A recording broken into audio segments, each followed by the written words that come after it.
Oh, you are? Okay, okay.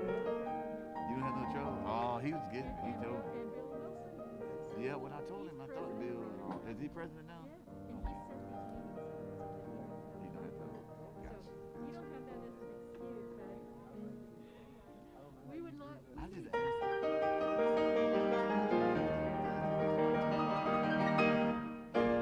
Relax and get back to this. So I tell him I'll come to a meeting and check it out. Do. Okay. Because we need some younger members. Okay, I heard. I'm in the ether group. No, I'm not gonna say that. I'm not saying that. No, ma'am. I'm sorry to interrupt. No, it's not. Yeah, I didn't want to throw off the line or anything. I mean, if you do, you do. But I'll be out here.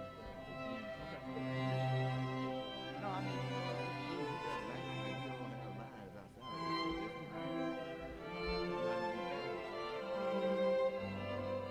Right. Yeah. Right. Well, I'm like, well, you know, you can't go there. I People's appreciate businesses you. get done. No, I appreciate that. Where's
Good afternoon, everyone. It is now 1:37, October 28th, 2021. Welcome everyone to the zoning items and comprehensive plan amendment public hearing. I'd like to call this meeting to order. First up on the agenda will be number 2. We have the approval of minutes, July 8th, September 9th, September 23rd of 2021. The floor is open for a motion from the commission. Chair, I move approval of the minutes as presented. Okay, we have a motion. Do we have a second? Second. Seconded by Ms. Meyer. Any further discussion to that motion? Okay, at this time when we vote, we will need to hold our hands up for probably about 2 to 3 seconds so we can get the votes. So all in favor, please raise your hand. Looks like it's unanimous. Ms. Worth? All right, thank you. Next on the agenda item, postponements and withdrawals.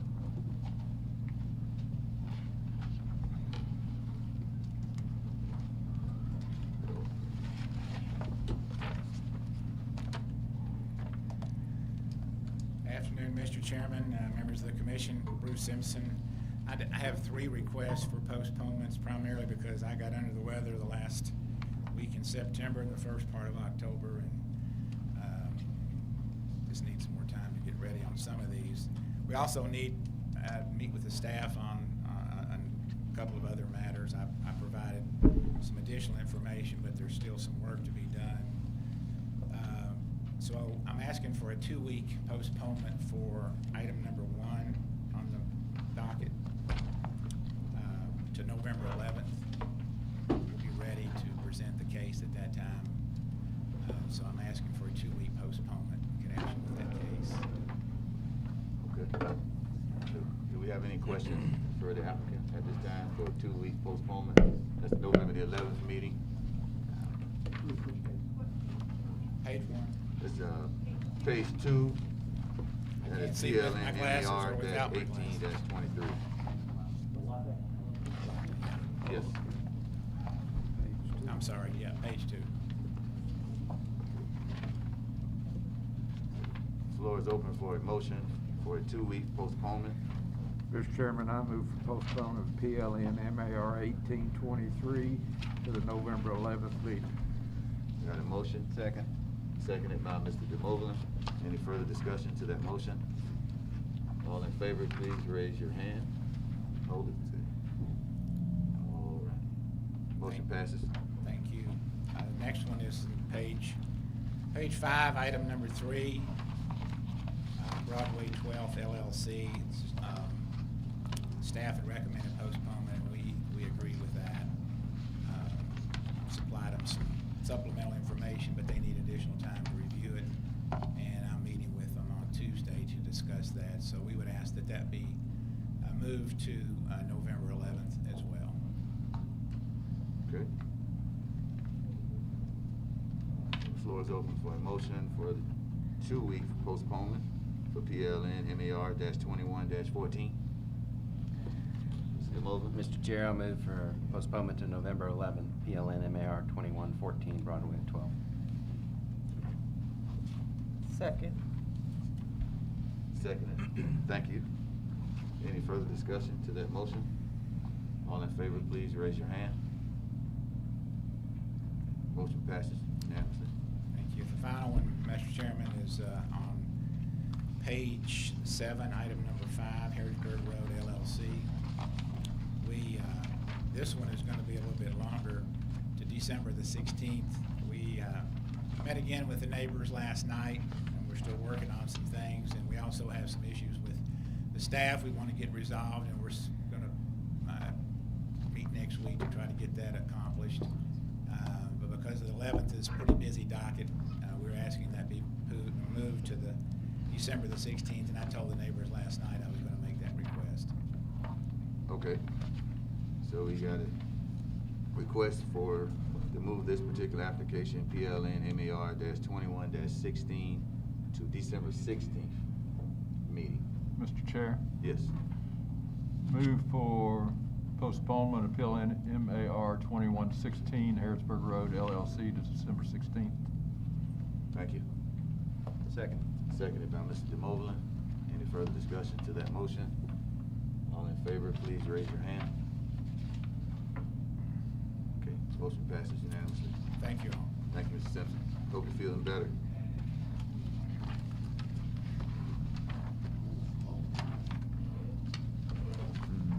Alrighty. What do we do then? Seeing anyone else, so that'll put us on page 1, development plans, PLN, MJDP, -21-48, Hamburg East. Mark?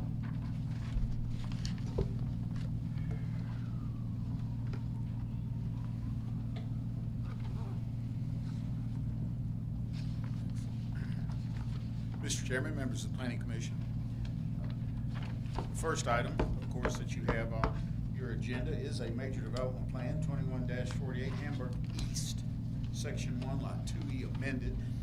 This plan was on your consent agenda at your last hearing, and unfortunately, they did not get the required signposting up in time, so they needed this postponement to fulfill that time period.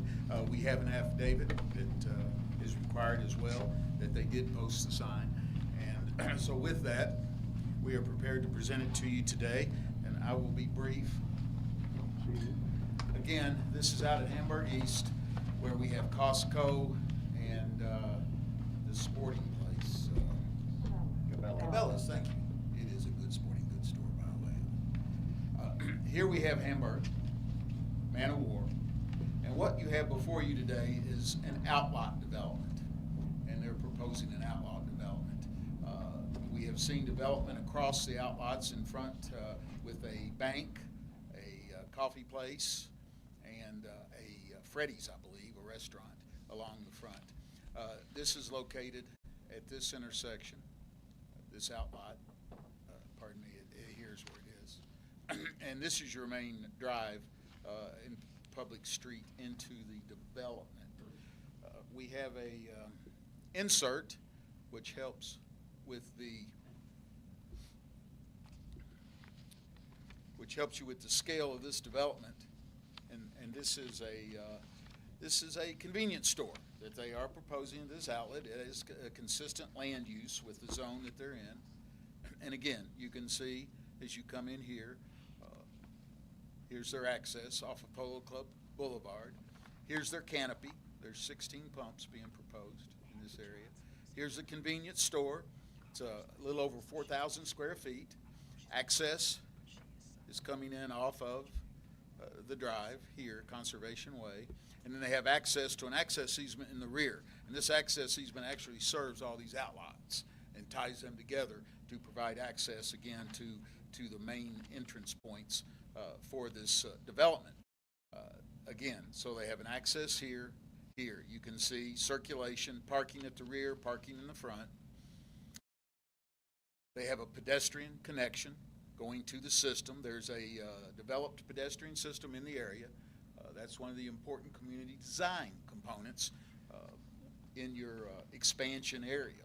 Now, as you all are aware, there's always been a lot of discussions recently, particularly about the functionality of the sites. And we have worked with the applicant. They've been working with traffic engineering and others. We're going to have to resolve how this entrance will completely function. I think overall we're going to be fairly pleased with it. But again, as you all are aware, they've got to get big trucks in, big trucks out, and plus people coming and going quite a bit. So as you all have heard those discussions. But again, this one had been reviewed and recommended for approval. It was on your consent agenda, as I stated. We also have an EMP compliance report we handed out. It's very brief. They have to address your future land use element, your EMP reports, your design, community design elements, and infrastructure. And in this particular area of Hamburg East, as you all are aware, Polo Club is built. That's your major infrastructure element. And when we talk about infrastructure elements for EMP, particularly for those of you that aren't familiar with these reports, the AMP, the infrastructure we're talking about is required infrastructure under the AMP, Polo Club Boulevard. It's exactable, by the way. The drainage, stormwater, those areas, they're regional. So, and then the public sewer. And there is a pump station. It's been built. You all may, it's out across Winchester Road, across from Polo Club Boulevard, in that area next to the big KU substation. So it's been built. So in essence, the major infrastructure elements have been completed in this area to serve. So there's no infrastructure issues with this outlot development.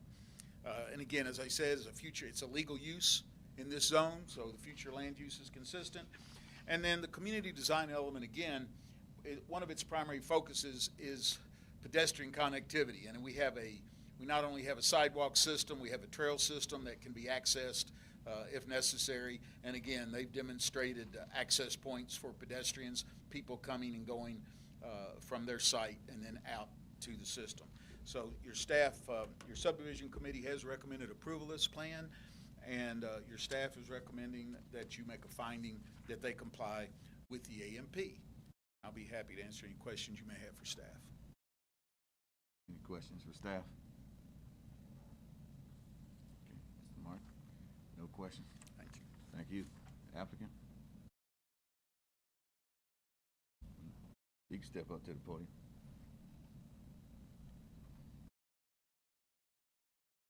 I'm Darren Helms with Landmark Surveying, and I'm representing Martin and Bailey, the developer of the lot. I really do not have anything to add to what Mr. Martin had to say, planning and staff. Okay. So you stay right there, you fine. Make sure if anyone has any questions. Any questions for the applicant? Go, thank you, sir. Yeah, I'm gonna ask now. Is there anyone in the audience that would like to speak either for or against this particular application? You can do so by stepping up to the podium.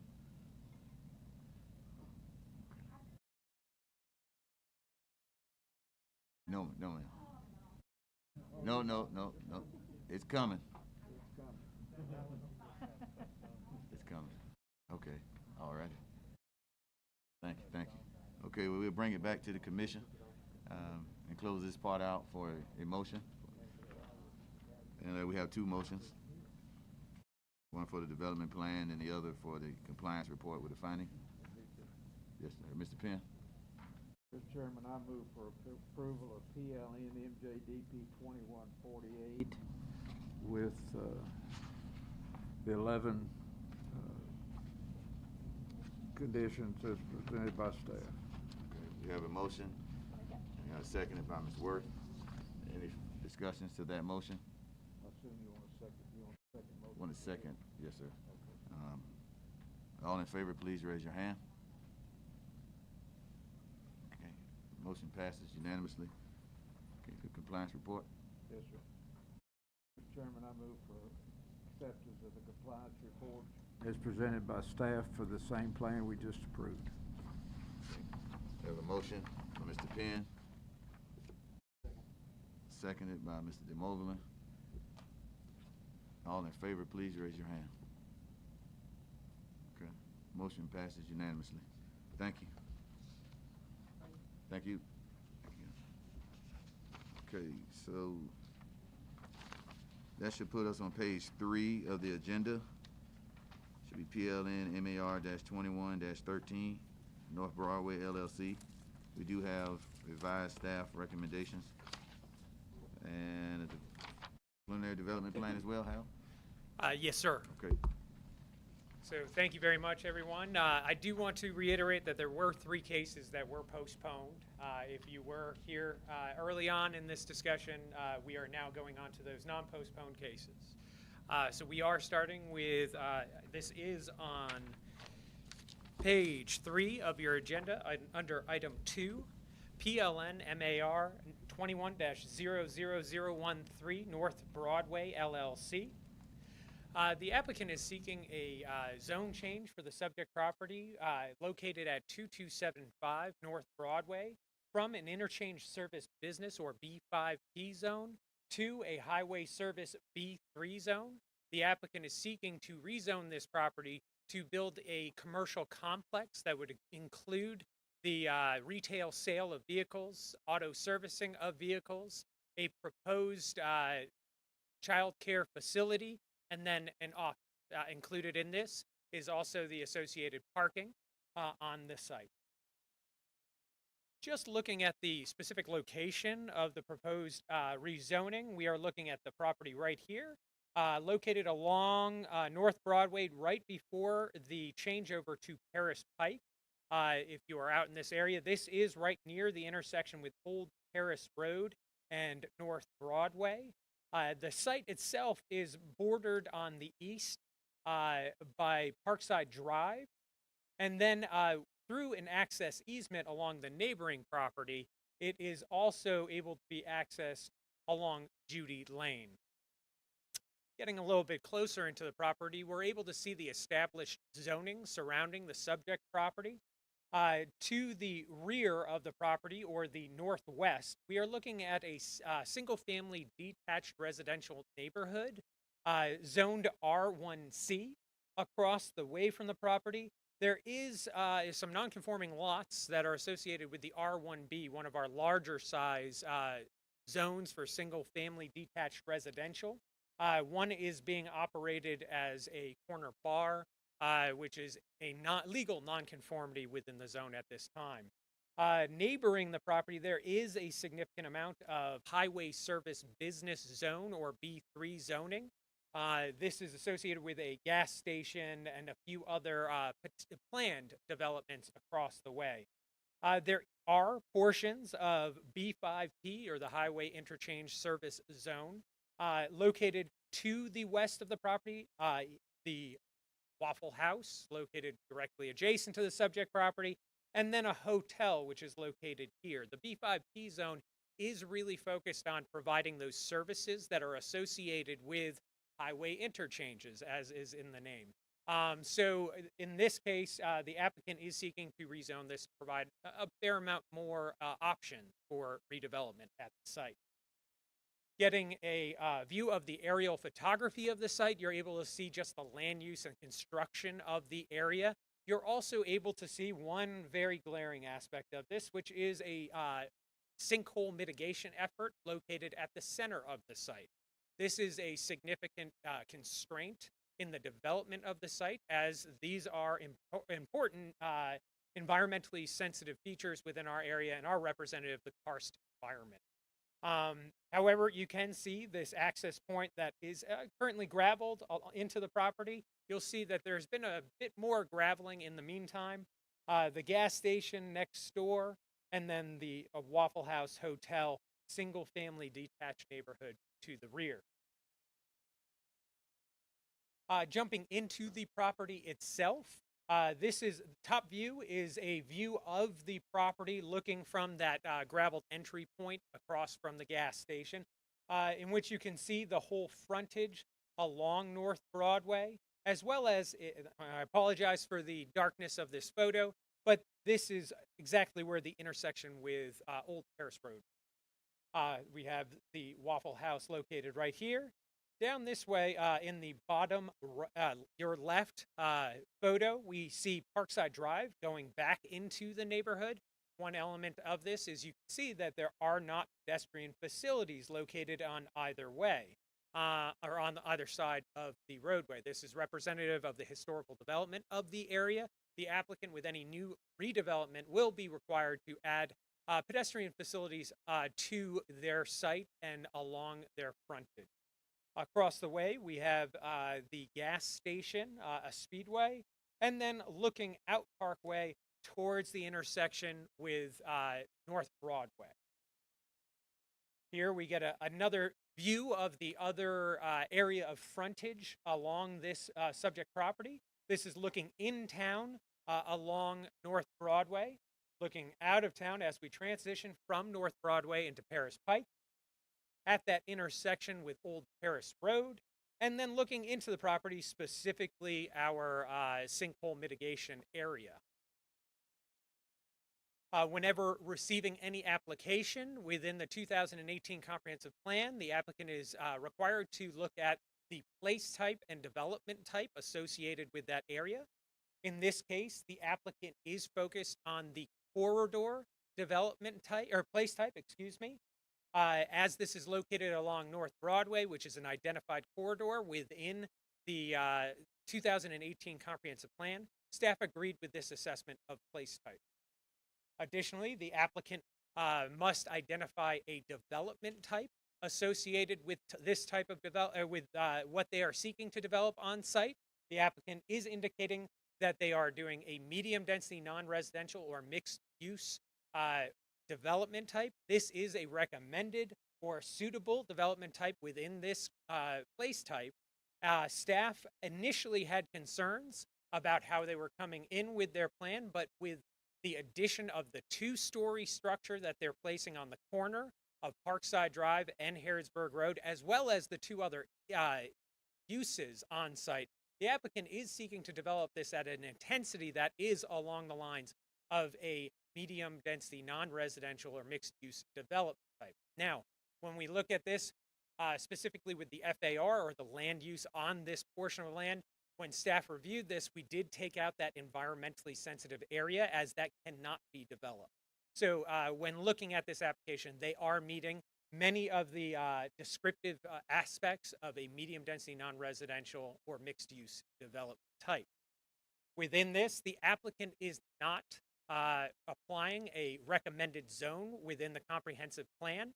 However, as you know, within the place builder, it does allow for applicants to seek a separate type of zoning that is not described within this section of the place builder. However, it is incumbent on the applicant to indicate why this other zone, or in this case, the Highway Service Business B3 zone, is the most appropriate zone. The applicant provided an adequate justification for how B3 is complementary not only to the area, as it is congruent with the neighboring zoning, but also how they can make a B3 zone a more corridor-oriented type of development by including multiple types of uses and including that two-story structure on the corner anchoring this property along Parkside Drive and North Broadway in this area. So within the review of the applicant's justification, staff agreed that a B3 zone could be appropriate at this location. When reviewing the applicant's development plan, we often look at these with a guide towards the development type and the place type as leading to the development criteria.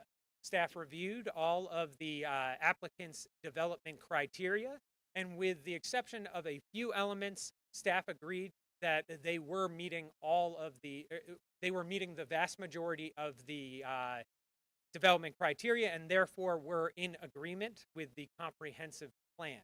However, staff still had concerns about how this proposed development would both develop in general, as well as interact with the neighboring single-family residential development to the rear.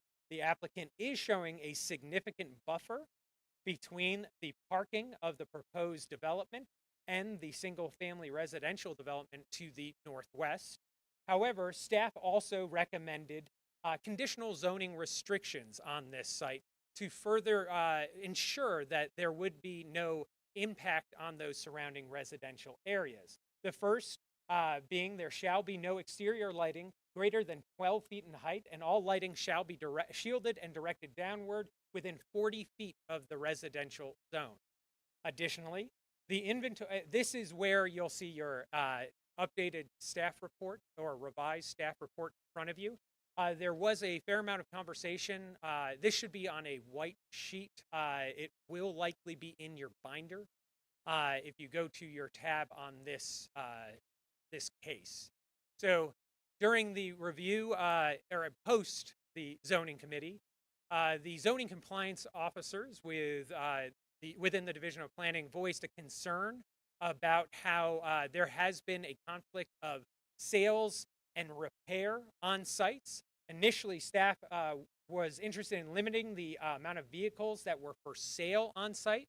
Since there is repair and sale going on the site, there have been issues in which members of the community have been defining something as being repaired, and then once they find someone ready to purchase said vehicles, it is now ready to be for sale. So in an effort to clarify this for enforcement purposes, staff has recommended modifying the conditional zoning restrictions that were recommended for approval by the zoning committee to include inventory of vehicles for sale, display, and repair shall be limited to a total of 20 vehicles on the subject property. During the zoning committee, Commissioner Pohl asked why the staff chose this as the number of vehicles to be held to for inventory purposes. This is specifically meant to make sure that there is not a proliferation of the sales or repair across the entirety of the site, which would limit the intensity of development on this corridor. Staff feels that the applicant made a very adequate justification as to why the B3 is appropriate, and that is heavily tied to the fact that they are seeking to develop those other uses on site, the office use and the child care facility use. A note on the child care facility use. In the B3 zone, it is not a principal primary use. It is a allowable use if it is associated with either a nonprofit or a religious organization. In this case, we asked the applicant if they were seeking to involve a nonprofit or a religious organization for this child care facility. They had indicated that yes, that is what they intend to do in the future. Additionally, the staff is recommending the prohibiting of a few different uses. Drive-through facilities. Staff does not believe that this is an appropriate location for drive-through facilities, specifically because of the access point onto Parkside Drive and the lack of a controlled access point at that location. Pawn shops, largely because this is so close to the neighborhood residential opportunities in this area. Billboards, as this is a location that is a gateway into Lexington, transitioning from the Paris Pike corridor into the entryway into the city. Retail sale and dispensing of fuel. Due to the location of this property next to an environmentally sensitive area, as well as its location within the Royal Springs area, staff believed that this was an important thing to restrict on site.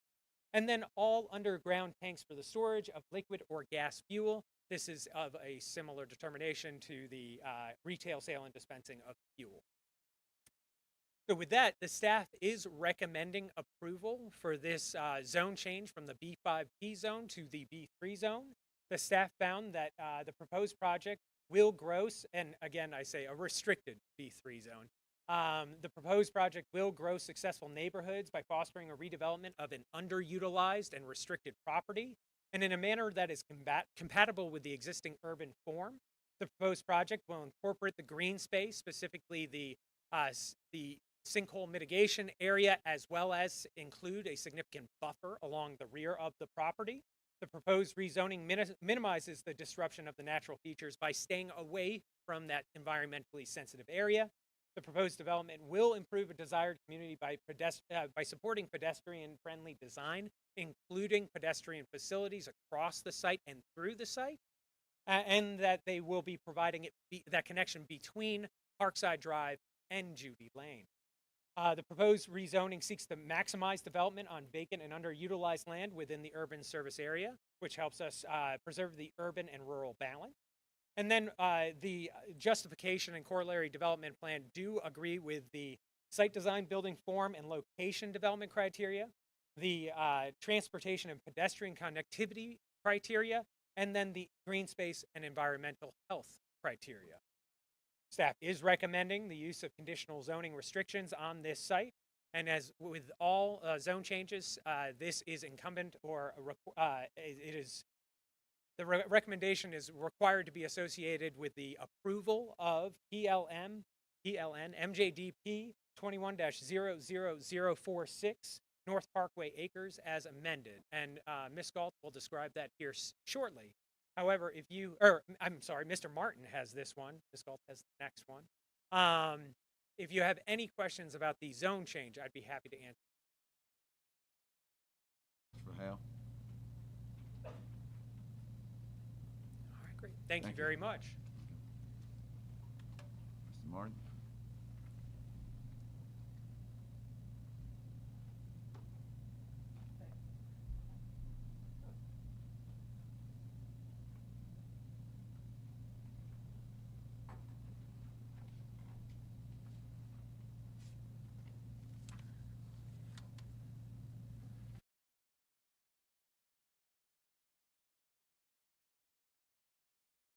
Alrighty. Mr. Chairman, members of the Planning Commission, what you have before you today in association with this zone change is a major development plan 21-46, is North Parkway Acres. This is a preliminary development. There will be a final development plan on this property that will be brought back to you for your review and approval before any development takes place on this property. And it's important to stress that, particularly because of some of the environmental concerns on this particular property. Now, the plan, as you can see, is fronted on North Broadway in this location.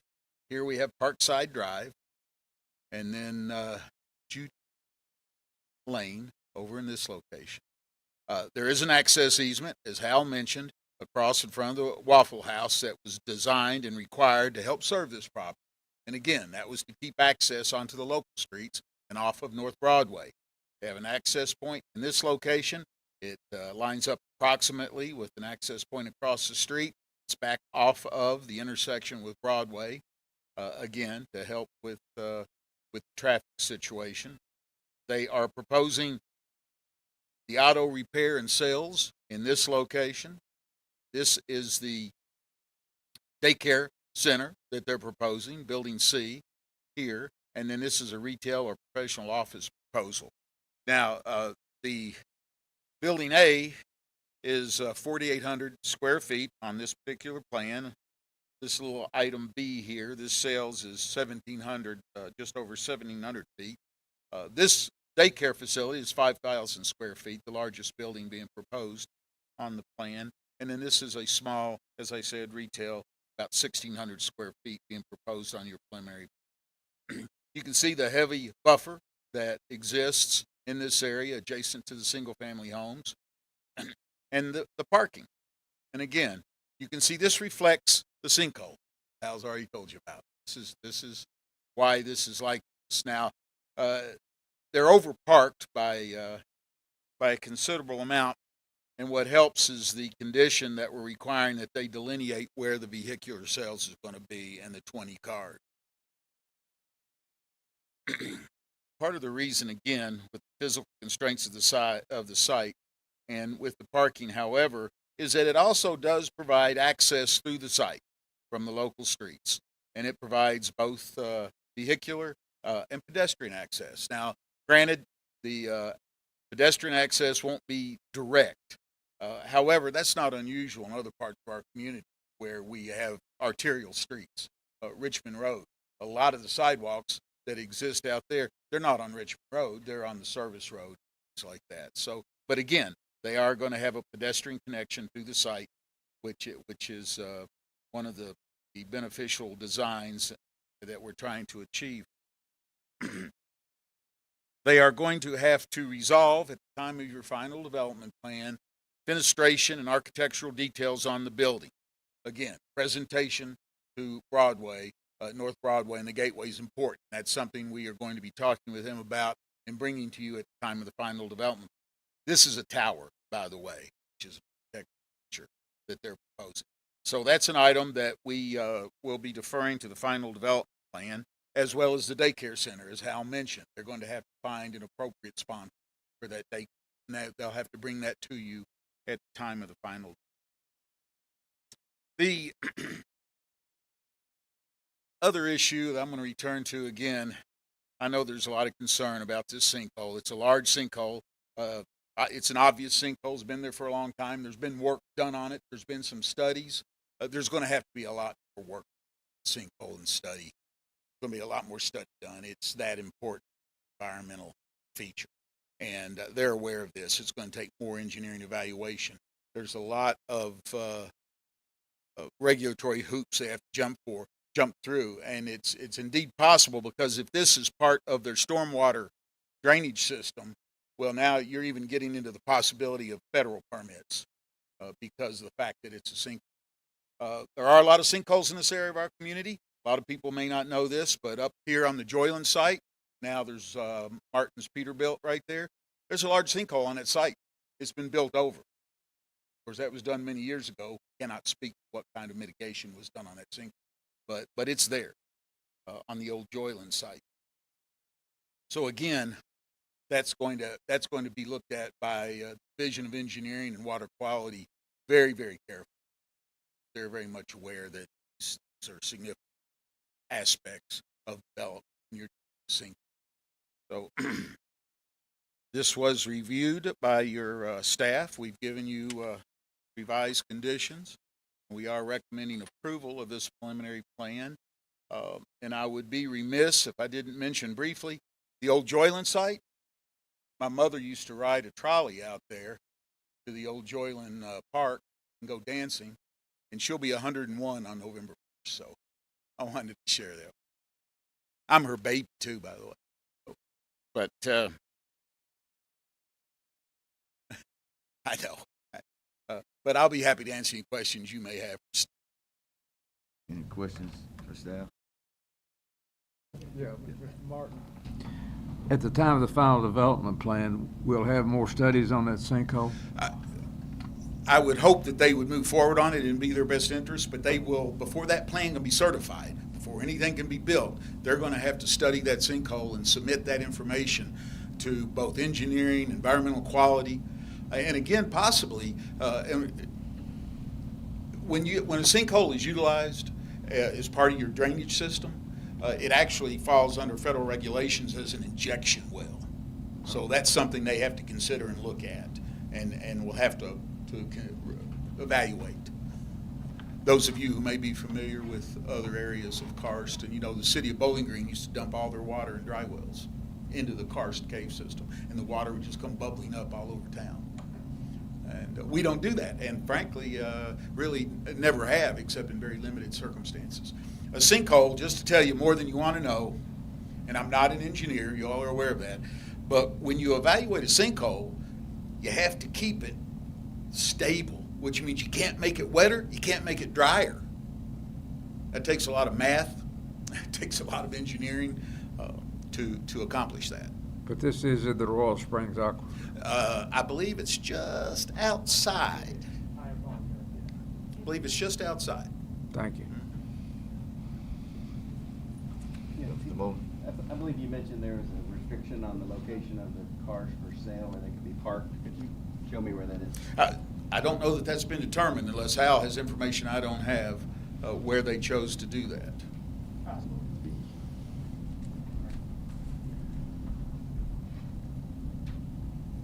Within the staff's recommendation for the restrictions for the cars for sale, staff did not specify an area. However, staff, when reviewing their plan, essentially divided the site in half, looking at this portion as sales and repair, and then this portion as associated with the office and the child care facility. That's how we generated that number, but staff has not designated specific areas for the inventory or for areas for cars to be stored that are being repaired. Okay, thank you. And I would add, at the time of your final development plan, that'll be an issue we'd want to discuss, particularly with the presentation to North Broadway being so important. Thank you.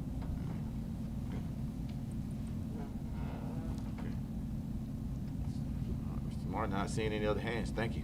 Thank you. Applicant?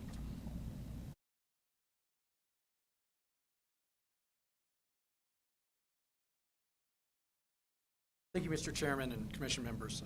We don't have much to add to the staff's recommendation. We're in agreement with the restrictions they're putting in place. We think they're reasonable. This is a challenging site. There's a significant grade difference from North Broadway down to the site, and obviously the challenge the sinkhole poses, but we think it is a good density on that corridor, and we think that, you know, hopefully with an upcoming partnership, the neighborhood will benefit from the daycare and from the office uses. But other than that, unless there are any questions, we don't have anything to add to the staff's report. Okay, thank you. Mr. Penn? You heard my question to Mr. Martin about the review and study of the sinkhole. Yes, sir.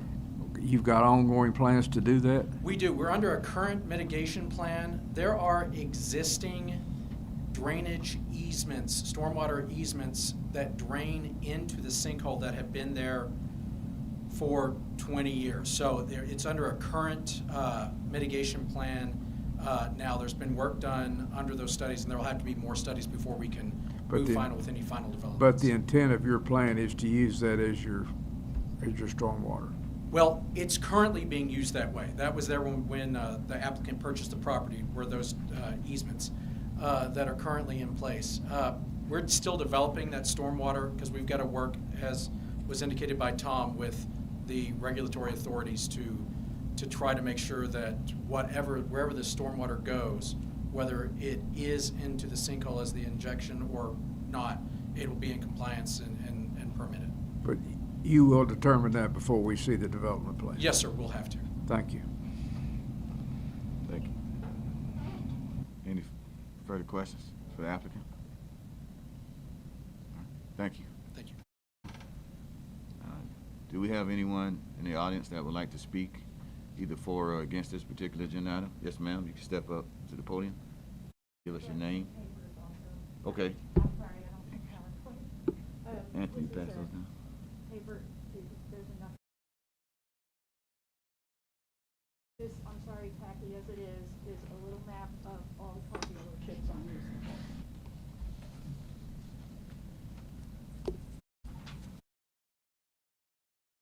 Sorry, I'm feeling a little bit shaky today, so please excuse that. My name is Patty Drouse. I've lived in the Joyland neighborhood for over 40 years, and we have been currently under siege from a variety of angles there, and this is just another one.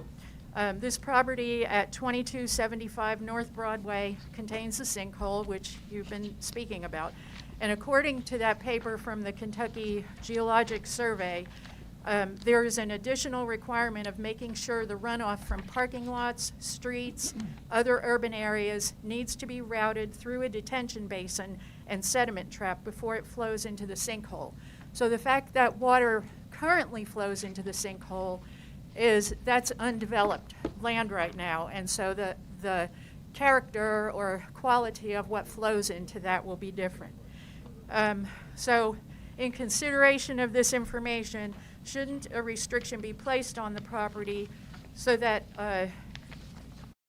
businesses that are less likely to pollute would be located there, rather than having, an automobile repair shop and a lot full of cars?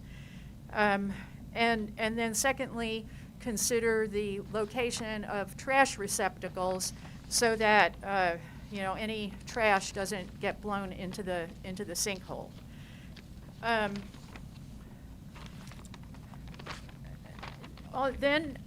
Regarding traffic, on North Broadway, between Rogers Road and Kingston, the current daily average of traffic counts is 19,340.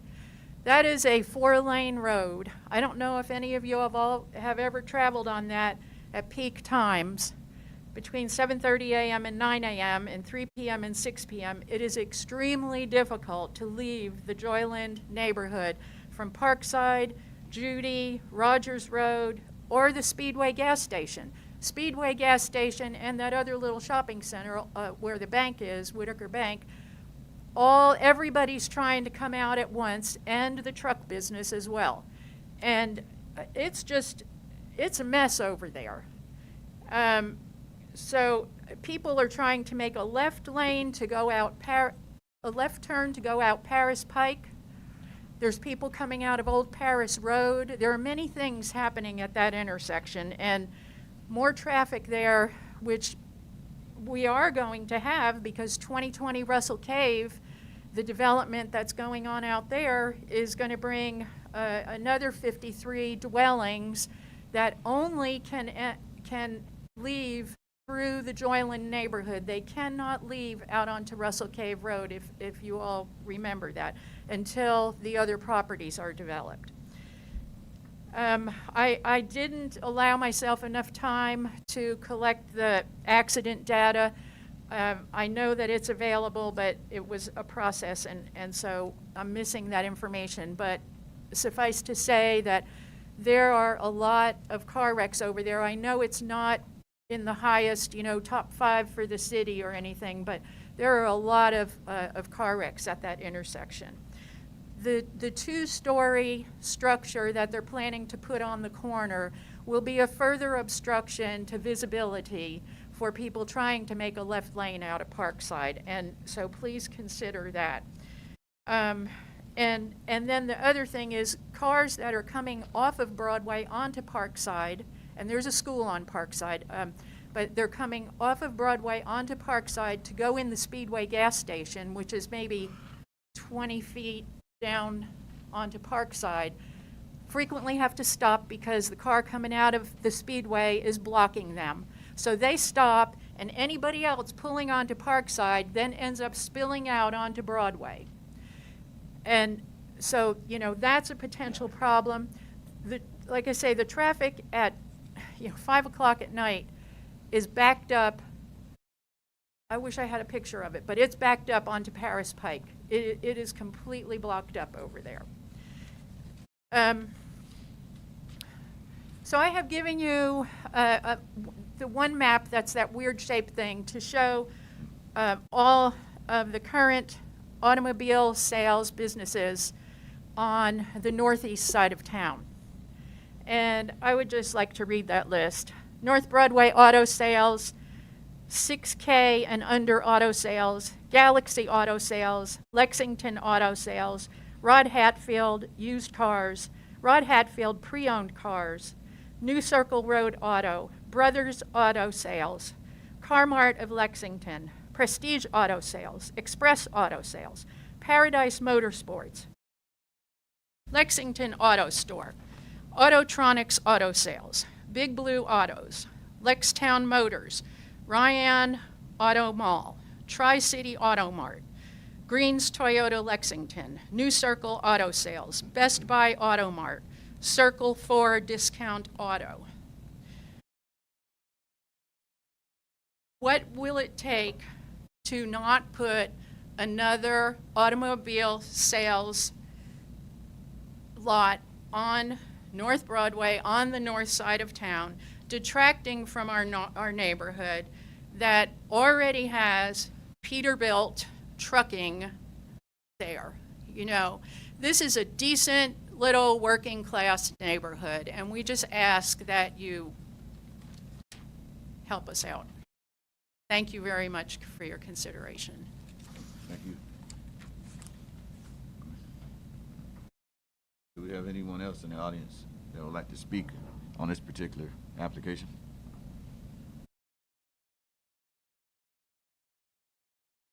As commission members, do you have any questions for staff or the applicant? If not, or the citizen. If not, the floor is open for a motion. Yeah, we can have a discussion. Mr. Penn? I'm still concerned very much so about the auto repair in regard to the sinkhole. I don't know that sinkhole goes into North Elkhorn, but I feel pretty sure it goes into the Royal Springs Aquifer. And before I'll feel comfortable with this, I'll need to see more of a development plan, and obviously that's not going to happen today. So I'm not necessarily saying I want a postponement, but I want us to be very aware that when that development plan comes up, that we're just as concerned about that at that point as we are about this zone change. Yes, sir, Mr. Nichols. I think that's a great point. As concerning today, the use of the property itself, this would be considered a downzoning from B5P to B3. So uses are continually restricted moving from B5P to B3. I just would like the neighborhood to understand that. What's currently allowable there is of a lot greater intensity than what is being proposed. True. But if we can protect our waterways, that needs to be the primary concern as well. Correct. It's also a down zone with restrictions. Correct. Thank you. Yes, Ms. Worth? This is sort of along the same lines. We talked a lot about buffering the lot from the neighborhood back behind. But in terms of the hardscape, the drainage, have we factored in how that's going to flow toward that sinkhole? That's the development plans. Yeah. Yeah. And Mr. Martin, I think- It may have gone over my head. I need to hear it again. The applicant could address that as well, too. Okay. Somebody, how do we keep applicant. oily water draining into that sinkhole? That is something that. Yes, you can step up to the podium. That is still something that's going to have to be developed and engineered. At this preliminary point, we can't say for sure. What we do know is the sinkhole currently is the drain for the single-family neighborhood. That's shown right here on the storm sewer easement coming. So we are currently draining the neighborhood into the lot. To address Mr. Pinn's concern about the auto repair sales, that's the current zoning. Auto repairs facilities are currently in the B5P zone. So that's not a change in this. B5P allows for that at this point. Tony, if you can. Hold on.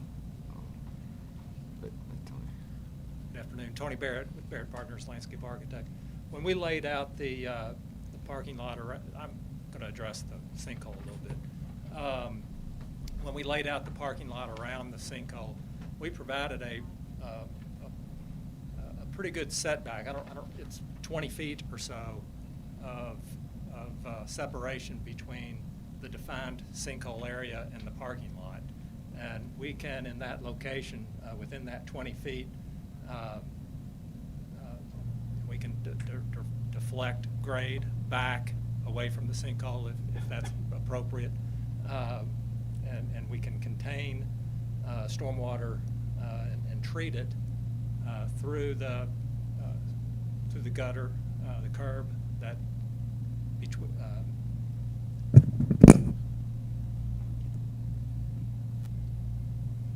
The curb along here, here's the sinkhole, is generally this little bit darker green area, and that's the buffer area that I'm speaking of. That's if those parking spaces are 16 feet, 15 and a half, I don't remember the exact dimension, but it's over that. It looks like it's about 20 if I recall, 20 plus. So, and then we can also, so that's where I'm saying we could tilt that back if that was appropriate.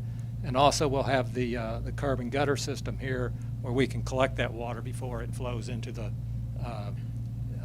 and treat it through a storm scepter or other device that would manage the runoff and collect any litter or things of that nature. So we have means to filter stormwater before it reaches the sinkhole.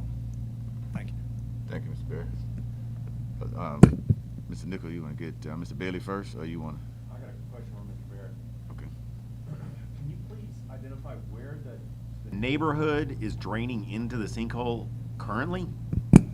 Yeah, there are storm sewer lines that come from this side of Broadway, and also also coming in from this way. So it's receiving water from across Broadway, and it's receiving water from the northern side of Circle Drive. Is that a good idea?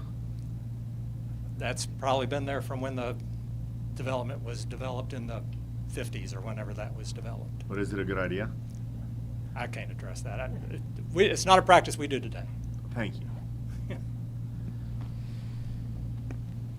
Just really quickly, and and Mr. Martin will also probably say this, that once water starts going into a sinkhole, we don't want to change that flow of water. If it has been going into that sinkhole for some time, we want to maintain that specific level of water going in there, not adding more, not decreasing, because that can result in that sinkhole modifying or changing in some way. Regarding the B5P zone, I just want to clarify a bit about automobile servicing. The B5P does allow for a gas station, hotel, restaurant, and automobile service station. That is minor automobile repair, so it's slightly different from what is being requested with this. The applicant may be seeking to do minor, which is covered within the B3, but major repairs are also allowable within the B3 zone. Mr. Martin, do you want to say something? I want to clarify a few things, just again, to help you all understand. Because, again, this is an important situation. I am one of 2 representatives for the urban county government on the Royal Springs Aquifer Committee. So I've heard a lot of this about how they address things. And as Tony alluded to, there are engineered systems that help separate the pollutants out of the stormwater.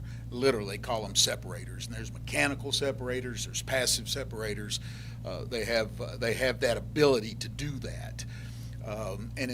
They also, if necessary, and this comes back down to the hard design, if you have in that repair shop, if you have large cans of oil and buried lubricants and things like that, they can have them placed within what in effect is a gutter.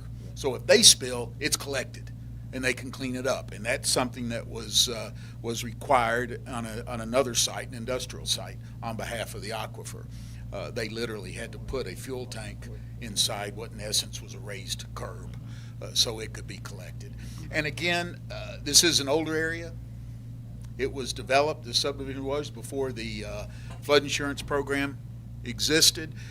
Our engineering standards were very different. There was a time when they felt it was okay to dump water into sinkholes. It's just the way it was done. We know better now, and that's why it's reviewed so carefully. It really, truly is reviewed very carefully.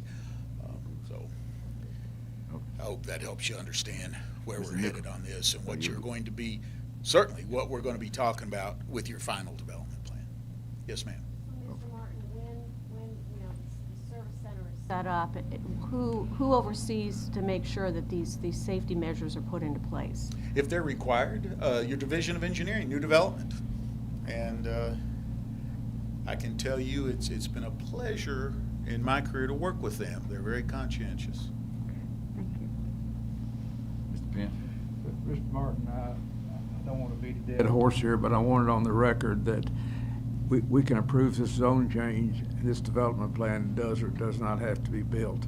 In other words, they can sell it to somebody else, another development plan can come in, and that's why I want on the record that we are not going to increase the flow of water into that sinkhole above where it is now. That is my understanding of the engineering standards as it's been explained to me. Well, I just want it on the record, and Right, that's yes, what we're doing now. So to answer Bruce's question, you know, if there's another way to engineer that, I think they ought to do it. Thank you. Mr. Nichol? I have another comment to put something on the record. We do have the ability as a group to restrict uses now or when we have the development plan. It's easier to do it now, but understanding that the developer here's what we're saying, we can put additional restrictions on the development plan when it comes before us again. If necessary. If necessary. Yes, sir. Yes, sir. Okay. Okay. Good question. Good question. Any further questions? Mr. Martin, thank you. Any further discussion to this application? Okay. The floor is open. Mr. Chair, Yes, Mr. Bell. based on what we've heard and staff's recommendation, move for approval of PLN MJDP 2146 with the 10 conditions. Are you gonna do the zone change first? That's probably out of my element, so maybe somebody else better. Yeah, Tim. MAR-21-13. Sorry. And then the revised staff recommendations for the preliminary development. He referenced that. Should be page 3. Or actually, All right, so let's give this a go. Move for approval of PLN MAR 2113 North Broadway LLC. Okay, so we have a motion on the floor. Do we have a second to that motion? Seconded by Mr. Nichol. Any further discussion to that motion? All in favor, please raise your hand. Okay, motion passes unanimously. Now we have the, yes, Mr. Martin always called it the salmon color paper.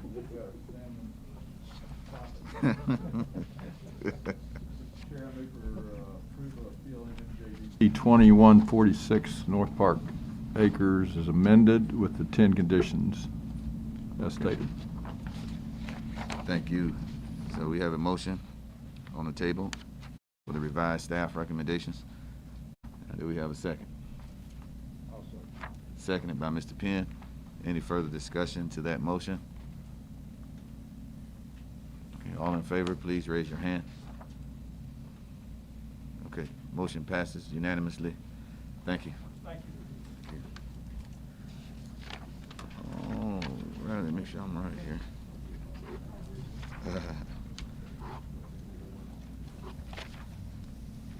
So Hal, that should put us on page 5.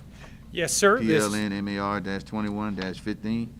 And we also have revised staff recommendations. It's the yellow paper for commission members for the development plan, preliminary development plan. Yes, sir. And while you do have revised conditions, this application has not seen any indication of discontent or worry about the zone change for this property. Staff would like to do a slightly more abbreviated presentation, unless there is someone from the audience that is here to discuss this application. PLN MAR 21-00015 Clark Central LLC. If there's anyone here that would like to talk about this in great length, please go ahead and raise your hand.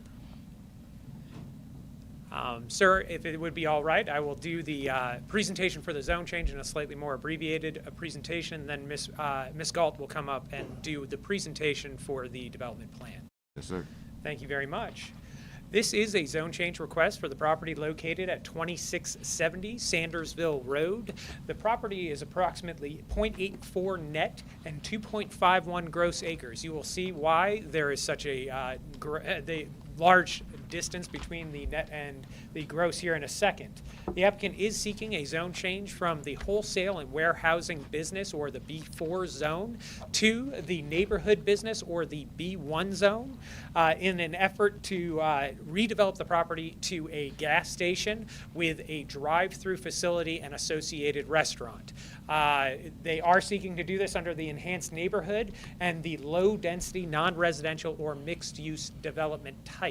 I do want to make the statement that a gas station is allowable within the B4 zone. The applicant, however, is looking to add in a drive-through facility that will be able to serve both alcoholic beverages, cigarettes, other type of products, as well as also serve food.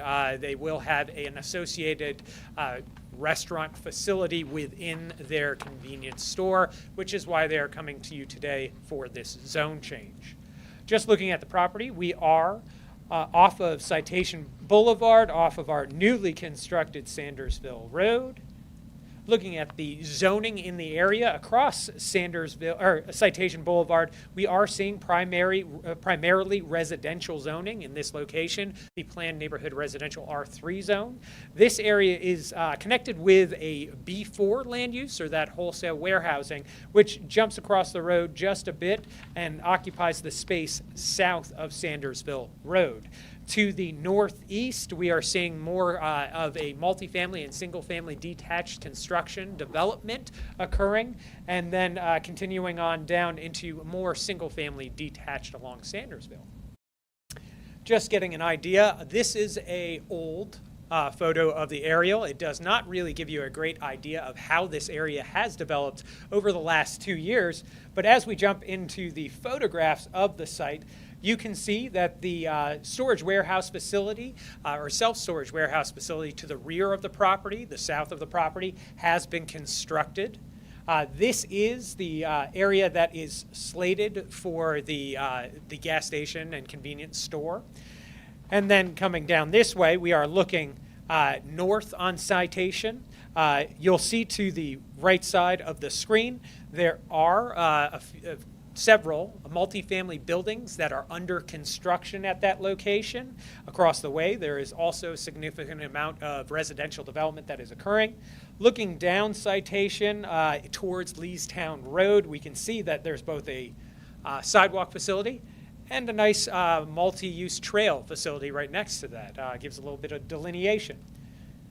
We're also looking into the site here across Sandersville Road. That was that big dirt pile that you saw in the first photo. We are now seeing the construction of multifamily residential at this location.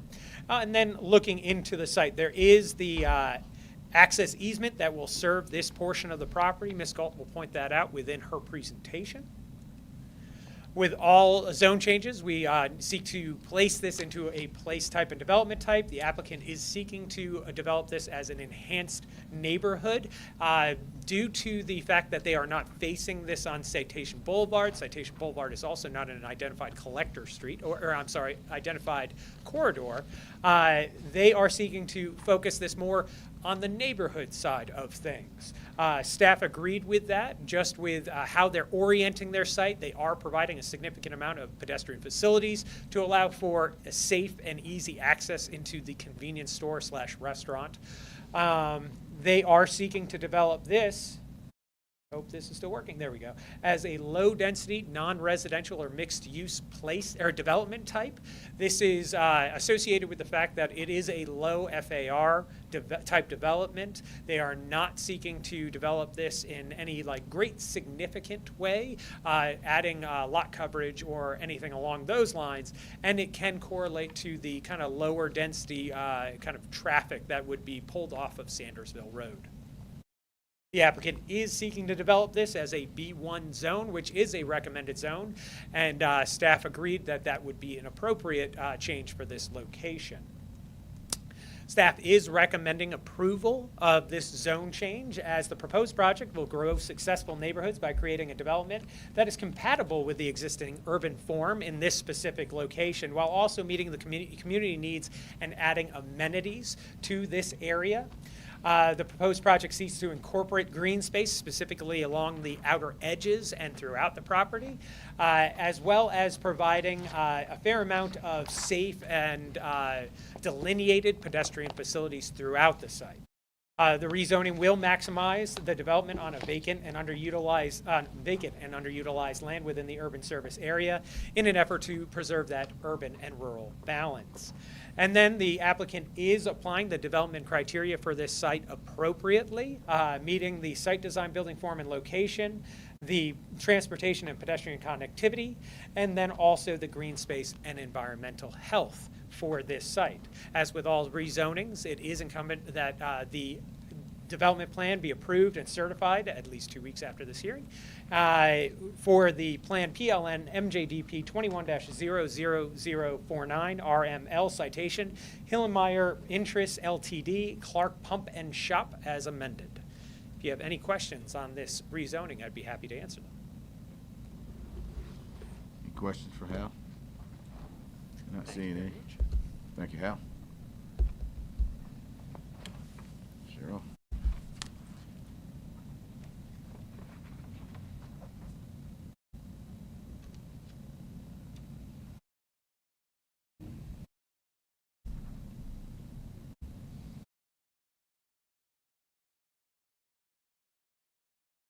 Good afternoon. Kind of hard to hear out here, so I'll try to speak real loud. We're looking at RML, citation, Hillenmeyer Interest, Clark's Pump and Shop. As you can see, this is the overall layout for the development. This is Citation Boulevard. We have Sandersville Road, and then this is the entrance into the development. This is the property here at the corner of Citation and Sandersville. This is a blow-up copy here. As Hal said, they're asking for a B1 zone, so we have, in the B1 zone, we have a 20-foot building line setback that runs along the front of Sandersville Road here. We're showing the canopy for the gas pumps. It's coming right up close to the edge here to the 20-foot building line setback. They are proposing to have drive-through for the property for the pump and shop, gas station, C-store. They're also offering a pass-by lane that'll go around the back, so you'll have a drive-through lane and also it'll wrap around a pass lane. They have an access point then back onto the access easement that takes you back to the storage units, and that will connect out here to Sandersville Road. They have a right-in coming off of Sandersville Road. It's kind of close to the intersection, and the idea of coming out making left is not a good idea, so they brought them back out and around this way. As you can tell with the yellow sheet, we do have revised conditions, and that this plan is approved by the council. Then typical sign-offs from a couple governmental agencies, engineering, traffic, urban forester, environmental quality. We just had 2 cleanup conditions that were left on this plan. They have a note, number 9, and they have listed we have removed the note that says, and the tree preservation ordinance, because they've already made reference to the zoning ordinance and the land subregs for the landscaping. And then the last condition, we have resolved the compliance with the B1 zone setback line at the time of the final development plan. We want to make sure we review that again at the time for the canopy for the gas pumps. So with that, I'll open it to you all if you all have any other comments or questions. Any questions? Staff? Seeing any? Thank you, Cheryl. Thank you. Applicant?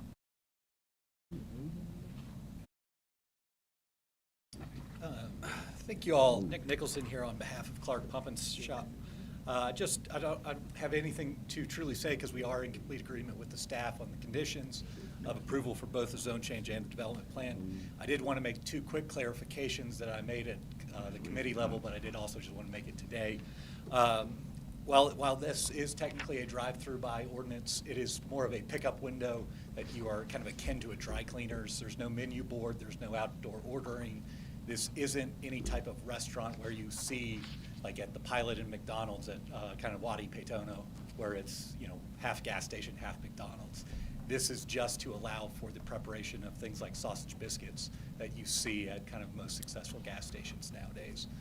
The kind of B4 does not allow for the food prep that goes into being able to make kind of those kind of quick items that you see at gas stations. And so while yes, it is technically a restaurant and a drive-through, it's more of just a pickup window for the kind of convenience items that are already located at most gas stations. With that, I'm happy to answer any questions if you all have them. We are in agreement with the staff. Thank you, Mr. Nichol. Any questions for the applicant at this moment? Not seeing any. Thank you. Thank you.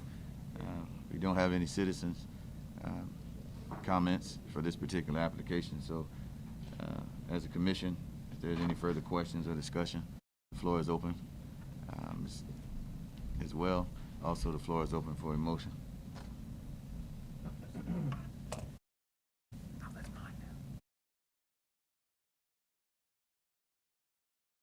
Ms. Meyer, yes. I move for approval of PLN MAR 2115 Clark Central LLC for the zone change from a B4 zone to a B1 zone as recommended by staff. Okay, thank you. We have a motion. Do we have a second? Seconded by Mr. DeMoblin. Any further discussion to that motion? Okay, all in favor, please raise your hand. Okay, motion passes unanimously.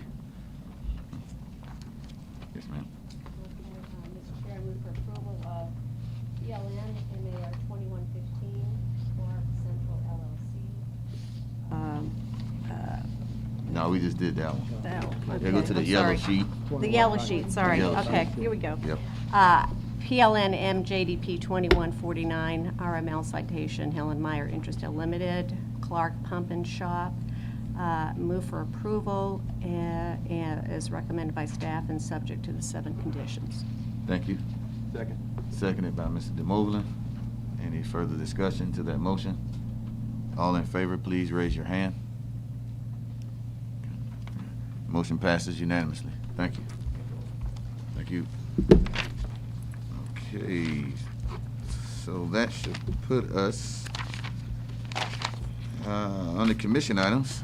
BOAR 2021-4, 181 Rosemont Garden. Hal? Yes, sir. For the review of this is an appeal that is made to the Planning Commission from the Board of Architectural Review. The applicant in their next step, or the appellant in this case, and I will jump between applicant and appellant. I apologize for that right now. They have submitted a letter, and that comes to you for your review. With any review of a BOAR case, staff must enter several items into the record, starting with the letter of appeal for this case. I will bring this over to you in a second, Ms. Woods. The local historic design guidelines. The case review provided to planning staff from the Historic Preservation Office. Article 13 of the LFUCG zoning ordinance. This outlines the H1 overlay process as well as the requirements associated with a BOAR appeal. I do have a copy of the Pensacola Park Historic Designation Report for any review. And then the staff report associated with, or the planning's staff report associated with this case.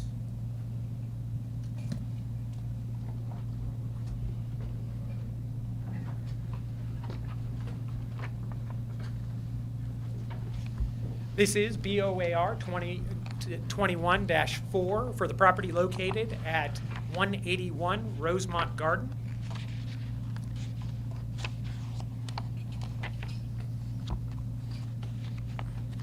The appellant is requesting the Planning Commission's review of a decision made by the Board of Architectural Review, or the BOAR, on July 21st, 2021, case number 163-70181-B. At the time of the application submission, the applicant requested the board grant a certificate of appropriateness to allow for several modifications to the site. The modification of the rear addition and the construction of a new roof, the demolition of some walls of the existing one-story frame addition, the construction of a new foundation and wall systems, the construction of a new roof over existing additions, a change in the rear addition window to a door on west-facing wall of the addition, the addition of a covered porch on the rear of the addition, and the replacement and construction of new pressure-treated decks. While the application that was submitted to the BOAR included these various elements, the only aspect of the application that was described by the appellant within their letter of appeal is directed to the proposed roof that was previously constructed and proposed to be modified. All other elements were not described within by the appellant and thus are not able to be reviewed by the Commission today. Furthermore, as the deadline has passed, the disapproval of these elements of the original application as presented by the HPO staff in their minutes necessitate a reapplication with the Board of Architectural Review and the adherence to a certificate of appropriateness or a COA. This must occur via a separate and subsequent application and review process. While the discussion of disapproval for the COA for all work on the subject property was made during the July 21st, 2021 hearing, the initial filing of this application was made in January 2021. The application for the COA indicated that the owner was seeking to complete renovation work, specifically focused on the repair of the roof. The application for the COA was initially slated to be heard during the February 17th, 2021 public hearing of the BOAR when the list of modifications of the structures were proposed. At this initial hearing, the applicant indicated when they had purchased the subject property, they were unaware of the property's location within an H1 overlay and proceeded with development of the property without knowledge. The applicant made several modifications to their plans since that time. However, the issues still remained with the application that resulted in the disapproval of the certificate of appropriateness, with all three attending members voting to disapprove. The members of the BOAR cited that the application materials were not accurate and that the proposed modification of the rear portion of the structure was not in agreement with the design guidelines.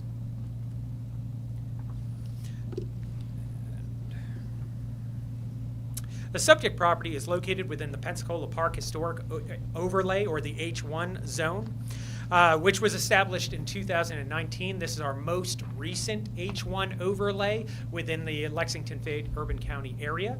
As you can see, it is bound along the western side by the Norfolk Southern Railroad, on the eastern side by the Nicholasville Road corridor. On the north, it includes all of Suburban Court except for the properties fronting on Nicholasville Road. And then on the south, it includes all properties that are fronting on Goodrich Avenue, taking out the B1 portion here.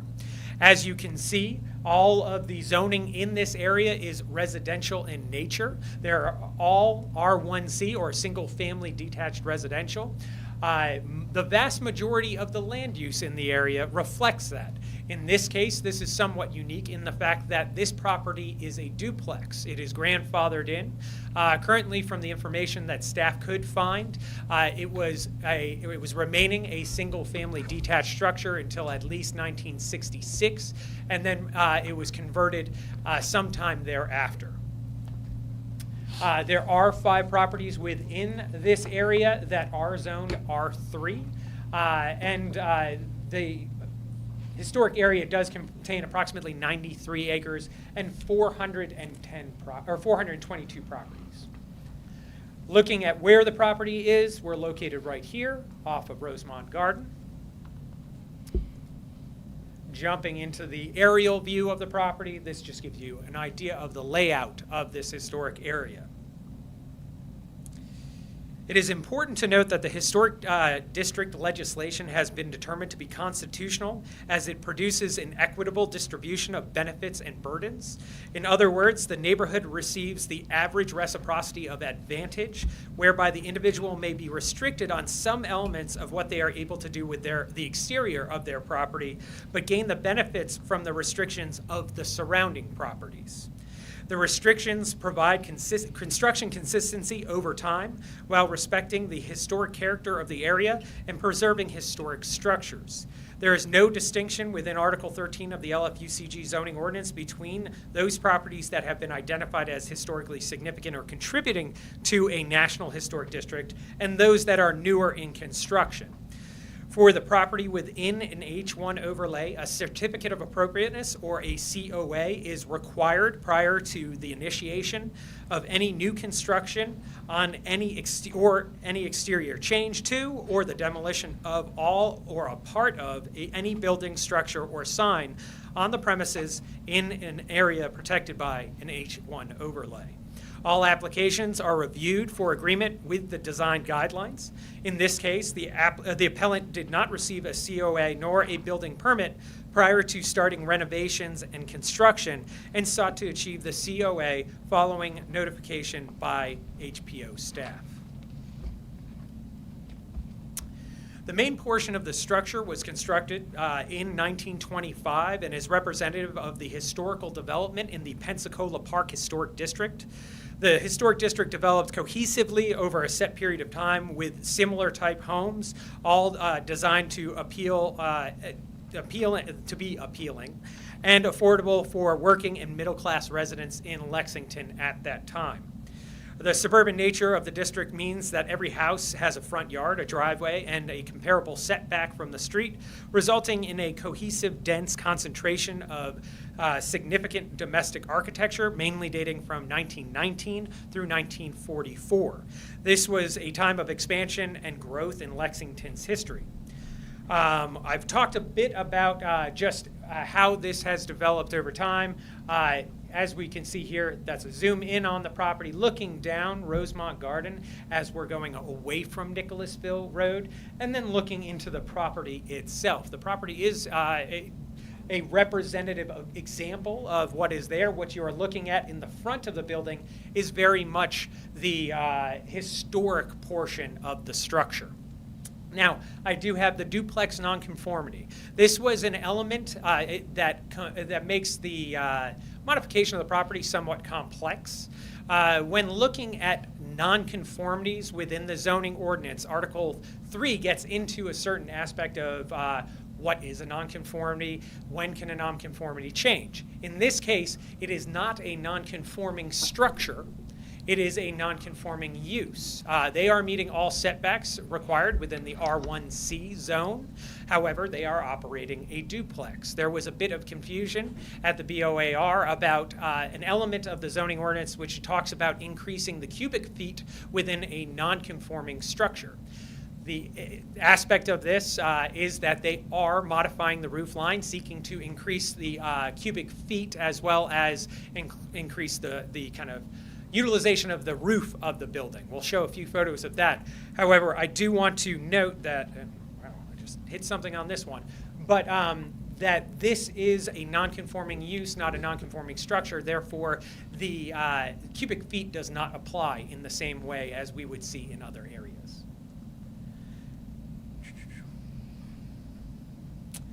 Just going over the history of this case, the current owner of the property purchased the structure in August of 2020. Per the information provided by the appellant, they were unaware that they were in that H1 overlay. In January of 2021, the HPO staff found that the construction was being conducted on the site without a COA. During that initial visit, a large portion of the roof located along the rear of the property had been constructed over top of a portion of the historic roof line and additions to the structure. The HPO staff sent the owner a stop work order for both the roof and walls. In addition to the stop work order, the staff issued a COA for the re-roofing of the main portion of the historic structure. Upon the issuance of the COA for the front portion, the appellant moved forward with the re-roofing of the historic structure, but also completed construction of the newly constructed roof in violation of the stop work order, resulting in a second issuance of a stop work order. On February 17th, the appellant came forward with an application to allow for the renovation work to occur, specifically focused on roof repair. The appellant made their first presentation to the BOAR. At this meeting, the appellant was seeking to demolish the rear addition of the structure and deck to allow for the new construction and new extended roof line consistent with the work that had already been commenced. The HPO staff provided an overview of the site and recommended disapproval of the proposed modification, finding that the proposed roof as constructed did not meet the guidelines, as the new construction overwhelmed the historic structure. They suggested a modification of the new roof to a lower height, thus reducing the impact on the existing historic portions and not altering the established character. The appellant and his consultant, Mr. Mike Robbins, indicated that the building was in poor condition and that the building needed significant improvements to make the property habitable. Furthermore, they described the poor state of the roof and the myriad of construction techniques, not all of which were conducted properly. They indicated that they were seeking to match a similar construction in the surrounding area. Specifically, they noted the neighboring property, 185 Rosemont Garden. The BOAR asked the appellant and his consultant if they had consulted with an architect regarding the modifications of the structure, which they indicated that they had not. Due to the poor internet connection and the HPO's staff recommendation, the BOAR recommended that they continue the application to the next BOAR public hearing to be held March 17th, 2021. I state the bad internet connection largely because this was during a period in time which we were doing all of our meetings on Zoom. Prior to the vote, Mr. Dickinson cautioned the appellant that the addition needed to have breaks with the elevation of the walls and that he might need to consult an architect. The BOAR voted unanimously 4-0 to continue the application.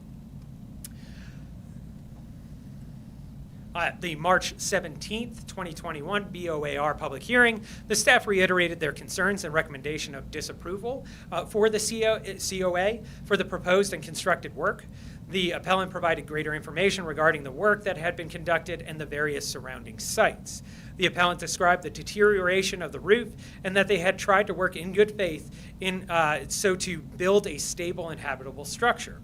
They indicated that the gable roof was meant to alleviate the issues that were caused by the previous construction of a flat roof. The appellant indicated that he was willing to drop the roof line 1 foot in areas and 4 feet along the left portion of the structure. The BOAR members stated that the appellant needed to provide better plans that more accurately depicted the proposed construction. The BOAR moved to continue the case to the April 21st, 2021 BOAR hearing. At the April 21st, 2021 BOAR hearing, the staff provided a brief overview reiterating their concerns, specifically calling out the proposed modification and the overwhelming mass of the new addition to the historic portions of the property. The applicant provided information regarding the proposed project and indicated that they were showing a step down in height of the rear portion and that they were in agreement with the guidelines. All members of the BOAR noted their concern with the mass of the proposed modification of the roof. They stated that the ridge line and the mass were the problems associated with the application and that they needed to see significant modification and an accurate plan. Despite discussion regarding the disapproval of the application, the BOAR voted unanimously 4-0 to continue the application to the July 21st, 2021 hearing to allow the appellant to modify their plans to better come into compliance with the guidelines. At the July 21st, 2021 BOAR hearing, the staff presented the information regarding the proposed modification of the structure and indicated that the roof still had the same issues regarding the impact of massing on the historic portions of the structure. The members of the BOAR also noted that their concern and stated that the plans as presented were not accurate. The appellant reviewed the case from the beginning of the submission and voiced their displeasure with both the process and the lack of distinct guidance as to how to meet the guidelines. He indicated that he had met with HPO staff various times to discuss the property and thought that they were in agreement regarding how to move forward. He asked the BOAR and the staff to provide a height that he must meet and indicated that he would shift the height of the structure to meet that height. The staff and the BOAR indicated that they are not licensed design professionals associated with giving advice like this, and that the appellant should work with one to meet the guidelines. The appellant indicated that they had submitted a new plan that showed a drop down in height of 1.5 feet, which would be a flat roof, and then a bump back up 6 feet coming to a gabled ridge. The appellant indicated that he and his consultant were of the opinion that this would satisfy the guidelines. A member of the BOAR indicated that they were concerned with the plans as presented, and they were concerned that it did not reflect the building, and were concerned that the rear addition was still too large in height and mass.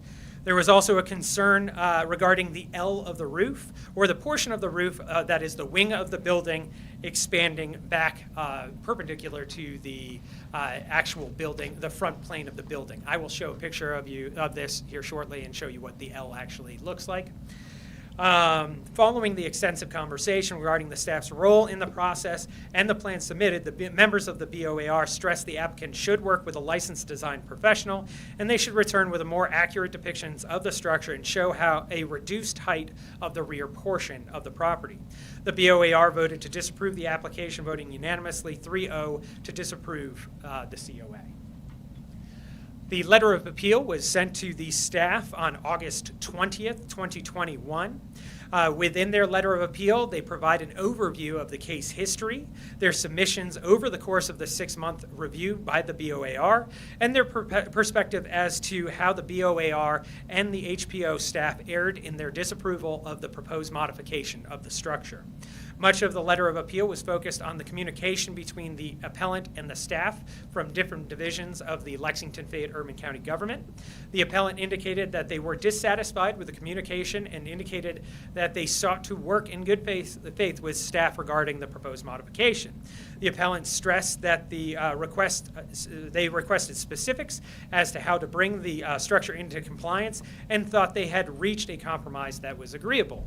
Furthermore, the applicant opines that by making the modifications provided at the July meeting, they had complied with a guideline 2.A.4 and that the BOAR had allowed for equal or greater modifications to structures elsewhere in the city. Here we are just going to take a look of the actual historic aspect of this structure itself. Here we're able to see the building prior to any modification. Side of the building, you will see that there are significant amounts of trees around this area that kind of block view as you go back, especially on the right side or the easternmost side of the property. When you're out there, you can see this a bit more, but this is where the L would be. This is on the opposite side. What we're talking about here or looking at here is the addition that was made with the flat or shed-based roof that kind of runs from the front of the property to the back. It is on this side of the property. This is what we get where we can see kind of the historical construction and then the addition. What we see here is the historical building built with an L, with the L that expands off of this. This is the wing that expands beyond the property. And then this black portion here, that is one addition, and then we have some other additions associated with the property. As you can see, the property was not well maintained and had some significant issues along the back. A lot of this caused by water damage and also not upkeeping the property from the previous owner. This is the photo that was taken regarding the modification of the property that was being done without the COA or the building permits. Here you can see the building. It's actually much better in the fact that there are no leaves, and you can see kind of the change in the structure. Jumping in a bit more, this is as the structure was being modified, and you can see the ridge line, or the ridge beam at this location, and the construction of a gabled roof. Here is that side entry into the property again, with the tails of the ridge beams coming out. Looking at the property again from the side in which this was the area in which there was the historic L, that L portion of the property or wing that is extending off the back. As you can see, the applicant built over top of that historic portion of the property, and the HPO staff and the applicant have provided photos of what it looks like on the interior. And here we see the construction of your ridge beam and then your all the roofing structure. The interior of the building still does have much of the historic walls. The applicant built the roof line prior to demolishing this portion here, and still has a portion of that L roof line underneath of the main structure.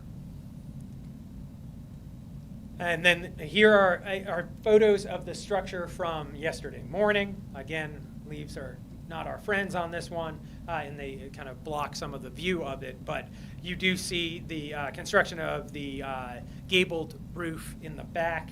It is harder to see on the right side, but you can see where that construction is slightly in this picture here.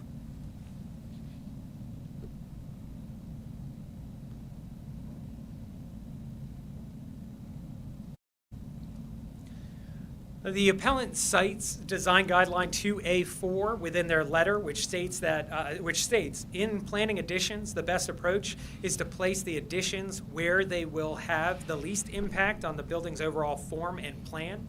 The rear of the buildings is the best location for the addition of rooms or the building's overall form and plan. The rear portion of the building is the best location for the addition of the rooms, wings, for rooms or the building's overall form and plan. Exterior walls, new additions should not be flush with those existing buildings, but should be stepped in a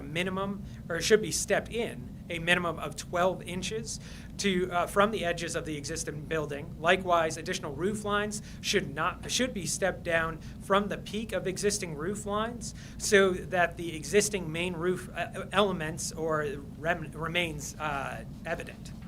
Enlarging a property through adding stories is not appropriate. While the guideline is focused on new additions, the appellant indicates that it is applicable and that they are adhering to the guidelines by dropping the height of the roof by 1.5 feet for the distance and coming back up 6 inches. I apologize, a slide was missed in this. If you look in your packet, there are designs from July 21st, 2021 that show the appellant's proposed development, and I'm sure that the appellant will be presenting that here as well. The appellant does cite other areas in which there have been additions, and these have been allowed by the BOAR. There are 2 cases that they cite in their letter of appeal. While both cases were recommended for disapproval by the HPO, which is consistent with the recommendations that they have made throughout their review of the guidelines, one area was allowed for a second story upon an addition. The applicant does cite this. This is located at 708 West Short Street. It involved an applicant who had requested to construct a completely new addition, renovating a 1-story structure and adding a second story in the rear. This property here is the property of question. They did add an addition in the back, and then they were seeking to add a second addition on the rear portion of the structure to have a bedroom. The HPO staff made a very clear case as to how this was increasing the height and was against the design guidelines. The BOAR found that it was an allowable addition for several aspects, and especially looking at the context over the overall area.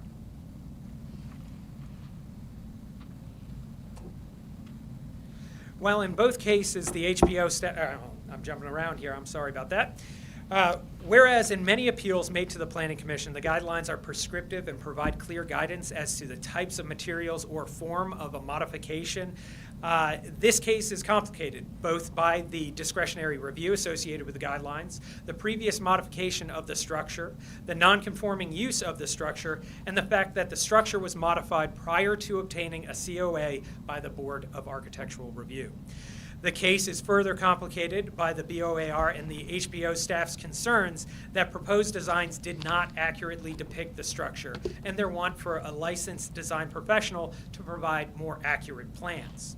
The need for more accurate information is an important aspect of all and any applications, as it provides evidence as to how the proposed modification would meet or not meet the guidelines.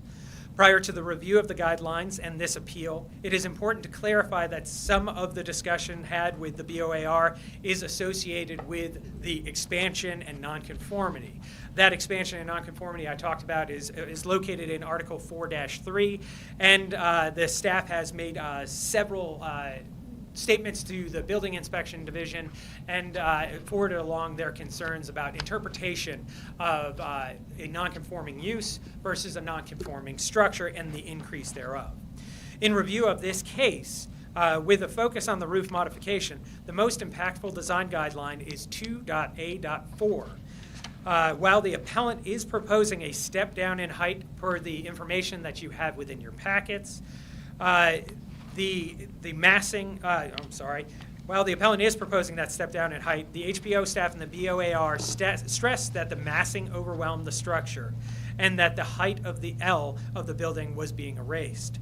Per the guidelines, and the L portion of the structure is historic in nature and provides a baseline for any modification of the proposed structure's roof line. The appellant should bring that roof line down in conjunction or in alignment with that original roof line of the L. Due to that review and the historic context of some of this area, the staff is recommending disapproval and that the decision of the BOAR be upheld.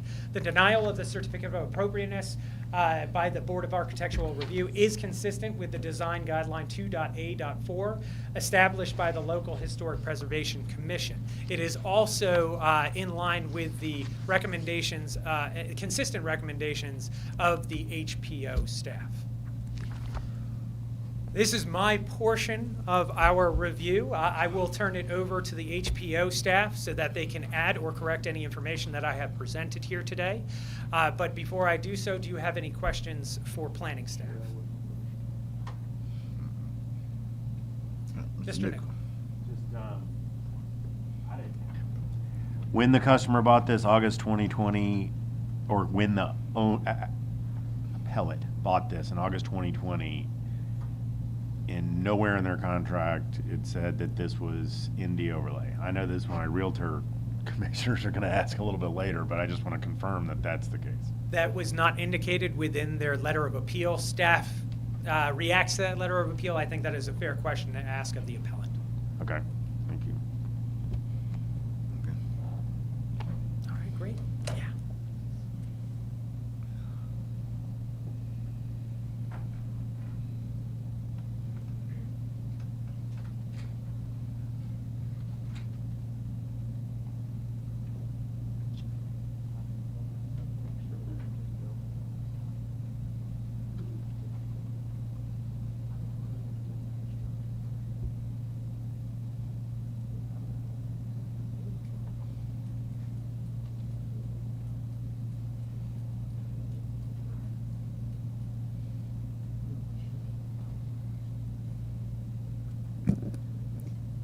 Hello, I'm Amelia Armstrong, the Preservation Inspector, and I'm just going to run through some photographs for you all to sort of see the roof in question in the construction. Of course, you've seen this picture. Mr. Bailey presented that before, and just walking through some of the images, this is sort of facing the Nicholasville Road side. This is on the north side of the street. And again, this is the view from the on the west side, and you from the railroad track side, you can see. And then this is the main roof, and then there was, as Mr. Bailey indicated, this addition that was added sort of in the late 60s, early 70s, that has a doorway that sticks out in this built-up roof system over here, sort of a quasi-mansard. And then, of course, here's from that viewpoint showing that roof. It's sort of a more of, you can see the new roof being built. And before you've seen these images of the roof line. Staff did actually meet with a potential client when this property was for sale last summer, and did see the structure prior to the construction. And you know, nobody's going to say the structure was in the best condition. It did have quite a bit of water damage. And you can sort of see from this back corner when staff found this structure under construction. And so this portion here is part of the addition that was added. It does have shake shingle on it, similar to the main structure. They did put in a new stem wall with, and started to reframe. And this roof is actually on the same plane as the main roof. And this is the main roof that was of the main historic structure. And this is sort of course later on when the construction was still going on, and staff stopped again the work.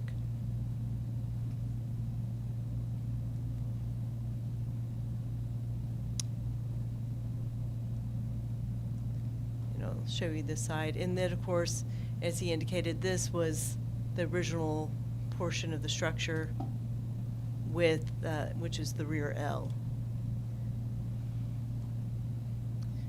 And you can see this was actually an original portion that has now been removed. So you can sort of see this was sort of part of that rear L.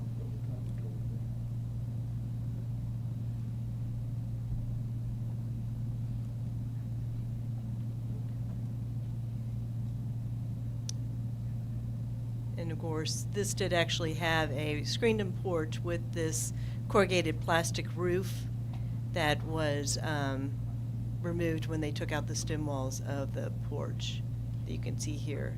And it had these wraparound decks. And again, some more of the infrastructure that was removed inside and more images of that. Oops, I'm going the wrong way. Excuse me?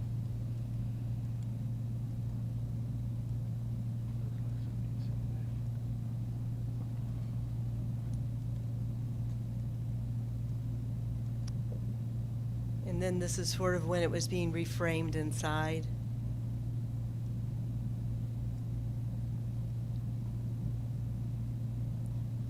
With the large mast, you can see this is sort of the existing,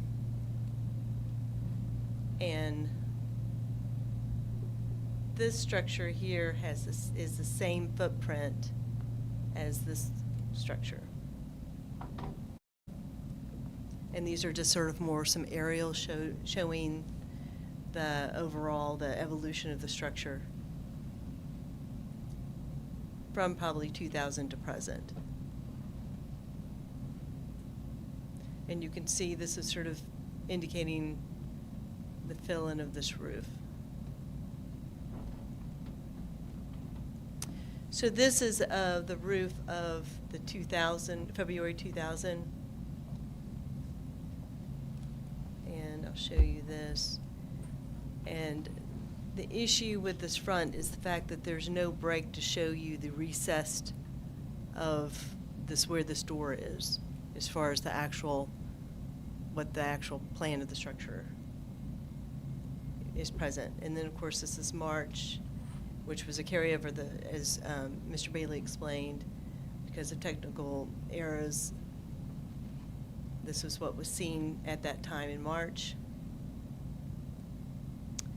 This is in April, where there was a step down, but the massing is still the same.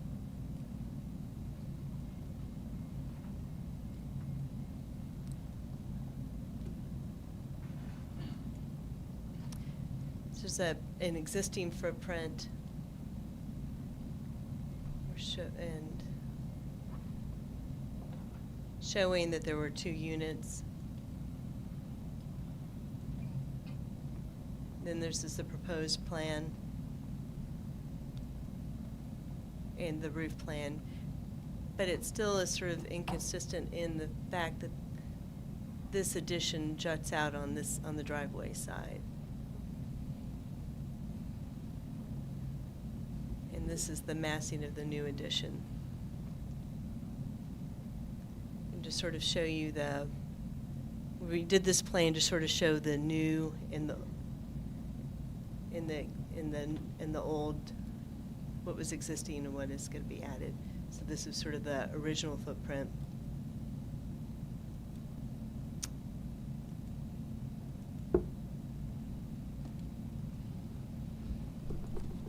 And then, of course, this is in July, where he proposed to step this down further, but the massing in the back is still quite great.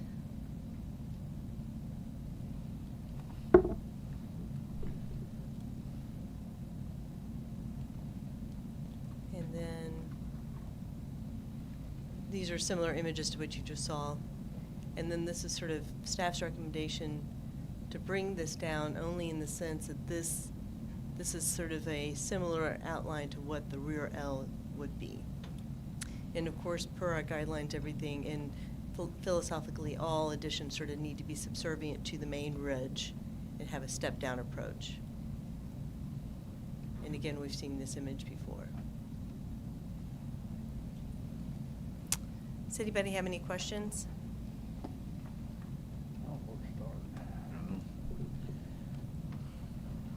Any questions? Yeah. Mr. Penn? Amanda, whoa. Mr. Mayor. Amelia, help me understand what happened here first. Was a building permit issued at the first of this, or at the beginning of this, the middle of this? He has not received any building permit yet, because to receive a building permit, he would need to get our certificate of appropriateness. So what has happened is staff stopped. He has had discussions with building inspection, which he'll speak to, I'm sure, but no building permit has been issued yet. And at the time all this was going on and they were meeting with you all and you all extended it down the road and down the road, he was not following what your recommendations were? Correct. Where are we now? Well, he is, the building inspector, or the Board of Architecture Review suggested he come back with better plans when they denied that application.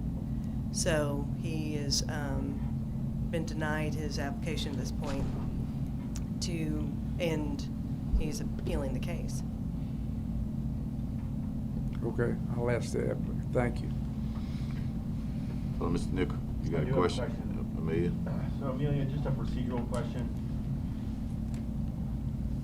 Did you say that the BOAR staff discovered the site? Right.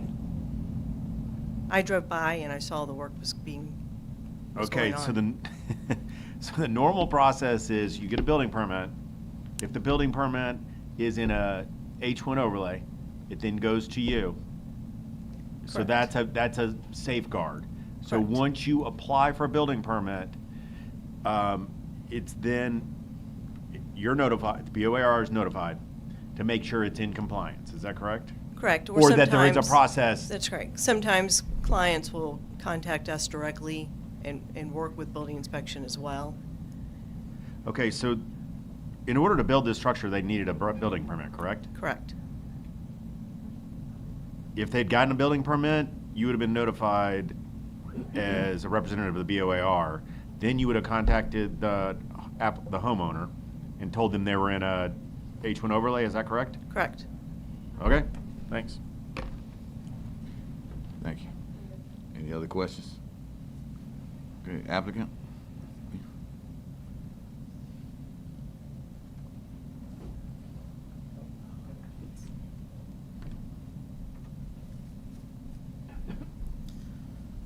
Oh, you good? Thank you.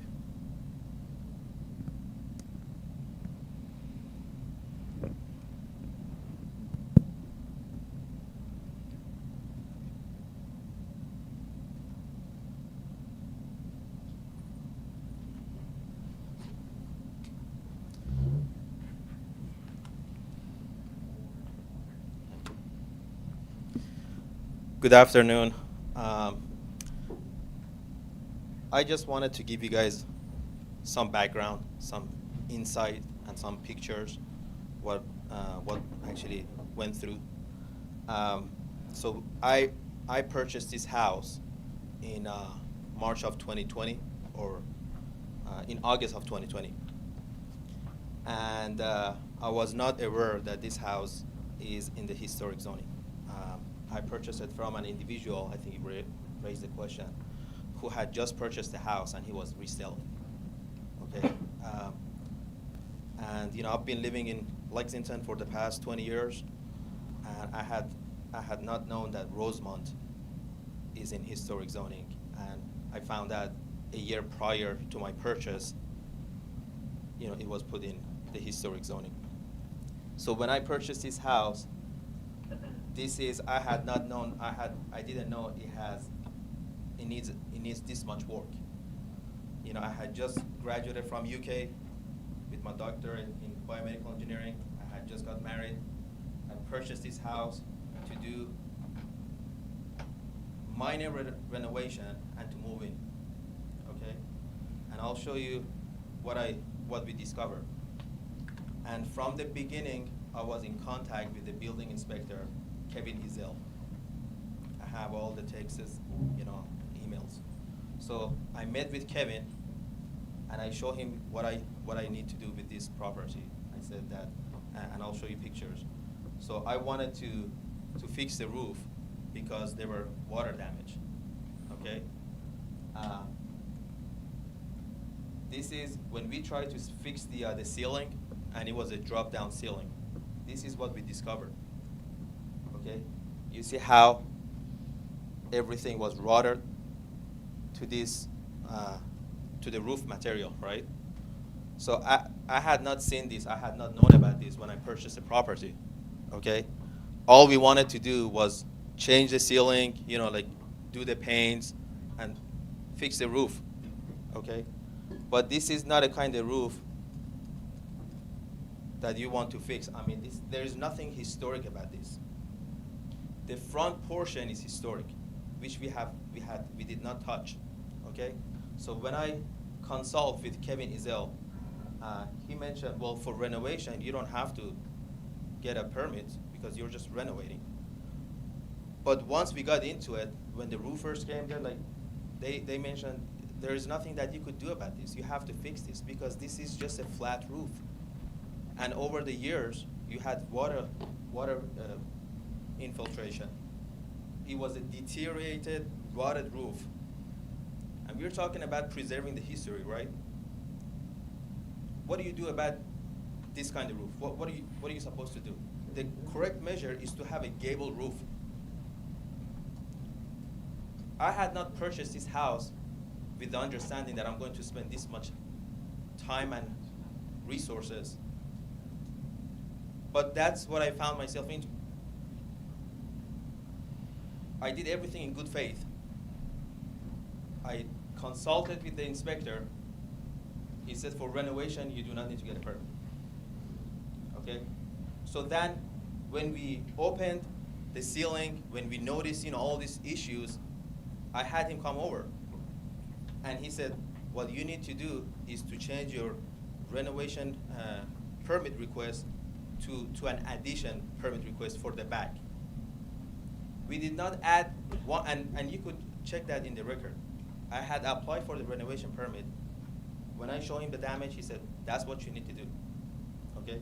So when they showed the pictures with the footer, he advised me to have that done, to have a brand new footer. We did not add 1 inch to the living square footage of the house. And that has been confirmed by HBO, by everybody else. Not 1 inch. Okay?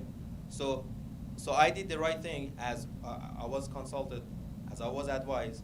I hired an engineer, and they gave me a permit. They gave me a permit to do the footer. So we have no problem over that. The problem that we find ourselves today is still the roof line. Okay? The HBO argument is that it's too massive.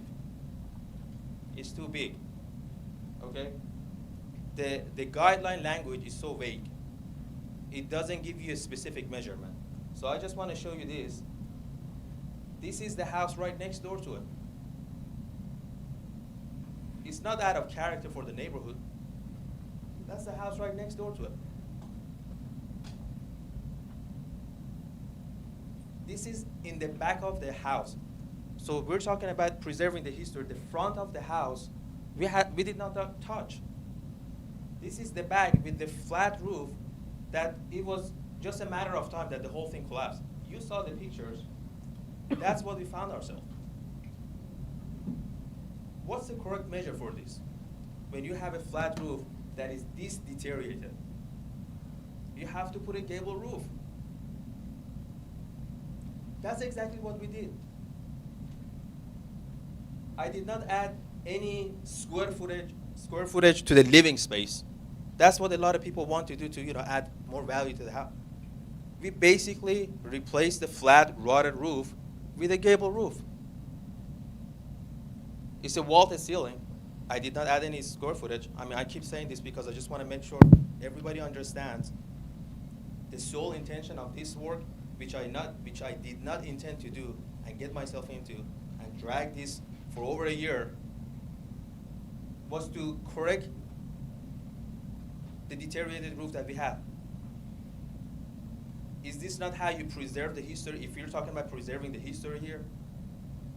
Or if I was, just someone who purchased the house and wanted, to put a Band-Aid on it and flip it, sell it, I would have not touched that roof. Is that the right thing to do? Is that what we are asking people? Is that what we want to encourage people to do? Just put a Band-Aid on it, let's go on with it? I did the right thing for myself. If I ever move in here, or for anybody else, that ever would move into this house, for the next 50-something years, that roof stays, you won't have water damage. Now, the problem that we find ourselves into today is that for a year, I've been going back and forth, consulting with the HBO, and I don't know if you guys had the time to look over the letter of appeal. It has the timeline in details that what I had to go through every time we meet. They tell us, what is it that we need to do, and I appreciate their time. They tell us what is it that we need to do. We do exactly that. If you go through that appeal letter, it shows you by date what was requested, and we return in exactly what was requested. Okay, I just want to show you. This is the final plan that we came up with. What is the problem? They're saying this roof here. They mentioned that it needs to be distinct, because right now it's the same level, right? So to comply with that, okay, let's have a step down. That's distinct, right? They said that, it's too massive. What's the definition of too massive? Like, can you put it? I'm an engineer. Put a number to it. What is too massive? What's the right height? It really all comes down to interpretation, right? So, Amelia, Miss Armstrong, she's the one who suggested to go down 2 feet. And I mentioned, and I, told her it would be probably better, because this right here is at $10,000 to $15,000 change. An area that nobody sees. You have to walk down on the driveway to see this, to see the back portion of the house. We did exactly what they asked us. They said 2 foot. I said, how about 16 inches? So 1.5 feet, or 18, I'm sorry. That's what we did. It's distinct. So we are trying to follow the guideline, right? Let's have a step down. What part of the guideline talks about what height this should be? If we are talking about that wing that Mr. Bailey mentioned, the historic, you cannot build a gable roof with that wing. I mean, the whole thing, you saw, it was flat. What have I done so wrong here? From the beginning, I spoke with the building inspector. I brought him over.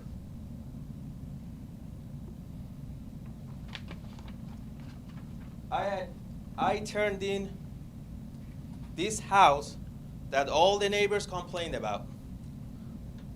They had homeless people going there. They had, people doing drugs and whatnot.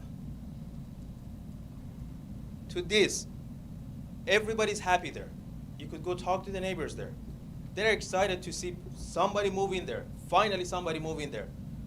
Get the neighborhood back in, what it used to look like.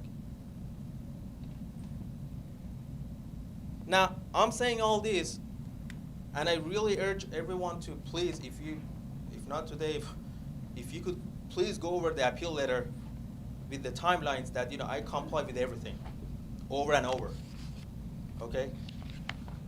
But I just want to mention something else. You know, the whole argument about this is too massive, is maybe out of character for the neighborhood. It's not out of character. You see the house right next door. The house right across is even higher in height. Okay? But in the board meet, the BOAR meetings that I've been, there were 2 cases, and Mr. Bailey mentioned 708 Short Street. 708 Short Street, 1-story building. They asked for the 2nd story to be built on top of the 1-story, right? So not only they double the living square footage, but they also double the height. And it was approved based on emotional plea that, you know, the applicant mentioned that they had been living in that house for many years and they would like to continue. They just need the square footage to be increased. So they allowed a 1-story building to be converted into 2-story. Why wouldn't they approve this? What's the double standard? I'm not even adding 1 inch of living square footage here. I'm just correcting a deteriorated, rotted, flat roof. On the same street, 157 Rosemont Garden. 157 Rosemont Garden. They added living square footage. They added a whole brand new laundry. They didn't do the step down with the roof that, you know, everybody's making me to do, and I'm more than happy to do. They did not get a permit. That was allowed. Again, based on an emotional plea. The applicant mentioned we were in the midst of COVID, and the contractors, you know, he wanted them to feed their family, so he just went ahead and did it. I know HBO didn't agree with that, disapproved, but the BOAR, they approved the case. They approved the They added living space. They added the height. They didn't do the step down. Their case got approved. What am I doing here so different that I have to drag this? Why do we have this double standard? And I'm not asking what they asked. It's just a roof. It was flat. Now it's gable. It's the back portion of the house. You can't see it. You have to walk down the driveway to see it.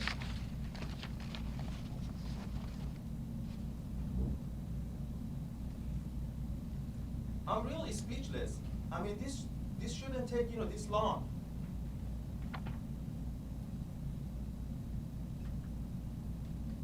You know, I don't know what else to say. It's just very disappointing that I've tried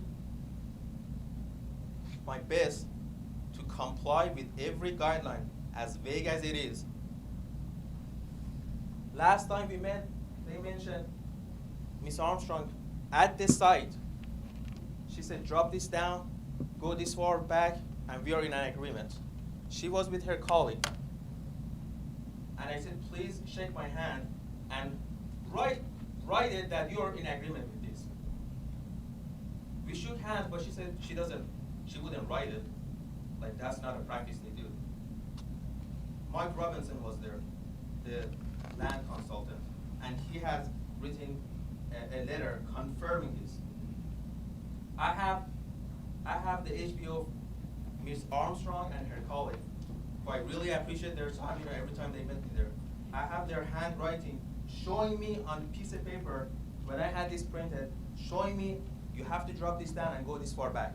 This is exactly what I gave them. And my case was still disapproved. You could see all that in the appeal letter that I have there.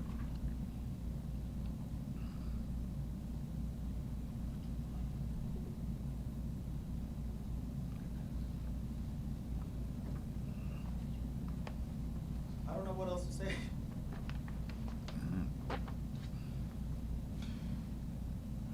Any questions for the homeowner? Yeah, Mr. Nickel. mean, the crux of the matter to me, the way I understand it, without reading this whole packet, I'm looking at page 12 on the appeal. The 7/15/2021 meeting that you're referencing, I mean, I just need to see, it sounds like I just need to see the proof of this correspondence, because it looks like on 7/15, you're saying you did what they told you to do, and then we're looking back on 7/20 you checked in, and then we got a 7/20 denial. So I don't know what to say about that. I don't know. And if you notice, I sent a text because I had the land consultant, Mike Robinson, send this plan to Ms. Armstrong, that we are giving you exactly what you asked us. We did not get a response. Well, what did they say after you built it, like you thought it was supposed to be done, and then it was disapproved? And what's the remedy? What do they want you to do? So we have dropped it 1.5 feet down, and they want us to drop it maybe what, 4 foot down. That's maybe when you're just talking about it, it's just a number, but that's a lot of money. How many rafters is that? How many feet wide is that? This is Or deep? how deep? Like Yeah. 12. 12 feet? No, it's I'm sorry. I will take that back. 18. Okay, I mean, you don't have to take the whole roof off, you just gotta lower by 4 feet a certain portion. So you have to take the whole roof line. You have to shave it. I mean, you're talking about 4 foot. What they're suggesting. But all I'm asking, the height. We're just coming up with these numbers. 4, 2. We're talking about this needs to be distinct. This needs to be stepped down, right? It's stepped down, and to do this right here is 10,000-15,000 that I have to spend again. But where do these numbers come from? The guideline says step down, distinct. That's what we are proposing. That's what Ms. Armstrong was in agreement. This is what she proposed. Okay, thank you. We'll let her respond. I get it. Thank you. Any other questions for the applicant?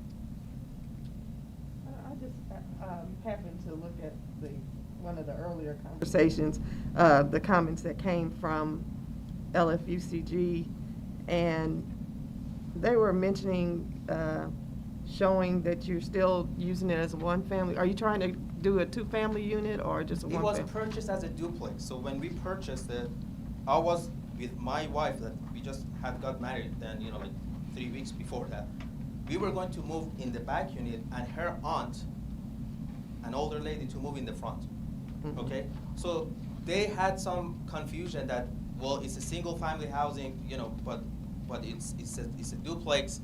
And I forgot the name, Mr. David Jarman, he had to go through, he had to call PBA, he had to get the documentation, and and he established in an email, and he sent it to everyone, that this is an allowable continuation of a duplex.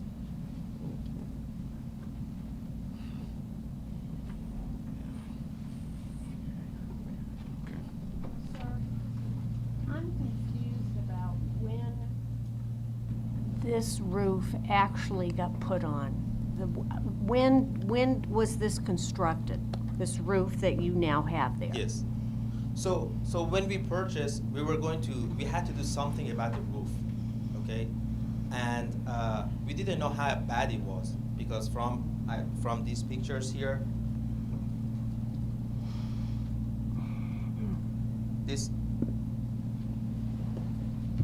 I didn't really notice any soft spots. We brought the experts. They didn't notice any soft spots. I mean, you have rubber, you have, some kind of plastic composite, you have you have something of everything. They have patched it up for years, okay? And I wasn't really looking into spending the money, okay? Yeah. But then when we tried to do the renovation inside, like to change the ceiling, fix the ceiling, when they took the drop ceiling out, this is what we noticed. So I understand that, I Yes. understand that, So- but I'd like to know when was the roof put on? So When was it constructed? When the roofers decided to change the shingles for the first portion of the house, they said that we need to have a gable roof to have to make sure like you won't have this problem again. Mr. Mir, what date did it get constructed? That's what she's asking, the actual date. I could give you the exact date. I just have to go back, but it was Well, just give me an approximate date. probably a month or two after it was purchased. So that would have been September, October? Yes. No, actually, it was January, still under construction. January. But when did it start? That's their question. No, I was asking exactly when, the roof Like was completely- constructed. So you weren't having conversations with the HPO at the time that the roof actually went on? No. I didn't know it was in historic. I came to find out. I had never dealt with the HBO folks before. I came to meet them and deal with them when she called me and put a violation order that this is in historic zone and you need to get our permission, get a permit from our department. Maybe this is circling. I don't know. When you started the whole project, did you get any kind of a permit? So I met with the building inspector, okay, and I mentioned Kevin is ill, and I have it in text too, and he recommends that I need to get a renovation permit, And you got one? and I apply for it, but then when we notice issues like this, I called him back and he looked at it and he said you need to call and withdraw that renovation permit and get an addition permit, and So- that's exactly what I did. And so did you receive that? Well, you need to, in order to get that, to like completely get the permit, you need to have the permission of the HPOA as well, okay? So I applied for that, and they told me exactly, the building inspection told me exactly what is it that I need to have. I did everything they asked me, I just couldn't get the permission from the HPO. So she basically asking yes or no. Did you receive it? Yes No, or no? I couldn't get it. I Okay. couldn't finally get the permit because I didn't have the Alright. permission. But every other item that the building inspection asked me, I complied with every single one, and I mean, you could see it in the file. All right, thank you. I've got one. Yes, go ahead. One question.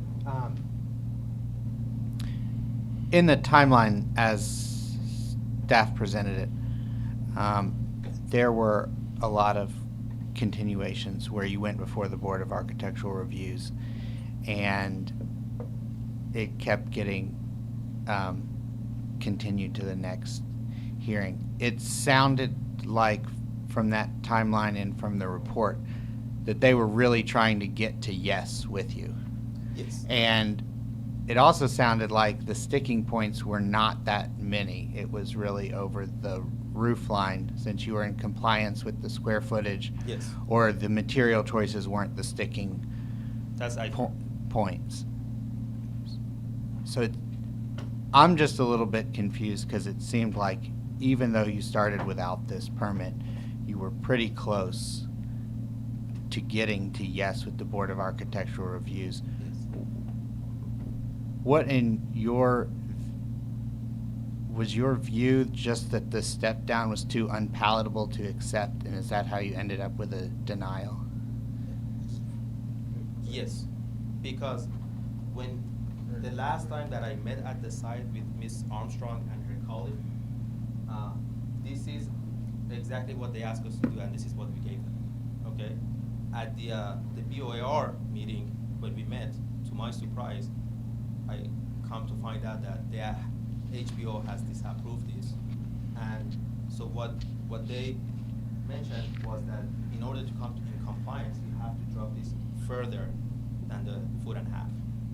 Okay, and to me, that's a lot of money. And we're just talking about the height in the back for the step down. Like, where are these numbers coming from? Okay. Any other questions for them, Mr. DeMoe? I do. So did you ever submit plans to the Board of Architectural Review that got approved? Any portion of plans that got approved? So these are what I had Mr. Mike Robinson draw, and that's what they reviewed. But did they approve anything? I don't think that's the process, so I'm not sure that if that's the process. Did they give you a letter? Did they give you a letter saying, yes, you could do the plans you submitted? No. Okay. Thank you. Okay. I think we're gonna pause for a minute and bring Ms. Kerr up. I think, Ms. Kerr, you want to speak? And Mr. Mirror, you'll get an opportunity. Just,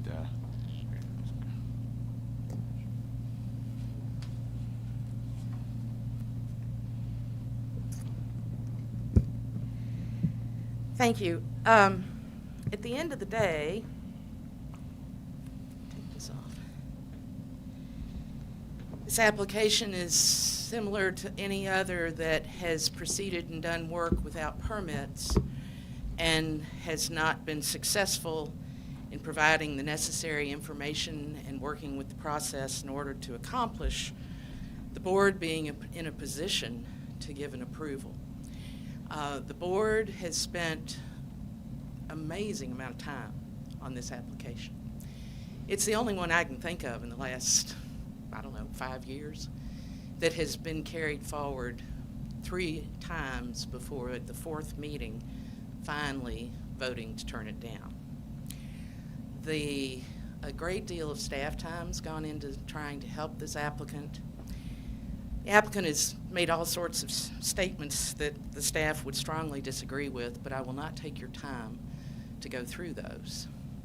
But the suggestion is, underlying it all, that the staff promised him something that would be approved. I think you all know that government staffs never promise anybody how a board will vote. We advise people what the design guidelines call for. We advise people that what they're talking about is not within the guidelines. We strongly advise people about that. And we talk about the nature of the problems and what they need to address in order to get to the point that they could get, as was suggested, a yes. That's our goal. And to comply with the design guidelines within those contexts, and then for the board, our Board of Architectural Review, of course, to make the final decision. And so the applicant was very interested throughout the process of just tell me a number and wanting give me a number, and that's what I'll tell the board and submit. Well, the drawings that were provided had varying numbers, but most importantly, what they didn't have is anything that came as accurate drawings. The dimensional aspects of the drawings were never correct. And in the biggest picture, had we not been trying so to work with the applicant, we probably just should have said, until you get accurate drawings, we can't even put this forward to the board. But, and it kind of got worse instead of better in terms of the misinformation in the drawings. And the board members were commenting. We have 2 or 3 architects on the board, and they were saying, these drawings don't line up. So, this has been a very frustrating case for all parties involved, I'm sure including the applicant.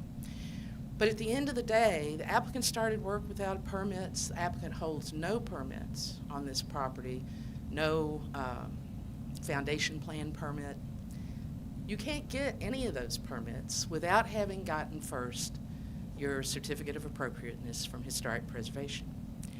And so when you go to the counter at building inspection, they can talk to you a great deal about the things they need to be taking into consideration as working on their project drawings and information. But they tell everybody they can't give them a permit.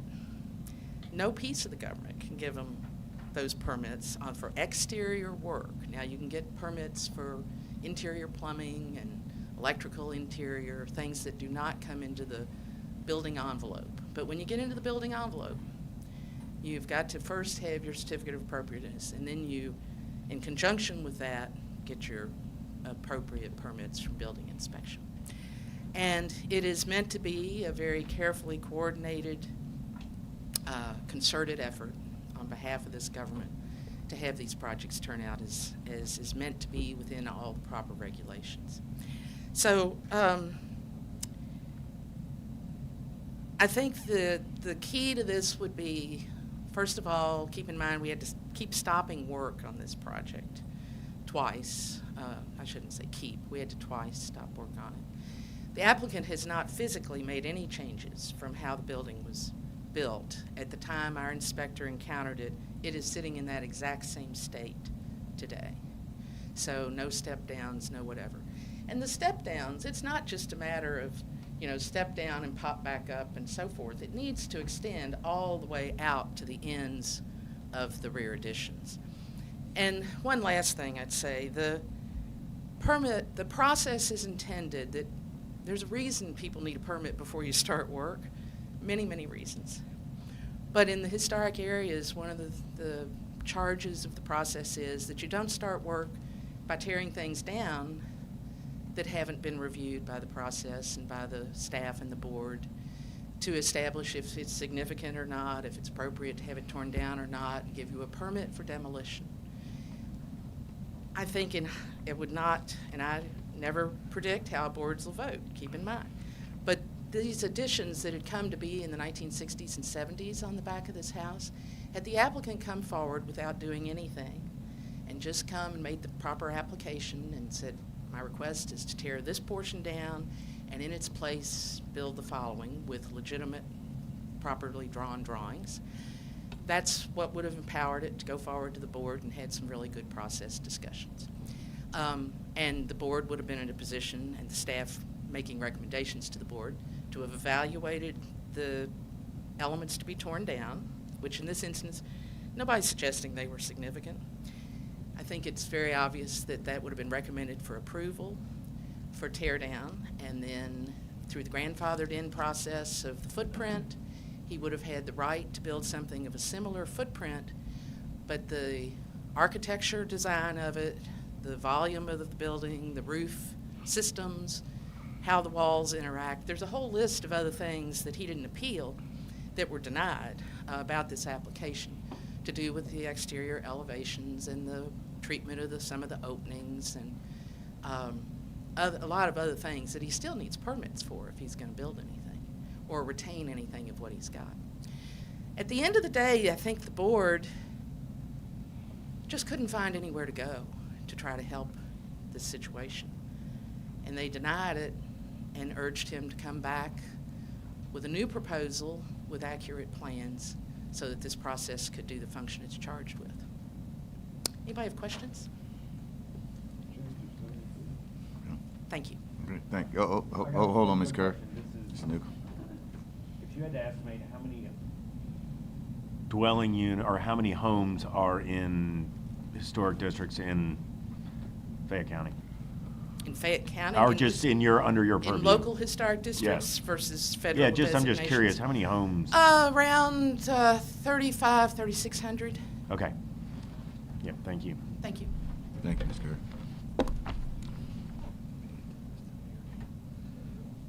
Mr. Meir, do you have anything additional you'd like to say? If not, you okay? I'm just looking for a solution to bring this. My understanding is the height of the Okay, all right, thank you. I think that's a huge problem. Thank you, thank you. I do have one additional. You got a question for which one? Yes. Have you ever had an architect draw up plans and submit them? So I was under the impression that Mike Robinson has the appropriate certificates because he does does this for a living for a lot of people. He has an office on Euclid Avenue. So when they kept saying, come back with better plans, how did you interpret that? So he would go back to the property and get And better draw. measurements. Okay. And each plan would reflect those comments. Okay, thank you. Thank you. Ms. Wade? Mr. Robbins, Mike Robbins, is not an architect. He's a draftsman, and he does do work for clients, but his purpose or his job is to draw what they ask him to draw. So he's not a design professional, I would qualify that. Okay. Is that, Tom, you think that's accurate? He draws plats and so forth for several engineers within the community, but he is not an engineer, he's not a land surveyor, he's not an architect, he's a draftsman. Okay, thank you. Well, ladies and gentlemen, we got another one. We gotta make a decision on. Yeah, the floor is open. More discussion as needed, for sure. Do you understand what all is required for you to get the COA? Other than the roof line, it sounded like there's more. Do you know what all of that is? Well, again, to my surprise, because last board meeting that we had, and I mentioned that to Mr. Melly, everything else was met. We talked, this is why every other comment that we had with Ms. Armstrong, we met at the site, and it reflects every comment that she mentioned. She wanted a step back for the door, we put that in place. She wanted the siding to be different than the original house, we put that in place. She wanted the porch roof to have a step down. We have that with it. So every other one was met. And when we had the last board meeting, they mentioned that the only remaining issue is the roof line. Okay, that's not what I thought I heard being said. And that's to my surprise. Okay.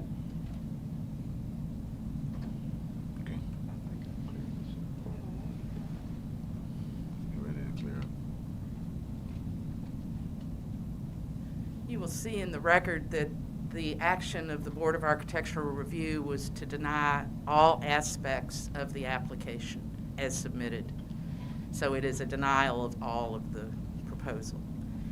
And there were some things about it getting closer in what was being talked about with the property owner, but nothing in a unified sense that could be approved and action taken on it by the board. And so it is entirely a denial of the whole proposed project. And so in order for him to go forward, what does he need? He needs to get engineered drawings of all systems? He needs a professional architect to draw accurate accurate drawings reflecting the correct dimensions, and then for that architect to meet with the staff and the property owner and take from that meeting the concepts that are the problems, and with the owner's participation and on that owner's behalf, bring back to the process those accurate drawings reflecting the manner in which they propose to resolve the issues, with hopefully the intent of demonstrating that they could indeed accomplish being within the design guidelines. And then it would go to the board for their participation in the process. Thank you, Ms. Kerr. Frank, you going to speak? Yeah, I don't think I understood you the first time around. Have you actually built what you've shown on here, or you've just changed the plans? So right now, as the building sits, you don't have this step. No, my question is, if I went out to that building right now, would I see what you're seeing here? You will see this right here, you wouldn't see this part, and you wouldn't see the step down. You would see the back portion. So you built that, and then you're, from this point forward, they're suggesting other things, and you haven't built any of that? No. Is the roof closed in to where it won't leak? Yes. Okay. The back portion, and this is why I had to finish it, because we Okay. didn't want. All right, I understand. I was confused between the two things that I was hearing. Okay, thank you. Sure.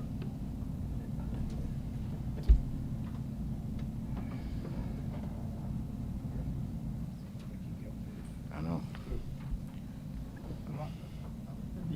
I'm so emotional because, and it's really not fair to anybody.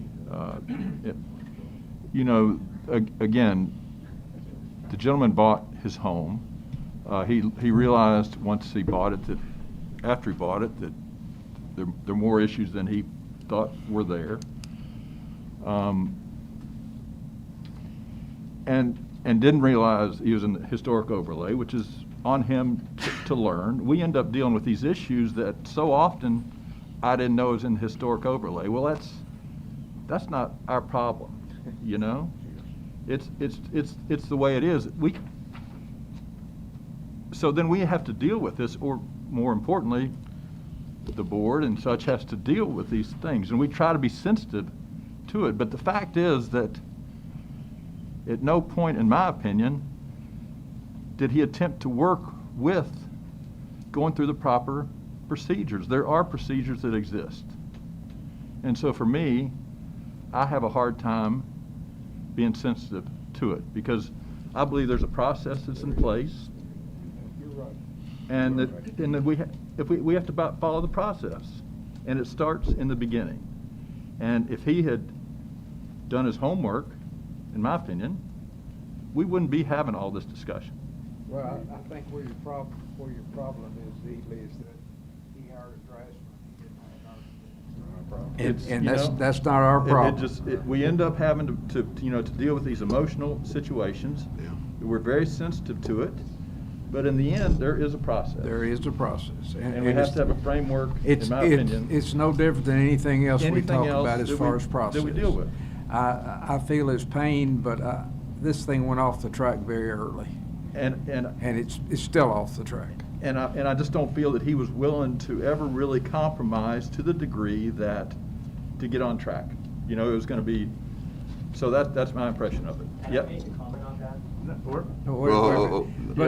But the problem we're running into is that we're asked permission or beg forgiveness. But there's a. No, I was just going to say, I think that, everything started wrong, but I really feel like once he got in the process, sometimes I think I don't think it's fair to assume that people know exactly what to do. Because if he kept coming back to you with elevation drawings that weren't giving you anything, why was he even in front of the BOAR if he didn't have the appropriate documentation? That, to me, you're doing him more of a service to say, I'm not going to review it until you come back with architectural drawings. Yeah. And just left it there. Yeah. But to keep going back and revisiting makes him feel like you're listening and that he's making progress, and he's really just spinning his wheels. And that's a confusing part. And from our that's standpoint. what's kind of frustrating for me. Why do we because even keep going back? I don't know that Right. the drawings are really that far off to be the problem. But the problem, it seems like, was a communication breakdown, and getting somebody that understood the process, or an architect on board, I think would have helped solve the communication, because it seems like, gosh, this was close to being approved to end up all the way here. Hey. But you're an engineer. You know all these things. You know there's procedures. And I just don't. I'm confused as to why you didn't really try to work with them. Can I make a comment? Please. Okay. Or can he No, not, or? no. Okay, sorry. No, we closed All right, that, all right, we you closed got it, that you part got out. it. We're having a discussion Well, amongst that's each where other. I'm sorry, you know, it's just. the No, whole I thing. understand. You got It's very valid confusing, questions the whole thing. and concerns. Well, I mean, because part of it, you know, really once you started dealing with the building inspection, that's not enough. You're gonna have to have complete drawings showing each rafter, each support, But he each never got permits. You know, he never got approval to do. But he couldn't get the permit without the approval from them. Yeah. But then he couldn't get the approval from them because he wasn't giving them. So he should have stopped right there. Stopped and did what? That's what Say, okay, got to do what it took to get approval from them. But it If- sounded if like he had didn't done get a lot of that. directions. I think it just was a matter of communications because the main thing is just to say, we've got to have architectural drawings. And that would have killed everything. Give me architectural drawings, we need to speak to, have the architect call us so that they can draft something that's suited, that's We suitable. can't put Humpty Dumpty back together. That's where I feel like it fell off, but I mean, Yeah. you still can't, if you do stuff without the permits first, it's hard, but there's not a lot to be done other than do it the correct way. You know, we can't put Humpty Dumpty back together. Right. So what do we do? Right. Before someone makes a motion, one thing that's, as a body, we've experienced during the COVID situation is that in each committee, our zoning committee and our subdivision committee, we've worked together to talk to the applicants and talk to everybody involved and say, all of this is taking a lot more time than it has in the past. We would like you all to work to a yes, and then once you hit the point where you can't get the yes, then come to us, and we will be able to arbitrate and do our job. Yeah. I would like to put something into place with the BOAR saying, I think we're making a pretty strong statement each time it comes to us that it is what it is. So I recommend working with the BOAR so you don't have to come in front of us. As you'll see, there's not much we can do other than act on emotions, and we're not here to act on emotions. I also noticed too on the applications, when there are purchases involved, it seems to always be, we didn't know we were in the H1 overlay. I don't know, I'm not a realtor, So how but do you that do seems that? to happen Yeah. every single application. Yeah. And then the problem arises. Yeah. It's like, well, I didn't know. Yeah. Now, we can't determine they didn't know. Now, of course, we up here, we know now, we better look at the PVA website to see what property we buying. But as a realtor, we got 2 to 3 realtors on here now. One just left. But that's an issue every single time. There's a reason I asked how many properties are in, we have 3,600 times roughly $100,000 per unit. That's $360 million worth of tax dollars. Somebody figure out how to, those that want to be in the H1 overlay should pay for some sort of arbitrator to solve this problem. I mean, there's plenty of ways to get, that's $360 million bucks at 1.27%. Add another something on there so it. I think you're overthinking this, Bruce. Just put a sticker on all the buildings. You know Bruce always he's always quantifying everything. Well, yes, sir.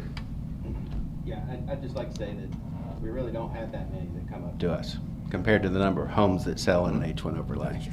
It's very few. And I want to let you know that I'm very appreciative that you bought the property and that you're trying to improve it. It'll definitely make the area better to have the property improved. However, it is an H1 overlay. It has to follow those guidelines. You need to get the approval from the Board of Architectural Review. And I think that's your next step. If we don't have any further discussions amongst each other, we do have, the floor is open for a motion in some form or fashion. I can't ask you to make it, but I can. Are we ready for a motion? Sure.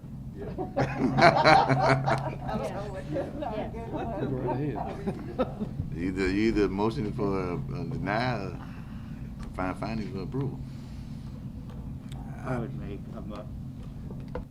a motion to deny the appeal and uphold the BOAR's recommendation. Okay, we have a motion. I'll second. We have a second by Mr. Penn. Any further discussion to that motion? The amongst the commission? Not seeing any. All in favor, please raise your hand. All right, motion passes unanimously. Thank you. That was a tough one as always.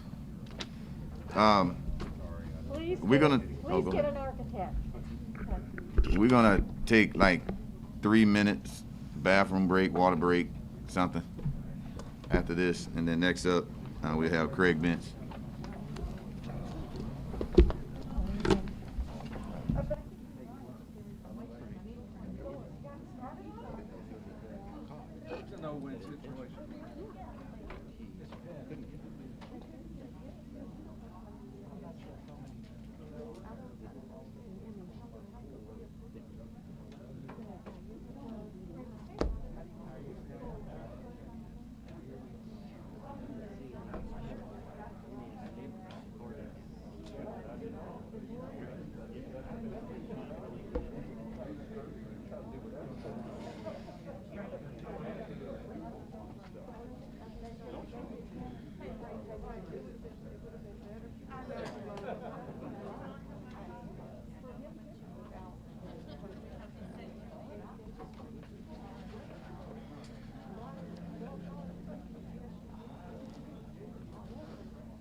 Don't worry, Anthony is right.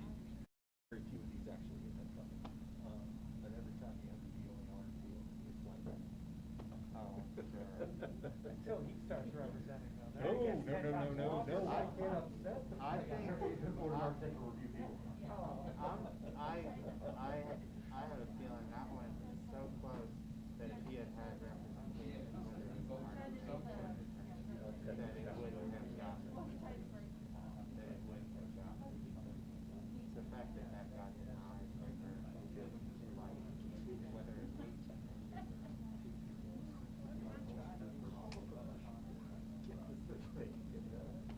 Thank you for your work, sir. Of course, I'm here to help. We like that. We thank you. Fight.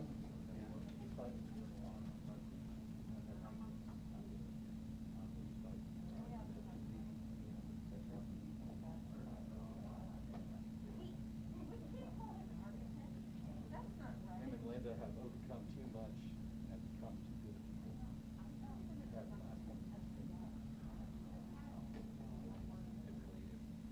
Just got his kids everywhere. Right, he went out to the wedding, didn't he? Yeah, he good one. Yeah, good. I ran into somebody that said he was playing golf down in Naples. Last few rounds, very short.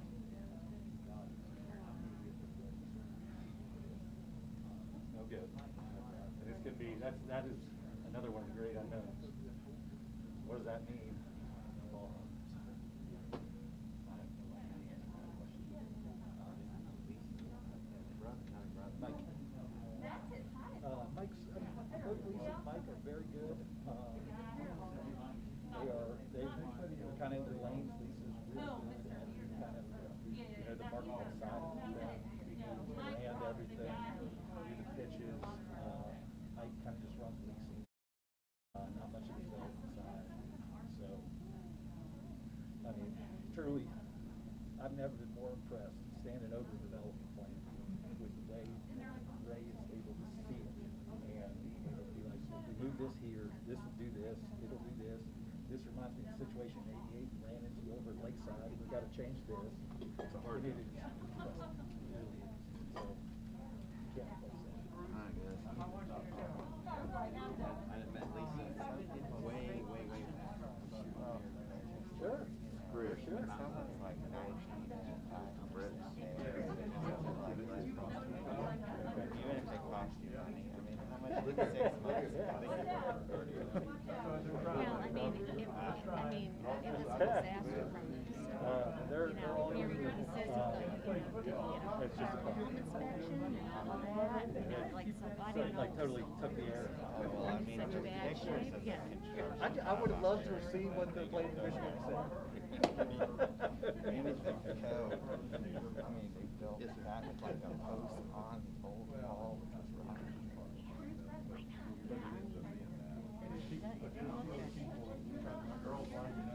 No, they should have just demoed all of that. I mean, the addition, I'm sure, was another thing. Just demoed it,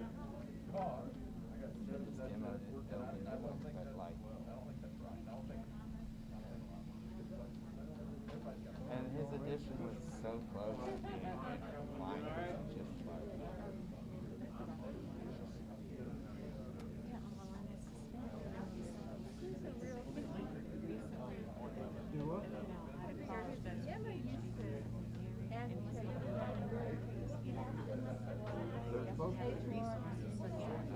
Somebody just said on our walk out, and I didn't notice at the hearing, but when I went to the restroom, one of them just said that he owns 6 houses.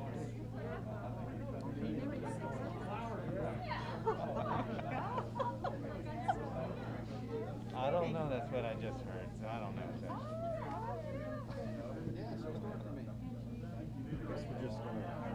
But I don't actually know if that's. I shouldn't repeat what I just heard. For years trying to get us. I should know better than that. If it's true, it's pretty wild. Yeah. This is the property. Like the way to do that. If he had an argument, they would have just told him. They would have called him. They got it sorted out. Our business isn't historic, so.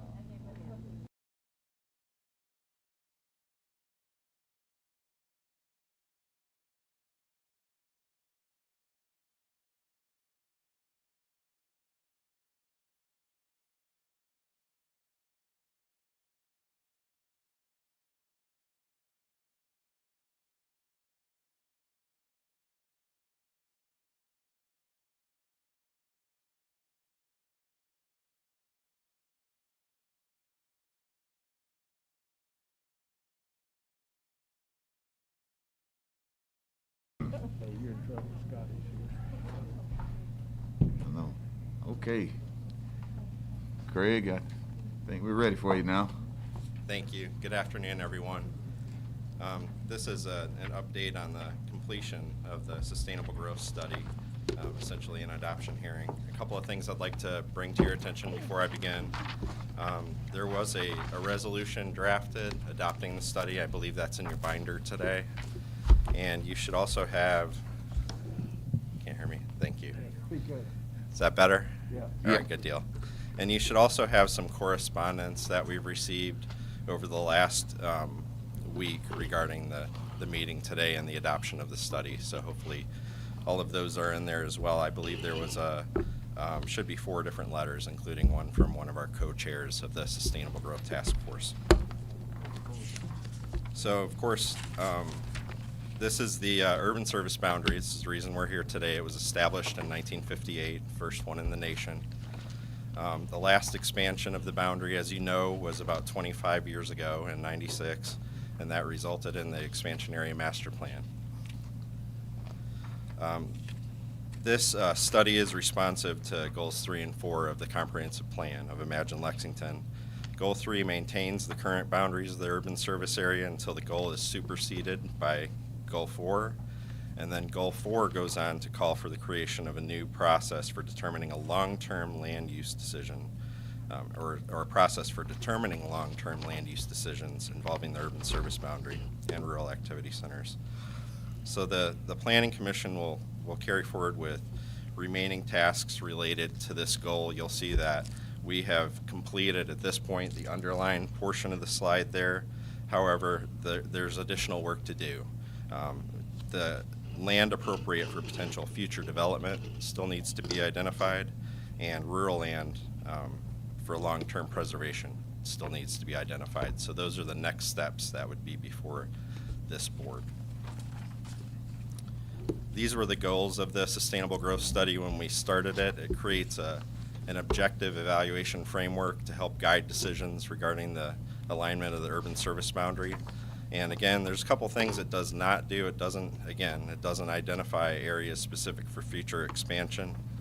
It's simply a tool at this point to evaluate ongoing needs for land in the urban service boundary. The Mayor's Sustainable Growth Task Force guided the completion of this study. There's 13 task force members and 6 advisory committee members that were appointed by Mayor Gordon. They were formed to help Lexington make data-based, balanced decisions concerning growth, and the specific tasks they've engaged in over the better part of the last year are listed there. A lot of what we'll talk about today is that evaluation framework, that second to last bullet, and we're looking at reaching consensus on the final study as a component of the comprehensive plan. It would be adopted as proposed in the comp plan. This is a list of the task force members. It was co-chaired by Ann Bacus and Greg Padgett. We also had representation from the Planning Commission with Mr. Forrester and Mr. Penn on the task force. This is the project team that led the study. Stantec was the lead with several other consultants in various areas of expertise. And then this is the study timeline. We advertised this back in fall of 2020, and there was a professional services agreement approved by council in October of 2020. That Sustainable Growth Task Force took on a big task. They met via Zoom primarily 16 times to guide the development of this. So it was really a learning process with Zoom as well as with this process, with the study itself. The Planning Commission heard work session updates in April and in September of this year. There were updates to the Council Planning and Public Safety Committee in February and August of this year as well. And in between all of that, the project team engaged in stakeholder and public input meetings. And of course, today we're here for the Planning Commission's adoption hearing, with the next step of the Urban County Council hearing a similar presentation as well. So our goals for today, again, we have about 30 minutes to present the evaluation framework to you, and then we'll have plenty of time at your discretion for questions and discussion. And again, we'd like you to consider adopting the evaluation framework, the study as a whole, as an element of Imagine Lexington. So with that, I'd like to turn it over at this point to Mark Butler with Stantec. He'll be going through the framework, and then we're glad to open it for questions. Thank you.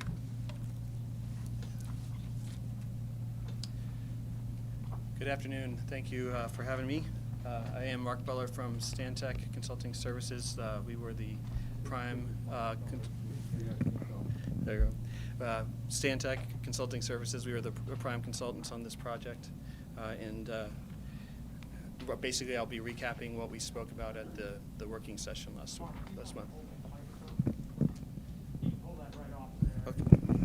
Okay, is this better? Yeah. All right, sorry. So this is I noticed last time I went over time, so I'm going to try to condense some of the slides, but obviously I can answer any questions if you don't see something. So first of all, what we did in the study was produce an existing conditions report, as well as perform a bunch of stakeholder meetings to get input into the framework that we were building. and we developed and identified some build-out scenarios that we worked with the task force on and just talked about with our stakeholders. And then we went about developing the framework and applying the framework to those scenarios that we developed. So again, this comes from Imagine Lexington, since Craig's already mentioned that part. This is the theme and goal. We'll move on from there. But hopefully, can you?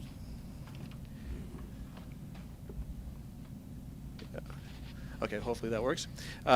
Again, our scope was to assess existing conditions, conduct the whole stakeholder agreement, stakeholder discussions, identify the scenarios, identify the evaluation criteria that we'd use in a framework, and then develop the framework itself. One of our directives at the very beginning was we would not be doing any scenarios that explicitly considered expanding the boundary. All our scenarios were intended to evaluate various build-outs of development within the current boundary. So our existing conditions report touched on a lot of the issues or the areas that would be affecting developable land within Fayette County and within the urban service boundary. So things like population demographics, economic indicators, and then the very big one, which is the vacant land analysis. What did we actually have inside the urban service boundary? But we also looked at market trends for housing and commercial markets to determine what the demand would be going forward and in the past, as well as looked at the fiscal profile of how Lexington generates revenue from the land development and how those could be compared to how it spends its money on maintaining the land development. And the report also had information about other community facilities and infrastructure related to development within the urban service boundary. So the most important aspect, again, was the vacant land analysis. And here we looked at every parcel inside of the urban service boundary, inside the whole county actually, but concentrating on the urban service boundary, what was developed, what was in each zoning category, what was non-developable or government property, and then we also made notes of properties in transition, things that we knew were changing from one type of land use to another. And the very good example of that would be the dairy farm, which was being taken by the city from UK and converted for future use for industrial uses. As you can see, most of the area inside the urban service boundary is developed or has some other land use that is not, would say it is not transitionable, but we also see that there is vacant land, or what we call, and when we say vacant, we also are including as directed the agricultural land within the urban service boundary, as it's the intention for it being inside the urban service boundary is that eventually it will be developed. So this map shows the location of the land that is either vacant or agricultural inside the urban service boundary by zoning category. And as you can see at the very bottom there, 29% of that is in residential, 34% of that is in agricultural, which most likely would be zoned, at least currently, for future residential development. So we have this parcel layer database that we assembled from various sources, including the PVA, including LFUCG and the planning department and all the GIS data that they had. And we were able to put it together, and we followed what was allowed inside the zoning for each particular, the development that would be allowed inside each particular zoning category for vacant land. And we made where we had to make assumptions about what was appropriate for particular parcels, particularly for commercial space. We used the surrounding areas to basically come to what we considered the full development potential for what is just vacant in the agricultural land today. No redevelopment, no replacement of underutilized property, but just the vacant and agricultural land. And we assessed how many dwelling units and how much commercial square feet could be developed to a complete build-out scenario. So this became basically the what we call scenario 1, which I'll get into in a second, but that is like just the status quo, like if what you could do today according to the zoning regulations that you have, what you could get out of it. And as we determined in that analysis, it's somewhere north of 26,000 dwelling units and almost 16 million square feet of commercial space. So now that we have this baseline of what the supply of land is, the other side of that coin would be developing the growth trends. And this is another aspect of our study where we wanted to come up with something that could be repeated on a yearly basis by the planning staff. So we wanted to make sure that it was simple and the data needed to perform this type of forecast was readily available. So we kept it simple and basically created a range. And the range was based on the last 10 years. In the last 20 years, a 10-year trend line extrapolated and a 20-year trend line extrapolated. So that gives us a lower range and a higher range. We did this out for 20 years, which is the same length of time as the comprehensive plan. And again, the goal of this is that those 10 and 20-year trend lines would be updated annually, so that it's always representative of what's current going on as we get new data. So the first trend line that we show is for households. We did it for 4 different sectors, the first being households. And this was actually based, again, on census data and data from the Kentucky State Data Center, which does its own forecast. And their forecast was based on census data back to 2000. So the red line is the 20-year extrapolation, which is actually, again, the State Data Center's extrapolation. And the blue line is from the American Community Survey's estimates that started from 2011 to 2019. So you can see there's when we extrapolate those projections out, the blue line out explicitly, because State Data Center and Imagine Lexington already had the red number, we can see there is a pretty large disparity between the lower and the higher estimates of future household growth.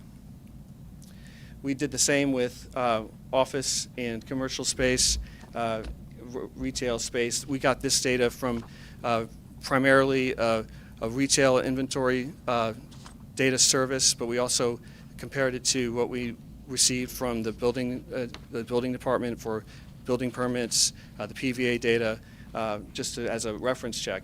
But again, we can see that if we look at the top line and the red line, which is the 20-year trend line extrapolated, and the 10-year trend line extrapolated, we get a pretty significant range there, which shows that in the last 20 years, like at the turn of the century, we had much more development occurring than in the last 10 years. And that's why we have that disparity in the trend line. So we can see that if growth continues along the lines of the last 10 years, it would be likely to be about 2.5 million square feet of office space necessary, or at least generated into the inventory. Whereas if we looked at it from 2020, or the year 2000, we would require 4.6 million square feet.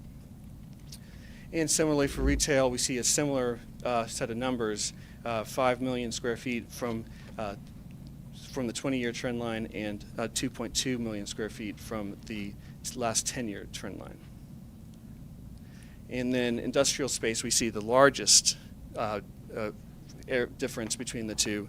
And again, this is most certainly the result of the buildup that occurred in the first 8 years, 2000 to 2008, at which point we had a recession, and at which point the industrial space that inventory never developed at the same rate again. And in fact, it's been relatively flat or minor.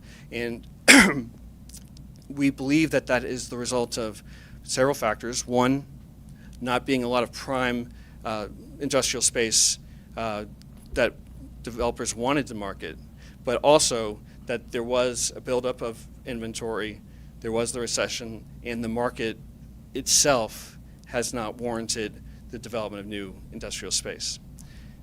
I'll get back to this in a second, but one of the other aspects of this is this range will be clarified as the dairy farm actually comes comes online, because we will now have the opportunity to have prime industrial space to be developed, and we can see whether, if that gets developed quickly, which trend line we're closest to. And that should happen in the next 3 to 5 years.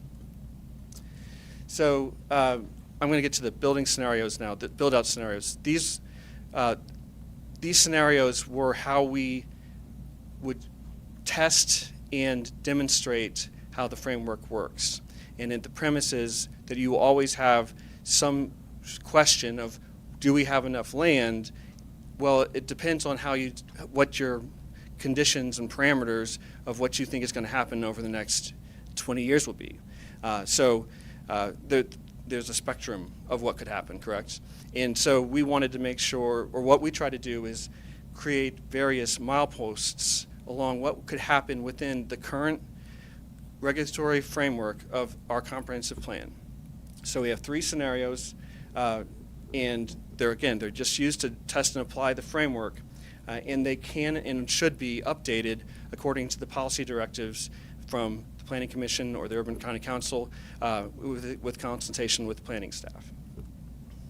So the first scenario is the milepost that is closest to what we have on the books today. It's basically what I showed in that big table of all the potential build-out. It's what is currently allowed to be built on the vacant and agricultural land inside the urban service boundary, as it's written today. So no expectation of redevelopment, no expectation of adding on any densities or other things like that into any particular zoning class. We do, the one difference, and this applies to all 3 scenarios, is if we have a development plan for a vacant parcel, those plans, that capacity that's in those development plans was used in our calculations for future development. So scenario 2 is the next milepost within that spectrum of what's possible. And that tends to be what would be possible from the regulatory side or the public policy side of saying we want to increase the amount of developable space or developable intensity within the land we have, so we can increase the densities that are allowed in certain zoning classes. We can increase the different types of land uses that could be included in any particular zoning class. And again, this is what is in the goals of Imagine Lexington to do that, which is to increase the density and development flexibility within the city.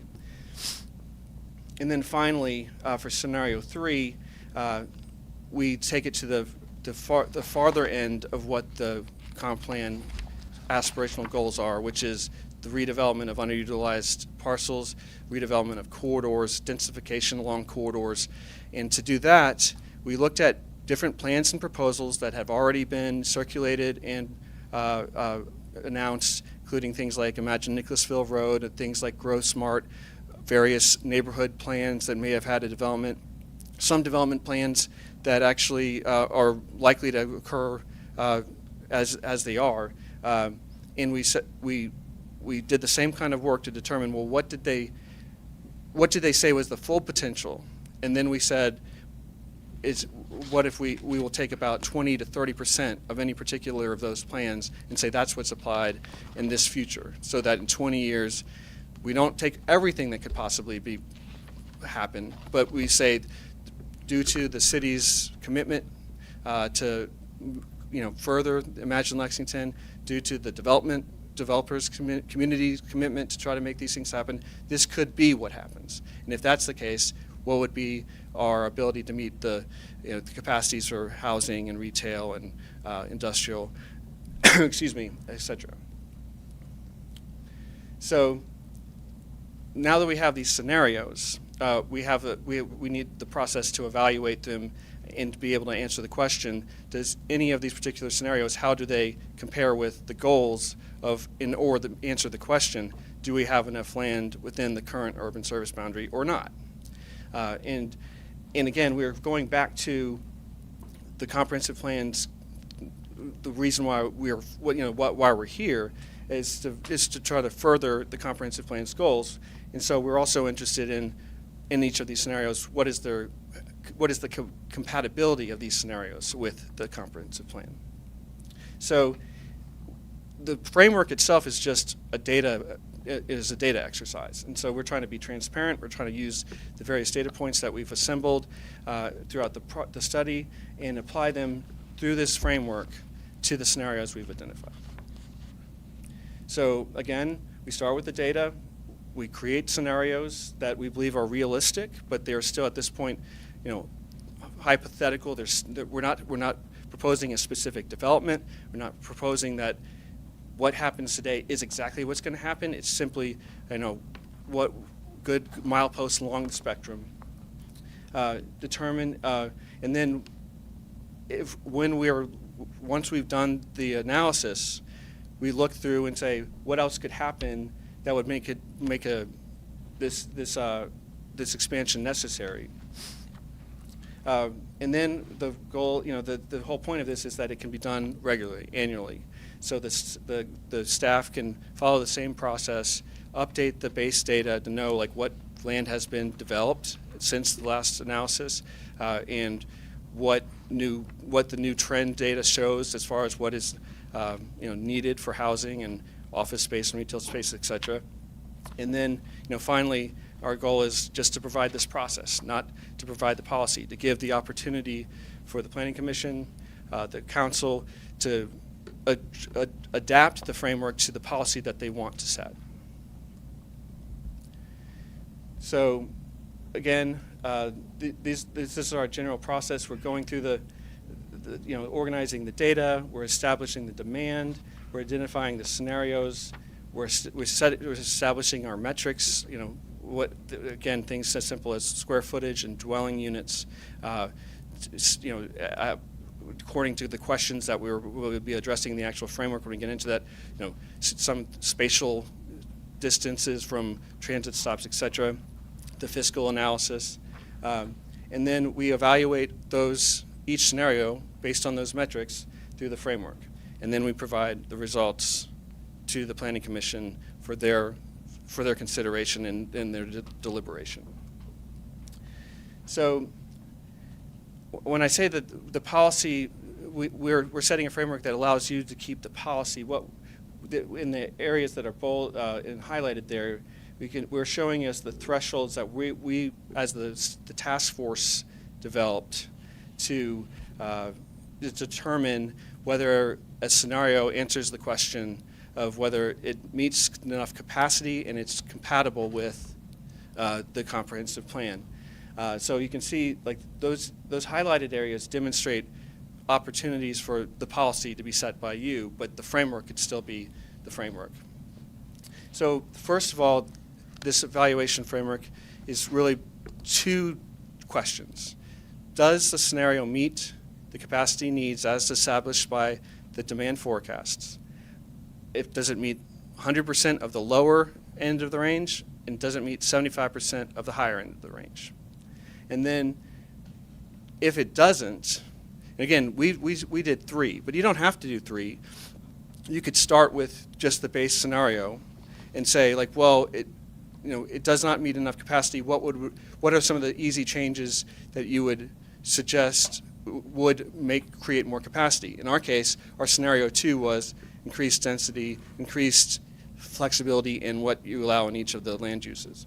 But eventually you run it through the framework and you determine whether you meet 75% of the high end or 100% of the low end. And if it does, then we were saying that does meet enough capacity.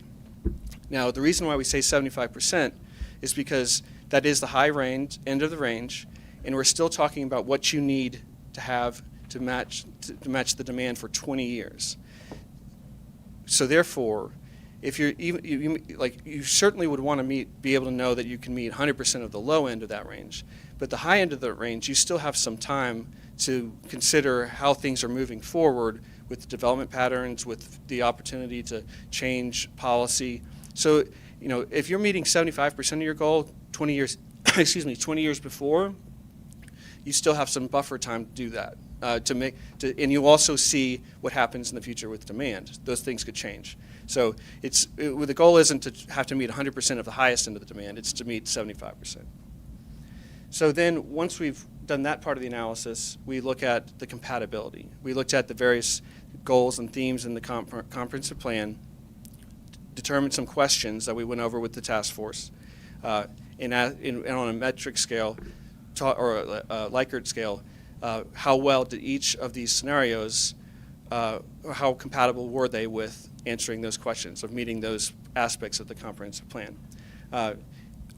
Again, we set a threshold of 50%, saying if we added up the score of how well the scale of whether it was 100% compatible or not compatible at all, if you were able to get to 50% compatibility, we would say that is more or less compatible with the comprehensive plan. Again, that was a threshold set by the task force, but it could also be changed and set by the Planning Commission or the Urban County Council.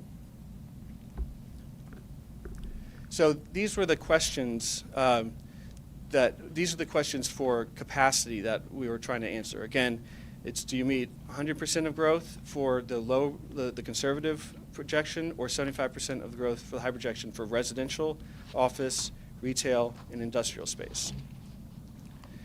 And so for the first, for residential units, when we did the analysis, based on the 3 scenarios, each one of those are in a row, we were able to determine what the capacity was. That's on the left. So for scenario 1, it's 26,600.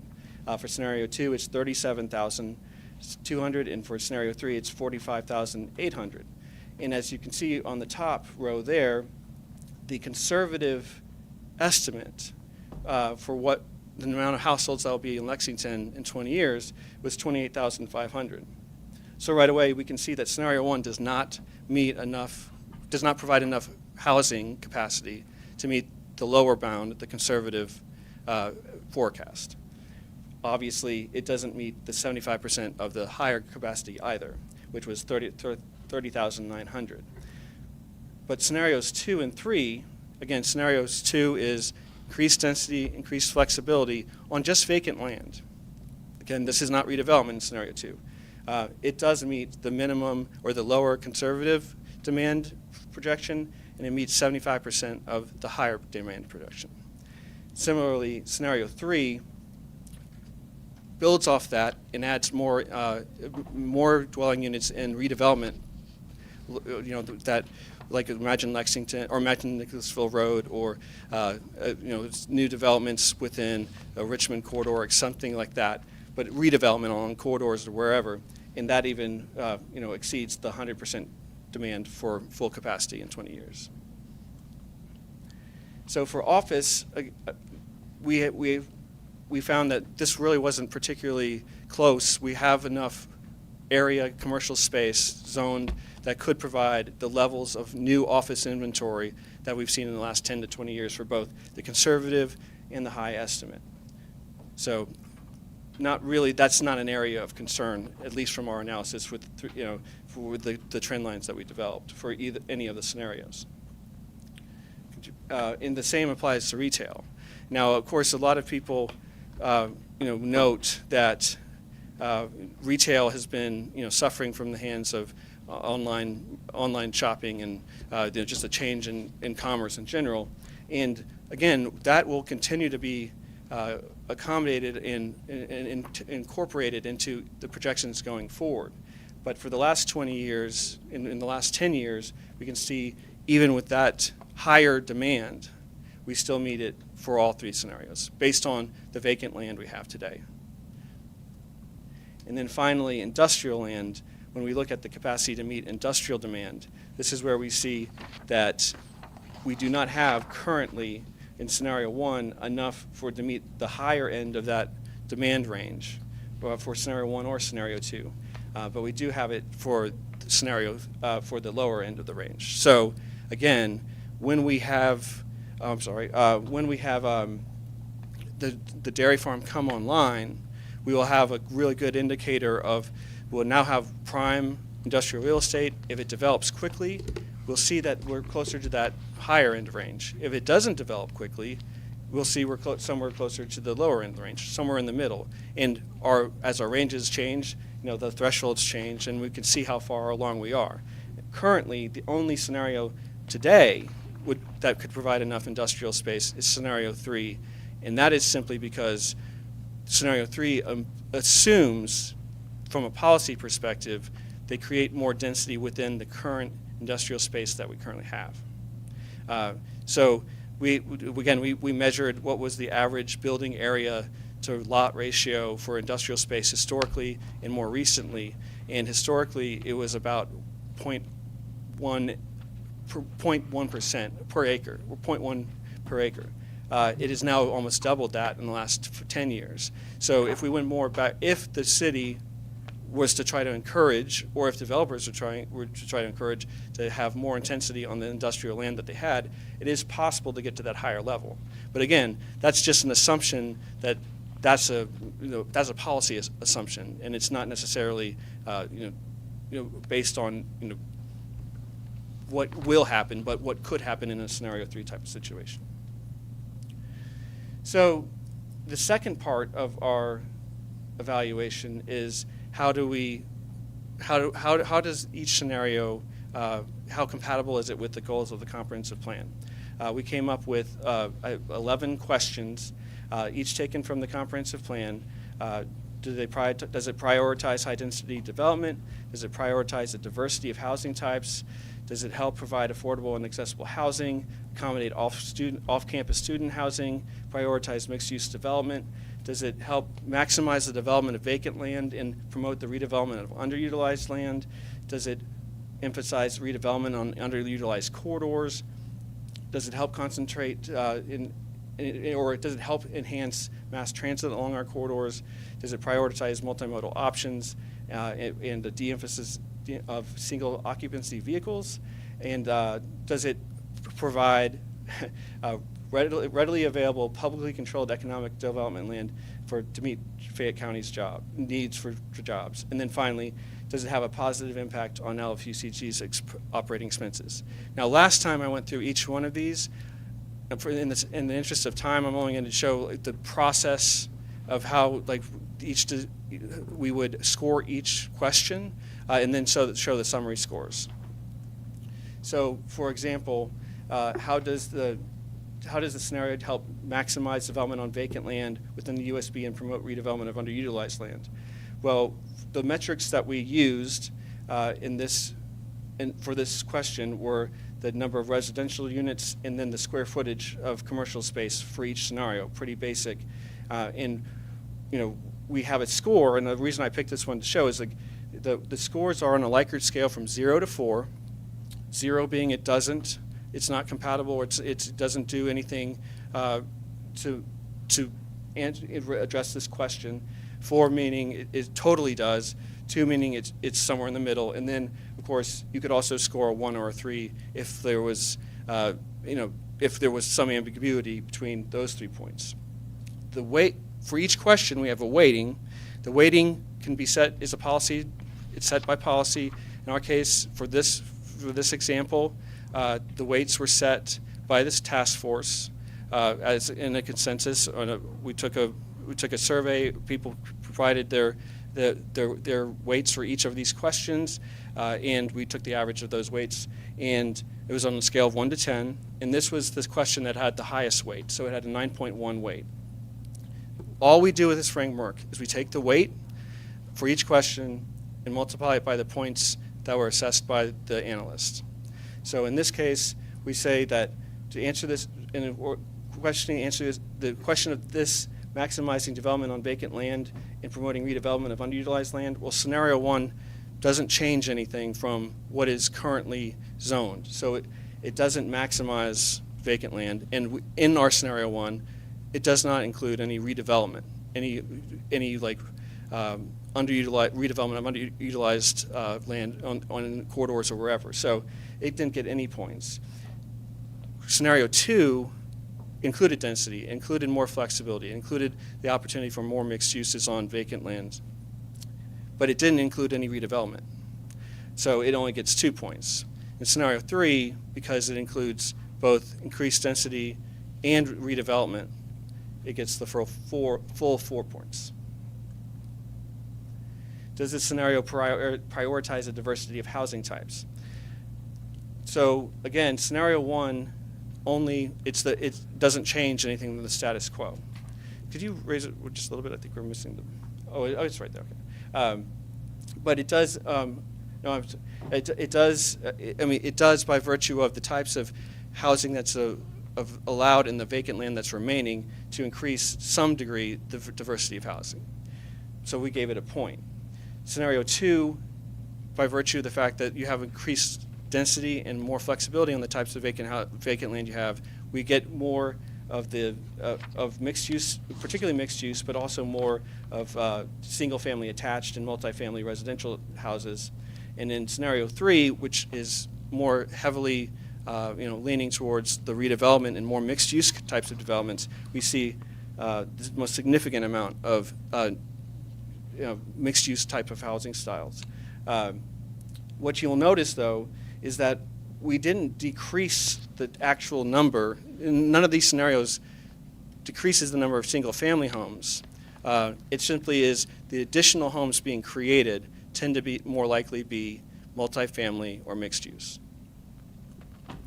And then this is an example of how it meets mass transit. So the area in green is the buffer of a 1/4 mile from every transit line in the city. We use spatial analysis to see where all the new development on vacant land and redevelopment land for each scenario was within that standard 0.25 measure of walkable to a transit line. As we can see, scenario 1 has 14,600. Scenario 2 has 18,800. Scenario 3 has 24,600. So in this case, it's pretty, like each one has a certain amount of new housing within transit lines. So we gave 1, 2, and 3 points. You can see the weight is 6.9. You times the weight times the points, and you'll get your score. So those are 3 of the 11 that we evaluated in this system. So as you can see, it's really hard to see on this one, but for each scenario, there's a weight. For each scenario, there's a set of points that's based on that Likert scale of 0 to 4, and then there's a score that just multiplies the weight times the points, and if you add them all up at the bottom, you get the total score for each scenario based on those 11 questions. The total maximum in this particular set of weights, which of course can change, but the total maximum amount of highest score could be 296.4. That would be 100%. So when we look at the scores at the bottom, we can see that scenario 1, which again did not emphasize any increased density, did not emphasize any redevelopment opportunities, which are the goals of the comp plan, and all of the other aspects of that come along with that, which are in these individual questions, scored the lowest. And it scored only 16% out of the possible 296 points. Scenario 2, which increased density, mixed-use flexibility, and other land use flexibilities on vacant land, came closer, and it scored 54% of the total amount of possible points. And then scenario 3, which again is the farthest along the mileposts within the comprehensive plan because it does emphasize redevelopment and it does emphasize increased density in the benefits accrued through those questions, scores the highest. So it's 93% compatible. So that's based on our thresholds of 50%. Scenarios 2 and 3, when asked the question, does this scenario provide enough capacity or provide enough, is it compatible with the goals of the comp plan? Scenario 1 does not meet that threshold. Scenarios 2 and 3 do. So that's the basic framework. You develop the scenarios. We can either, again, it's a policy decision. You can apply the same scenarios that we did, like 3 mileposts within the spectrum. You can make changes to them for particular if you had some questions about agricultural land or redevelopment potential, those kind of things. That's all up to the policy decision. It all can be done within the framework. But we apply these scenarios through this framework process. It's basically two major components: capacity and compatibility. In the capacity, it's simply a matter of the demand measured by square footage or dwelling units compared to the capacity within each scenario to meet that demand. And then the second part is compatibility, to how well on the basic 0 to 4 Likert scale times a weight does it meet when you do a cumulative score, does it meet the threshold of being compatible with the comprehensive plan? Again, our goal was not to try to create a policy or a particular scenario that we say this is what you have to do. It was to create this framework that you could run your scenarios through it, and you could have that information available as you deliberate. Again, it does not passing this score or meeting these thresholds doesn't mean this is approved or anything like that. It just means we had a transparent process to answer the questions. Does it meet the capacity needs? Does it meet the compatibility needs? And then the rest is up to the policy decision makers. And with that, we can move on to questions or comment. Any questions about the presentation? Mr. Nickel? No, you're I'm trying to figure, this is important what we're doing right here. So, I'm speaking over here trying to get an understanding of what we are doing. We're going to make a recommendation to adopt this plan right here. There's a resolution that we're going to be voting on that then goes to council. No, it doesn't go to council. Wait, do you mind stating that? Yeah.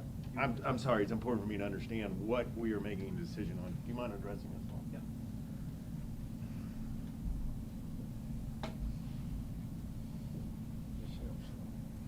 Certainly, Mr. Nickel. What you'd be doing is a resolution that you've got before you that would be adopting this study as an element of the comprehensive plan. So that would be up to this body to do. Okay. So it's not a recommendation, it's an actual adoption of the element to the comprehensive plan, similar to how we did the Imagine Nicholasville Road study earlier. Okay, is now a good time to talk about one change I'm interested in discussing, or is it too late? Where are we? I think that would be Mr. Benz.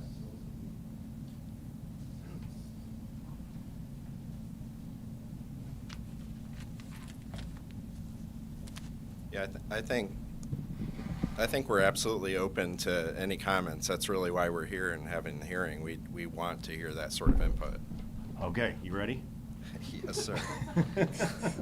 Okay, this is, I think you've done a great job on all aspects. There's one concern that I have that we addressed the last time we were discussing this. The evaluation metrics that's been put in place is taking information and then putting it through the matrix. My concern with the matrix is the weights attributed, the weights in the weighting system is what is of concern to me.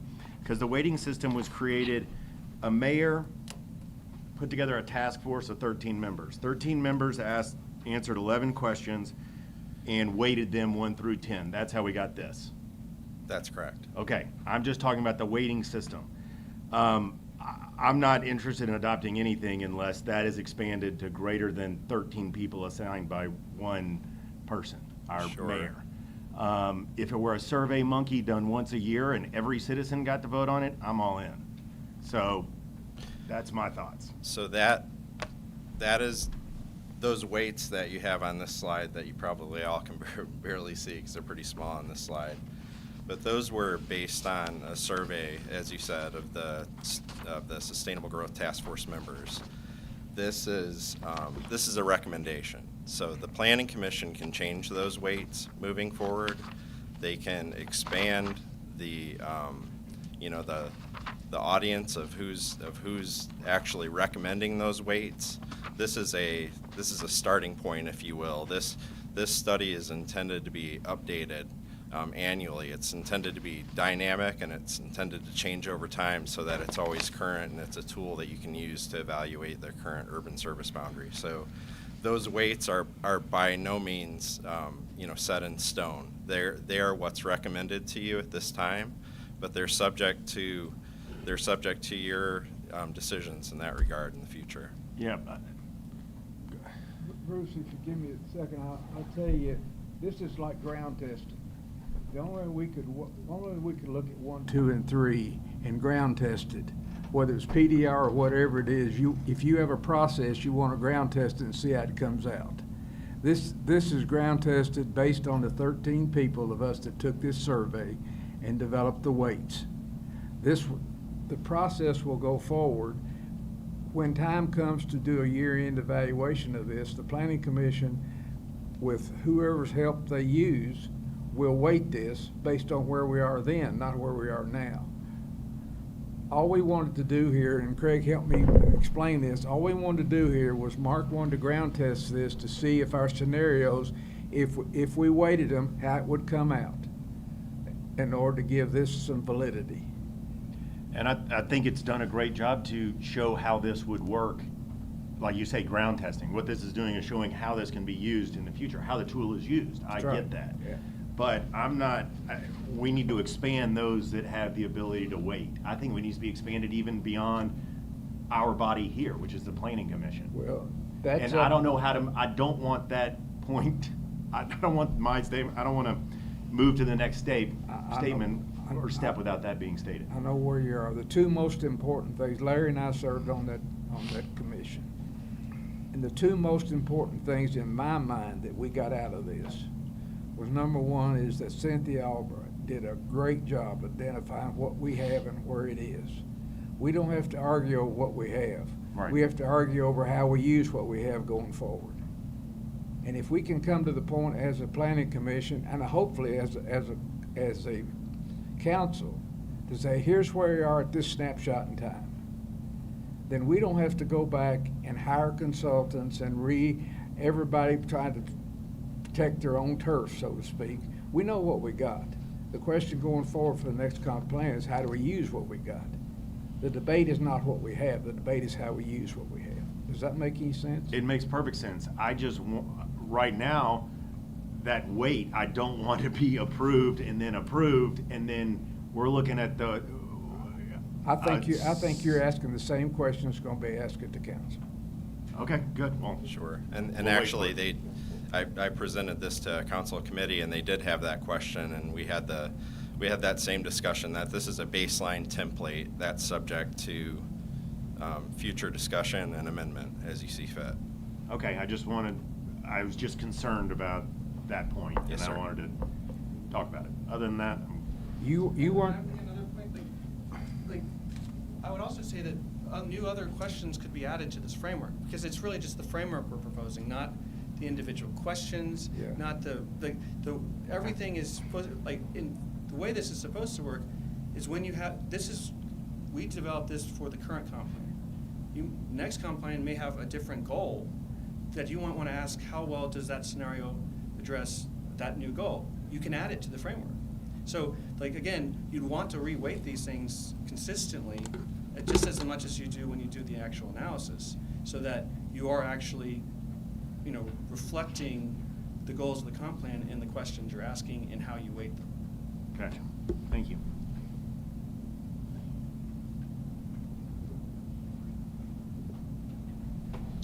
I have a question.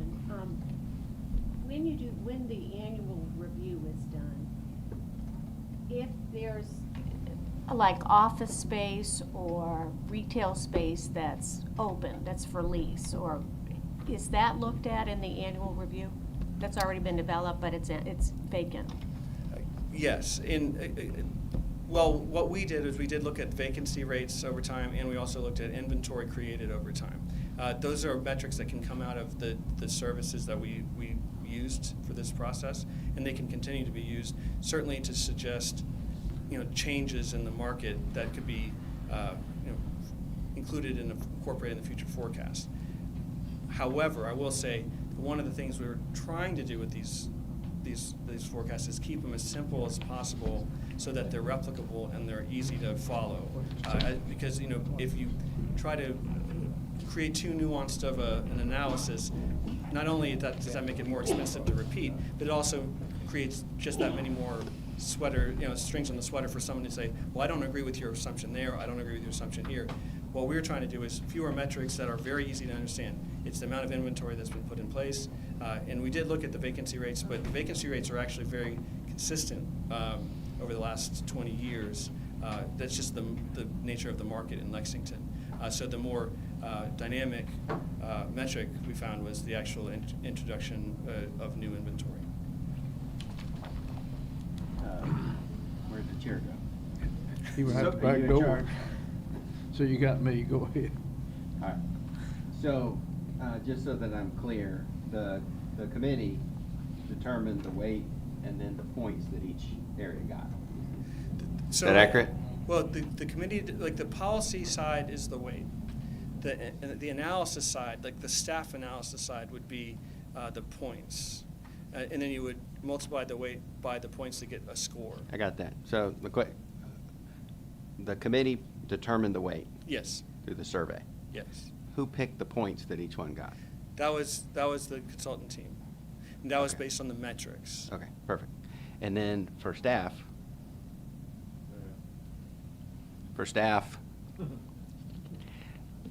I got a question. So the resolution that you all that's going to be proposed, is that asking us to accept and approve the weight and the results of what we've seen today?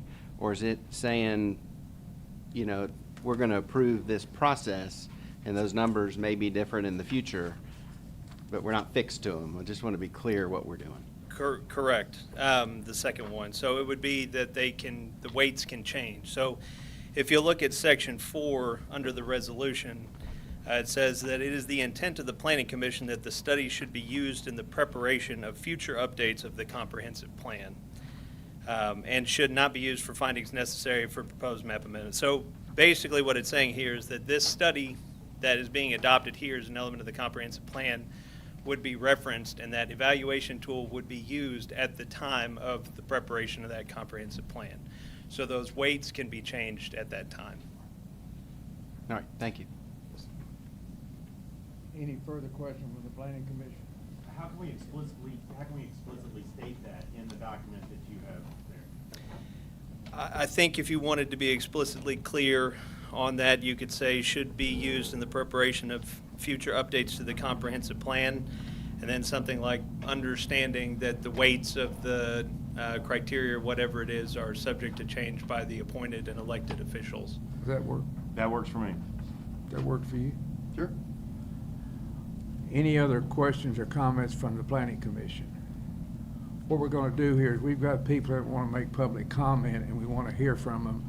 We don't necessarily want to engage back and forth with them at this time because we've been here a long time and they want to get their comments on the record and we want to hear it, and Mark and Craig want to hear it, and our staff needs to hear it. So I don't have any agenda up here that said who wants to go first, but anybody that wants to make public comment. We do have letters from some of you. They're in our binders and we have read them. Excuse me? We're going to have a clock. I would ask that you be as brief as possible, but I'm not going to give you a time limit. I may have to take the gavel and tell me you've exceeded what I think is your time, but I'm not going to clock you up here. So please just be aware of our time. We do want to hear from you. And who wants to go first? Brittany? We do have 4 letters in your packets that are available.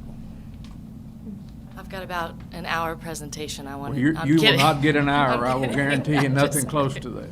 I'm kidding. Thank you, members of the commission. I know that you all have been here for quite a while today. Brittany Rothmeyer, I'm the executive director of Fate Alliance. So for 15 years, as you all know, we've been a nonprofit dedicated to achieving sustainable and equitable growth here in Lexington through land use advocacy, education, and research. So for all those 15 years, we've worked to provide research and very data-driven solutions to the challenges that we face around growth. We support the adoption of the Sustainable Growth Study as a framework to inform the comprehensive plan with additional recommendations for consideration. We've always known that the question isn't if we're going to grow, it's just how. Growth is absolutely necessary but never easy, and divisive questions around these issues will always exist. It will always be worthwhile to do what we're doing today to answer these questions with research and data and inform our community conversations. And it's time to ensure that we have a data-driven approach for all of our community members. Having a divisive discussion about how much land we have and how much we need every 5 years prevents the staff and our council members and all of you, as well as our community, from moving forward with actually putting into place the policy changes that make the goals and objectives, as outlined here, a reality. We have the chance here to adopt a process for evaluating our needs based on objective criteria and data about existing trends in existing land, increasing transparency around difficult and contentious decisions. Adopting these tools to inform our comp plan process could let us focus on how we can actually use our land to meet our community goals instead of just how much land we have. The bigger discussion about growth should always take place within the comp plan process because it must involve the community. It requires community engagement. This study contains tools that can inform this conversation, so it's actually fact-based instead of just opinion-based, and so we can work for policy to maximize housing development, promote economic growth, and work towards equity while preventing displacement, all on our existing vacant land. The study's done three critical things, which you all have heard about this afternoon. One, it compiled straightforward numbers on how many vacant acres we have for residential, commercial, and industrial uses, which can be updated routinely. Two, it developed 3 scenarios for how we could possibly develop our land, and then calculated how much we could fit into each. It shows that if we all work together to implement this comprehensive plan that was established by our community members, and we do it thoughtfully and we do it innovatively, using our existing vacant land alone, we do have enough to meet our needs. And then third, it established weighted criteria to evaluate how the results of each scenario compare to the goals and objectives established by the community in the plan. As we heard that conversation, our goals could always change, and this criteria could change based on what's in the comprehensive plan, but it should always come from the community. This framework gives us a repeatable way to measure existing conditions, where we are in meeting the goals that we have, and then a way to alert us when we might need to update our policies to meet those goals. Fate Alliance would recommend the following. All public policy decisions around the urban services boundary and our growth strategy happen within the comprehensive plan process, but are informed by the objective, data-driven, and repeatable processes established by the Sustainable Growth Study. The objective data points established by the study in each of the 4 land use categories are updated on an annual basis by planning staff in the form of an annual development summary that's made available to the public to ensure community members are able to understand our land absorption in each category. Theme E, Goal 3 of the 2018 Comprehensive Plan remains in effect and is not superseded by the Sustainable Growth Study. And lastly, pursuant to the objective, data-driven information about our current conditions in the Sustainable Growth Study, we continue to focus our future comprehensive planning efforts on utilizing existing land to maximize development of diverse housing types, affordable housing, infrastructure investment, and planning in our existing vacant expansion areas, incentivizing development of our underused and underutilized commercial areas and corridors, and the other goals and objectives that we've thoughtfully outlined in our comprehensive plan. This work is always going to be complicated because the growth of our community is complicated. The Sustainable Growth Study provides us an enormous opportunity to provide our community members and all of us here in this room, our decision makers, with straightforward and objective data so that we can all make more informed decisions about the way our community grows. I appreciate, as always, all of your commitment to these conversations and to the growth of Lexington. So I appreciate your consideration. Thank you, Brittany. Scotty, we're going to call on you because you told me your pickup truck lights aren't real good, so you need to get home. I'll be quick. Appreciate it.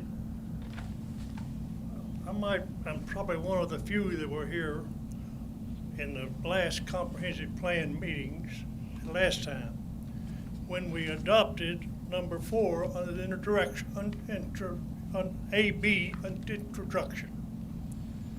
Now, number 4 says we're going to ensure the study designates rural land for long-term preservation, identifies land for potential future development. Nowhere in this report are we addressing anything to do with future development. That's my first problem, because a lot of us were here at that time, and it was a good motion on the staff, and a lot of people were there saying, okay, let's wait and see what this thing says. And that's a long time ago. Second part, I'm getting a little look on page, if you look on page 12 of your report, if you've got it, I've heard the word corridor around mentioned here all day. Corridor here, corridor there, corridor there. Well, look at page 12. There's a corridor down 8th and Boonesboro Road. Probably has one of the highest employment centers in Fayette County, but nobody likes it, but they have it. And people work there, and they've been working there for 50 years. And that's, you know, that's, I know nobody likes blue sky.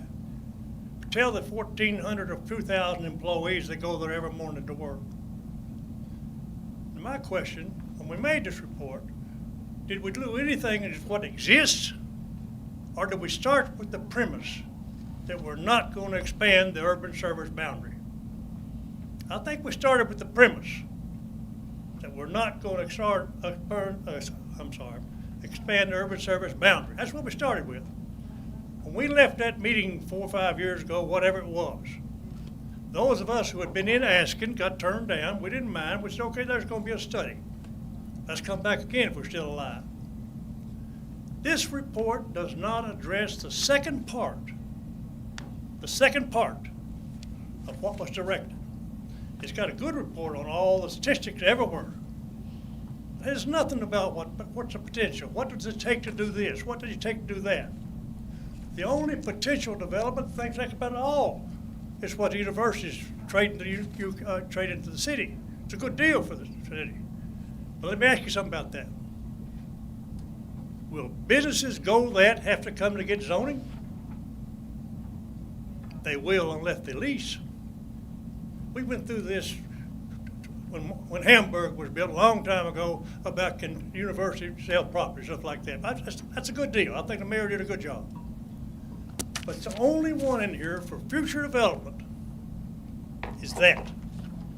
Now you go out, I'm getting a gun sore on my corridor. I've been out there 80 years. I've been down and I've owned most of the property on the interchange at one time. I don't own it now. So I'm not down here for that purpose. I'm down for the purpose to say this is one half of a study. It's not the other half. For those of us who are waiting for some suggestion as to what should the planning commission look like or the council look at to see whether or not development should be there. What about sewers? This corridor has sewer all the way out it. What about fire protectors? This corridor has fire too. What about everything else? What about roads? We got interstates. You know, it's interesting that the university's buying, the university's trading that property, which is a good deal, just not on the interchange. We got property on the interchange, 200 acres. Doesn't mean you got to do anything about it. I'm not promoting any property.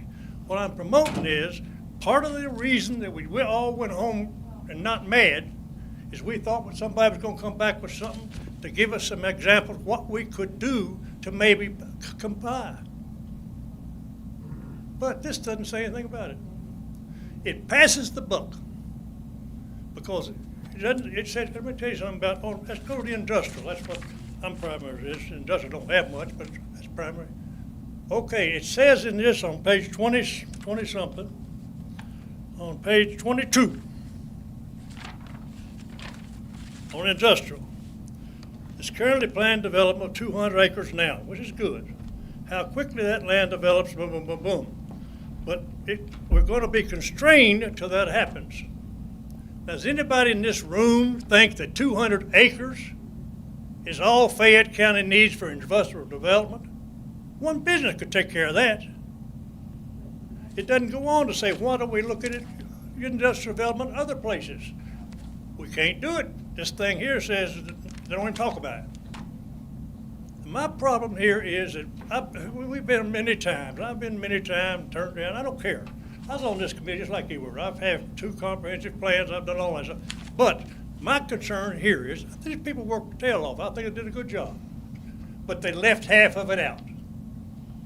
And the other half is, what should you be, if we're going to make changes in our community, what should we look toward if we're going to expand any? There's nobody in this room that's going to think we got everything we need between in the urban boundary right now. We don't. That's demonstrated. But you got to take 200 acres out on the interchange, 64 and 75. So all I'm asking you is, I think they did work. I don't have any problem people passing. But I'm asking you, somebody needs to talk about the second half here. It's not talked about. No place is it talked about. And I don't like that. It's not your charge. I saw your charge. Let's go over your charge one more time over here. It's not in here. It's not in here. That part of this plan has not been addressed. And it leaves all of us, I'm not including much anymore because I've got rid of it, but all of us who came down here to say we'd like to do this, and we were told, and I thought the guys, the staff did a good job and made it impressive and also earnest discussion. We'd like to see what can we do to come back another time? What can we do? What do you look for? Sewer, roads, fire protection, traffic. You know, my little corner out there in Boonesboro Road has all that. But you look, if you look on that corner on that number, on page number 12, you'll see there's not a notation on it anywhere that anything was ever looked at on corner number 12, even though we have a school, we have everything in the world out there.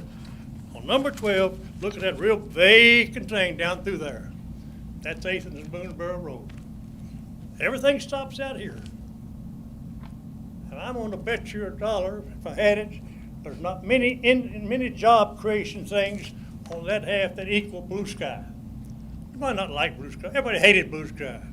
Hell, I didn't develop blue sky. I've got it there too. But they're there.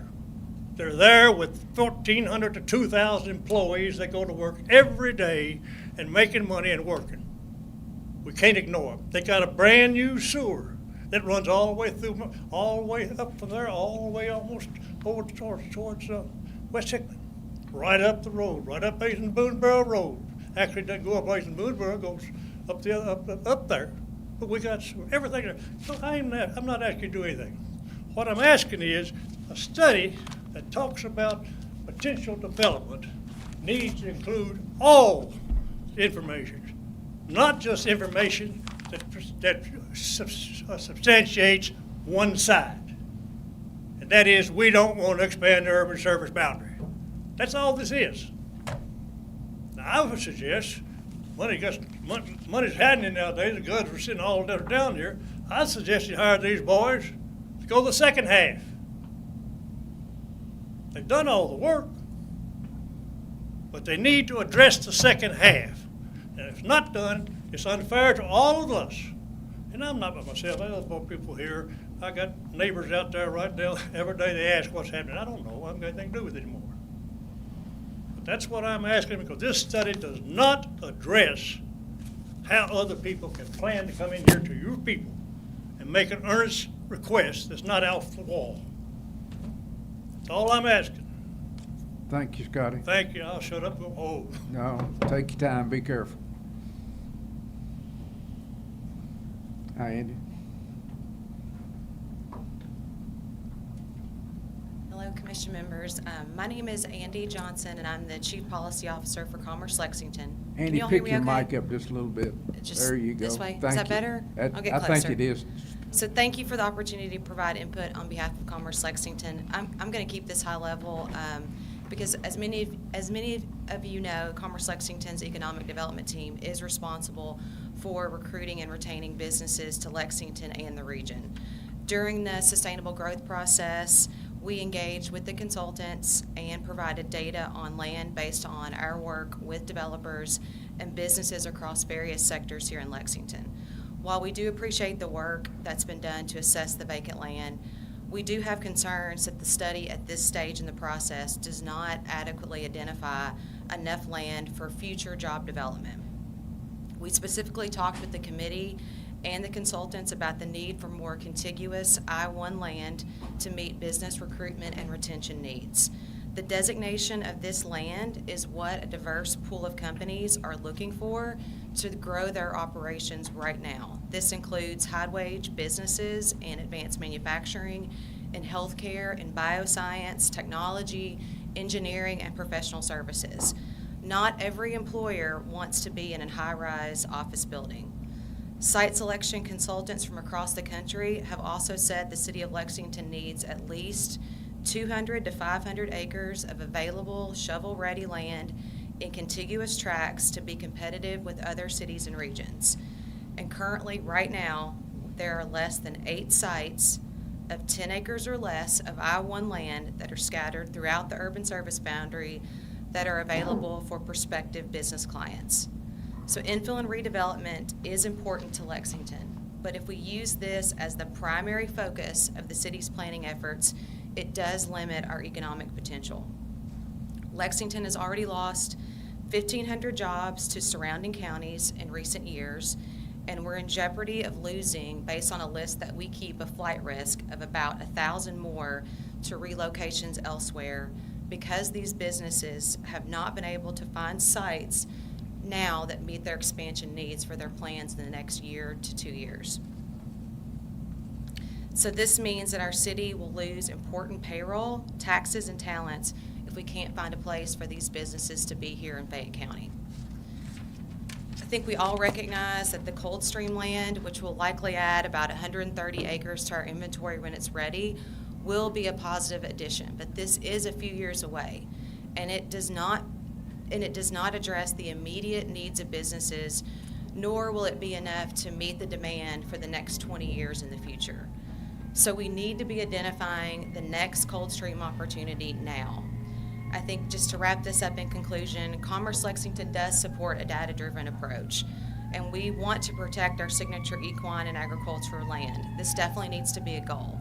But to keep Lexington's economy growing, we need more balanced land use policies that do appropriately factor in market realities and provide enough zone land to meet a diverse pool of employer needs, and that also offer that regulatory flexibility to adjust to a rapidly changing economy. So just, again, to wrap it all up, our conclusion is that this study in its current form really does not provide enough information for our local government leaders to adequately plan for 100% of the job growth for our future. Thank you, Andy. Appreciate you sitting through all this to get to do that. Thank you. Right ahead. Hi, everybody. My name is Lynn Phillips. I'm a faculty member in the Geography Department at the University of Kentucky, and my doctorate is in Urban and Public Affairs with a concentration in City and Regional Planning. I served on the Planning Commission for 9.5 years. Sure did. And sat through 2 comprehensive plan updates.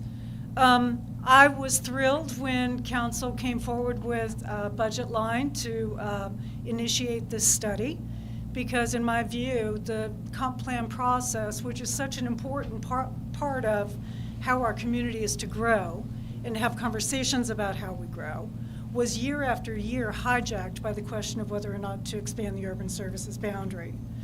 When we tried to look at a more fine-grained way of identifying how much land was available, we had competing narratives. We got into discussions about what was underdeveloped, what was already developed, what was likely to be redeveloped in a different land use category, and we never came to a fine conclusion. What we've gotten out of this task force product, which, by the way, I was one of the 13 people on this process, part of this study. We have a true to the moment database that will be updated with every building permit application that comes forward. So we will know to the moment exactly how much land we have in various categories. We have kind of summarized this, this study under 4 different land use categories. Commercial, industrial is one, residential, as well as, what's the other one? Office and retail. Thank you, Mark. I appreciate that. We all know that land uses are a lot more nuanced than that. But this at least provides us an opportunity to know where we stand with the existing land uses that we have, how much land we have in various land use categories. Most of us have been able to work from home during the last 20 months of the pandemic.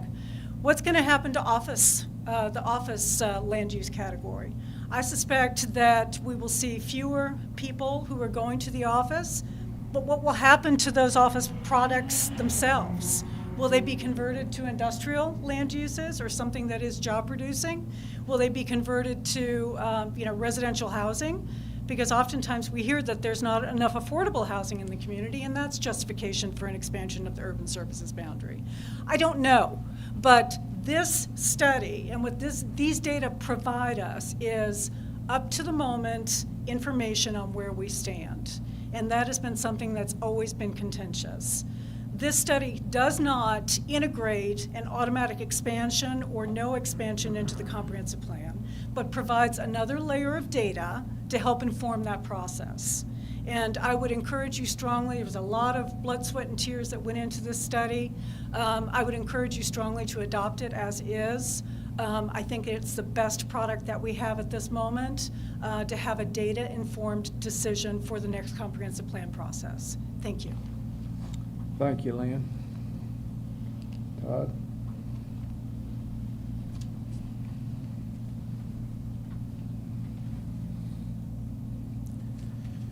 Thank you, Mr. Penn and members of the Planning Commission. Appreciate your all's time today, and I really do appreciate the time that the committee spent on this. I've followed this process since the beginning, and I know that the consultants as well as all the committee members involved put in a lot of time and thought into where you're at. Most of the comments that I had prepared to speak today have already been covered. I would like to reiterate a couple of things. I'm sorry, I'm Todd Johnson with the Building Industry Association. I would like to reiterate a couple of things that's been said here today, though, just to get them in the record. And I appreciate Mr. Nickel pointing out the points that he did with the weighting system, and I'm glad that we have it clarified that this is a framework to use to go forward, and I'm hopeful that this will be starting at 0 on the weights, and the proper body or the body this reflective of the community will set those weights. But most importantly today, I wanted to bring to you all our feeling that this is not a complete work in accordance with what was called for in the comp plan. Along the lines of what our former mayor just stated, this is part of the process. I think it's a good process. We support the data-driven analysis approach of this portion. But I think that Goal 4 under Theme E in the comprehensive plan was very clear in the intent that this work is to be done together. I think that's reiterated in the last bullet point of Goal 4 in that it says the process resulting from this study. To me, that means the complete process that's outlined in A through C above should be done. And once that work is done and adopted by the Planning Commission, then the Theme E Goal 3 would be null and void. It would go away. That's what Goal 3 states at the end of it, is that it will go away upon adoption of this by the Planning Commission. And this is not complete work to be adopted at this point, in my opinion. There's still a lot that has not been identified that is asked to be identified in the preceding language above point D in Goal 4. Identifying the land for the future urban use. Identify land for potential for urban development, specifies the thresholds and triggers and the timing in addition to identified urban land to be brought into the urban service boundary. And keeping infill and redevelopment use and efficiency as a continued primary objective. All of that has not been met in this practice and is not contained in this report that's before you today. So I appreciate again your time and thank you for the opportunity to speak. Todd, thank you for staying through all that you had to stay to do this today. Mr. Murphy.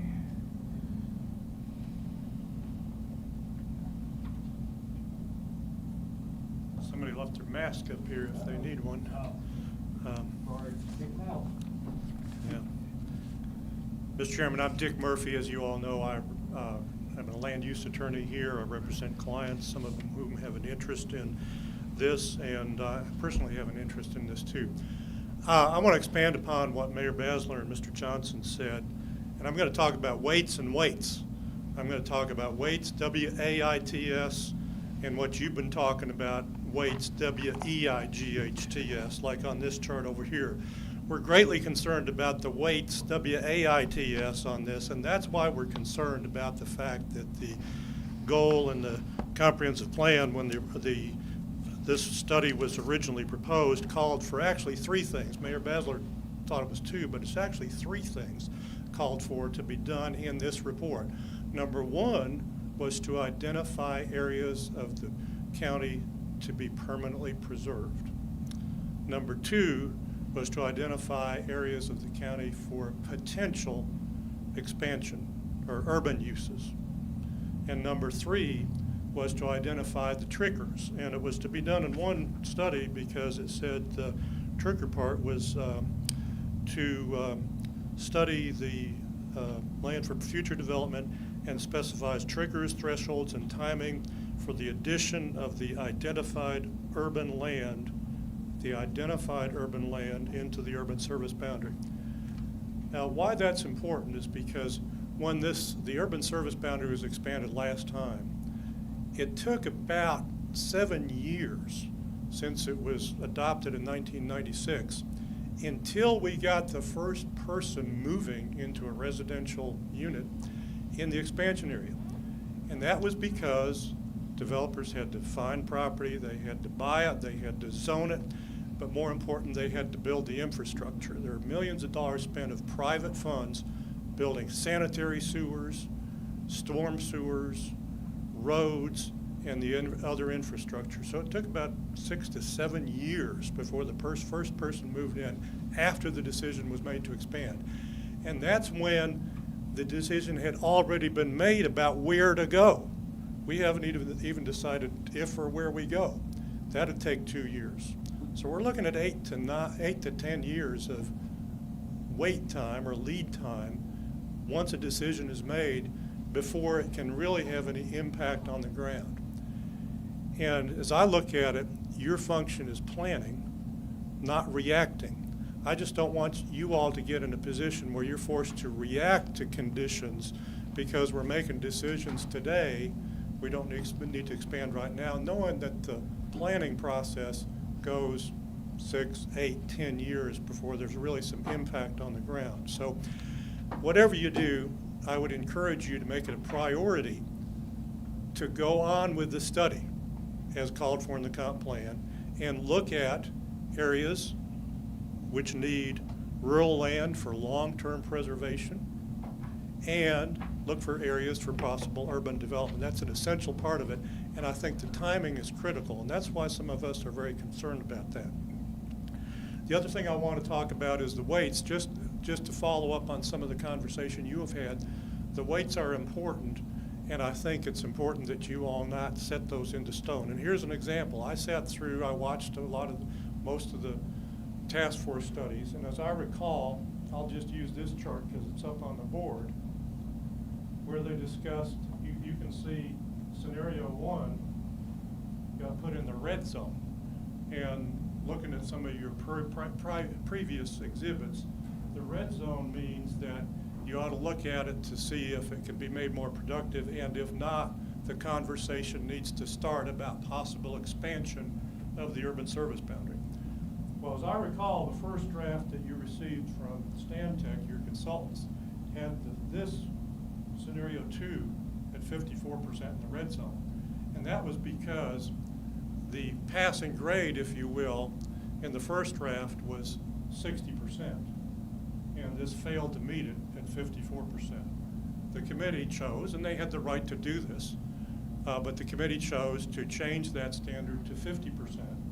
So that got in the green zone at that point after that change was made. And I said the committee had the right to do that, but that was one of the few changes I think that had been made from the draft that Stantec first set.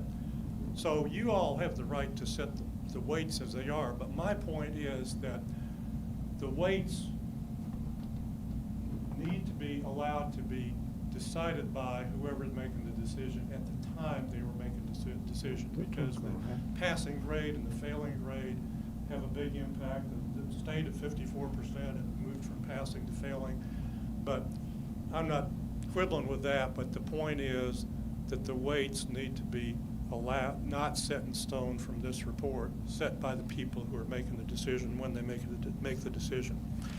I got off track a little bit. I think I've said everything I wanted to say to you. I just want to check to my notes to make sure we did. I think but the overall thing is the weight, the WAIT, that I hope you'll keep in mind when you make this decision about how far off it is that your decisions have to wait before they're actually implemented, and how much planning has to go into that. Please take that into account when you're adopting all this, and hopefully you'll press to have the study continue as called for in the comp plan about rural preservation and possible places for further expansion. I think there's going to be some discussion too about I've been to a number of council meetings about whether this should go to the council or not, but I'll let other people talk about that. So thank you very much. Appreciate it. Thank you, Mr. Murphy. Sir, would you identify yourself so we know who you are? Yes, sir. My name is Nick Nicholson. I'm a kind of longtime participant in the development community, and I've been following the Sustainable Growth Committee quite closely. And Mr. Chairman, I'm a big believer in the 3-minute rule for public comment, and so I'm going to make sure that I stick by that, and I'm actually going to read it so I make sure that I do actually stick by that. The main point I want to make is, and I promise me and Mr. Murphy did not actually plan this, it's weights as well, but it's this other weight that's right here. I have no complaints about kind of the framework as it's being presented to you all. I just think that it needs to have a more diverse number of contributors, and that number needs to be statistically significant if what we are talking about is the future decision on the future of our community, whether we are going to expand or not. As you know, the ranking scores contained in this framework are derived from a simple 11-question survey by 13 members of the Sustainable Growth Committee. Stantec took the different answers to those questions, created the weights that are the basis of this framework scenario evaluation. My concern is not with this process or the scenarios that are being put forth. It is just on the number of opinions that are going in as of day one, from what I'm understanding here today. This is basically a concern about the demographics of the committee. I do not believe that it reflects the makeup of our community as a whole and completely ignores very important aspects of that community. This is not a criticism of the community's hard work. I know how hard Dr. Phillips worked. I know how hard Mr. Penn and Mr. Forrester worked, and all of the committee members whatsoever. This is simply just saying that we cannot ignore some of the people that are most impacted by the decision on whether or not we are going to expand one day. Of the committee's makeup, 5 out of 13 own or manage a horse farm. That's about 40%.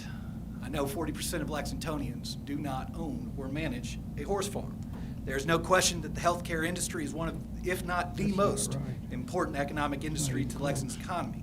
Yet there's not a representative from the administration of that industry, and we're ignoring Lexington's most important economic industry. There's not a Fayette County Public Schools teacher. There's not a frontline worker.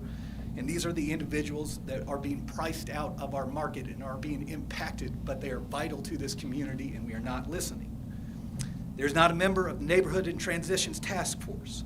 In fact, by my count, only 4 out of 13 live inside New Circle Road, with only 2 members living inside the infill and redevelopment area, which we have identified to be the place where we want most of our growth to go. Now, these are just a couple of the groups whose opinions matter, and that when we are talking about the long-term future of our community, we need to give them a chance to be heard when we're talking about a simple survey. It is an 11-question survey that can be sent out over email, and it's weighted 1 through 10. This can be done in days, not weeks, not months, not years. It can be done in days.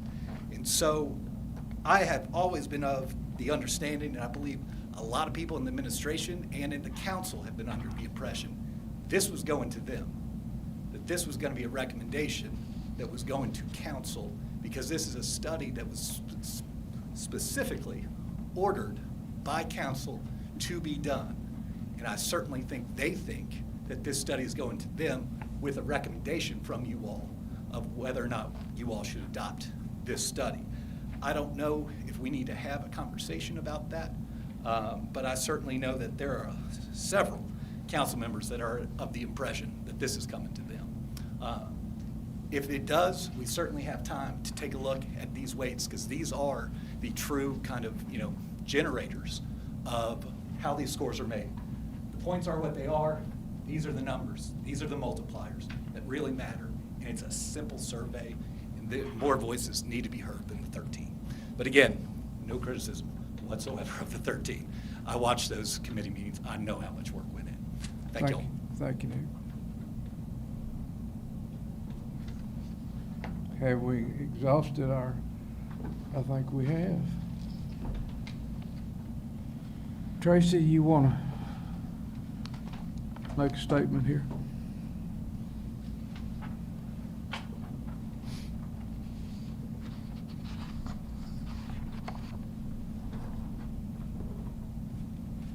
Yeah, I just wanted to clarify a couple of things that have come up during the course of this discussion, both in your all's questions and some of the comments. First off, let me say that this is going to the council. So it's going to be on their agenda at some point. They're going to get a presentation similar, to what you all have seen today. So that is going to happen. And the reason is exactly what you've heard and what some of you all have expressed. But before we get to that, I think we need to make some changes maybe in this resolution so that it is clear that you all, what you all are doing. However, you may have some other questions about the study itself before we get to that. So if you do, I would rather maybe the staff and Stantec answer those, and then I can get back with you some more. But because, you all have the option to weigh in on this today, send it forward as a recommendation to the council to hold it and do some more work on it. So before I start saying, oh, let's change this resolution to reflect this, if you all have other questions, I would like for that to happen too. Maybe I jumped the gun here, but we had a pretty good discussion before we started with the public comment. And I'm not trying to ramrod this through. I'll do whatever the planning commission wants to do. But we've heard from the public comment, we've had discussion among ourselves, and I don't know what Stantec or Craig can help us with that we haven't already asked. And I was just trying to wind this up, whether we adopt it, whether we don't adopt it, whatever it is. I want to be respectful of people's time, and I don't want to go back and plow the same ground we've already plowed. So let's just open it up. Does anybody have a question? I'm talking about the committee, the planning commission. Does anybody have a question that they haven't gotten answered? Are we ready to talk about this? And if so, we need to hear from Tracy. If not, we need to answer whatever questions you might have, but we've been here a long time. We did address my question and concern about changing the language that allows us to determine how we're going to weight. And so I that think, is put I in the think language. that's what she's going to address. The only other thing I would want to do is I would want, before I make my vote to send this forward, I would like to see the weighting go back to 0 until we determine who's going to weight it, and then send it on down. So it's a second piece of what I was saying earlier. That's why I don't. I know, sorry, that's it. Well, again, let's understand that this was a ground test. And I understand why people got upset about it going forward. But just like we did with the rural land management thing, we ground tested against farms that we had, because how else can you know if it works or doesn't work? I don't understand the paranoia, but I understand the concern. But what my hope is that this is a tool, nothing more, nothing less. And remember, the mayor the first mayor appointed a committee, the second mayor reappointed the committee. So this is a mayoral decision that established this. Now, I'm sure Councilman Brown will argue with that, but he asked the mayors to do that, and that's what happened. So let's don't get off base here of how this thing got started. So I said that as an editorial comment, but if you're concerned about the weights and whatever it is, then we need to discuss that a little bit. I thought we'd put that weight thing to bed, knowing that it's a ground test and it will not be the same questions, it won't be the same weights going forward. There's just no way it can be. Well, I would just like that reflected in the document. I think they're working on some language right now to make that happen. So as a part of that language, I'd like to include that not only do we get to determine who is going to create the weights, but we start from 0 weights. Okay. Well, just, Can I respond to that? I think I understand what you're concerned about. If you go to 0, you don't really have an illustration of how it works. Yeah. So if we accept that the weights are not going to be used anywhere, they are simply to illustrate how you can go from part 1 to 2 to 3. They'll make people understand this better if they have something to look at rather than 0. I agree with you 100%. I'm just saying I don't want to use these numbers for any decisions we're making moving I forward. think we all agree I'm on the with same that. page as you. I just want to make sure it's explicit in the document that we're going to be voting on. okay. Anybody else? Yeah, Frank, I'm going to ask Tracy this. So, kind of a clarification of what I asked before, and it's because I haven't been through the comp plan process yet. I want to make sure that we're saying, we like the process that this gives, but that we're not being held to the results of this. Because if I'm being held to the results of it, then that means the comp plan's being held to the results that we're looking at today.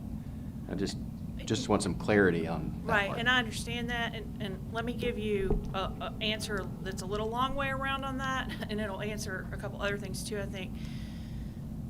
Mr. Woodall's working on maybe some language that might be helpful to your all's question about that. To make it clear, what Mr. Penn is saying is that it's a test, but it's going to be utilized, the framework, as it goes forward. And so we'll talk about that in a moment. But just as a preface, let me say, this is a circumstance in this 2018 comprehensive plan and a page in the state of the Urban County government that's a little different than how we've done things before. There was a very significant effort to implement things as they went forward, but there were also some things that were suggested and in fact, voted on and put forth by the council in furtherance of the goals and objectives of this comprehensive plan that were somewhat different and somewhat new from any kind of process that we've seen exactly before. We're still bound by KRS and we still have to follow that, but this whole idea is a new idea. That's why the ground testing has to take place, why these numbers were in here, so you could see kind of what it would look like. And I talked to Craig just a moment ago about, maybe in the presentation to the council that it would be explained that way, or be even explained as this was just some testing numbers, example numbers of how it could work, but that obviously when we come to that, it's going to have to change. So I just want you to be aware that, if it seems for those of you who work with the comprehensive plan, who deal with it all the time, it is a little different because we're doing things just a little different because we're in different times. So, but I think that the staff understands that concern, and I'll let Mr. Woodall speak to it more specifically, but it sounds like if you all are in favor of moving this forward, we can give you some language that I think will address a lot of this, but I think Craig might have a comment to that point too. Is that what we'd like to have? What you just addressed? I'm not ready to like it, so can we listen to more? Yeah. Just as a very quick follow-up, I just wanted to reiterate that when this framework was presented to council during committee a month or so ago, we had that same question and had that same answer, that these weights are they're illustrative. They can be changed in the future, and we would expect that they would be reviewed and amended as we move forward, depending on what the community's goals are at that time and who's reviewing it. And of of course, this is representative of the Sustainable Growth Task Force, but it's not the work of this planning commission, and there's a possibility that we could, as Mr. Nicholson mentioned, it could be put to a wider community, canvassing or something of that nature. So again, I just want to make it very clear that the weighting that's on this slide was only put in there to just show how this framework works. We wanted to illustrate how this could be implemented and show you the results, and that the scenarios that we've developed are reasonable and they work within the context of the comprehensive plan. Would it help if we just change the name up there and put theoretical rating or hypothetical rating, so it's clear that's not what we're using, it's just for illustrative purposes? For you guys, the ones you have concern, would it help to label it something like that? So, Brian, if I may comment, this is, I know there's been a lot to go into this, but I feel as if this is a rush job. I've heard a lot of really good points tonight, and I don't know how they're used. I have no idea I really don't know what this is going to be. And so I don't know the urgency of this situation right now, this quote resolution right now, but I personally feel as if I haven't heard enough to feel as if, I'd like more discussion. Healy, there's no pressure here today to pass this. What the understanding is that we get something together that we can, because the consultant has made his final presentation, we have seen it.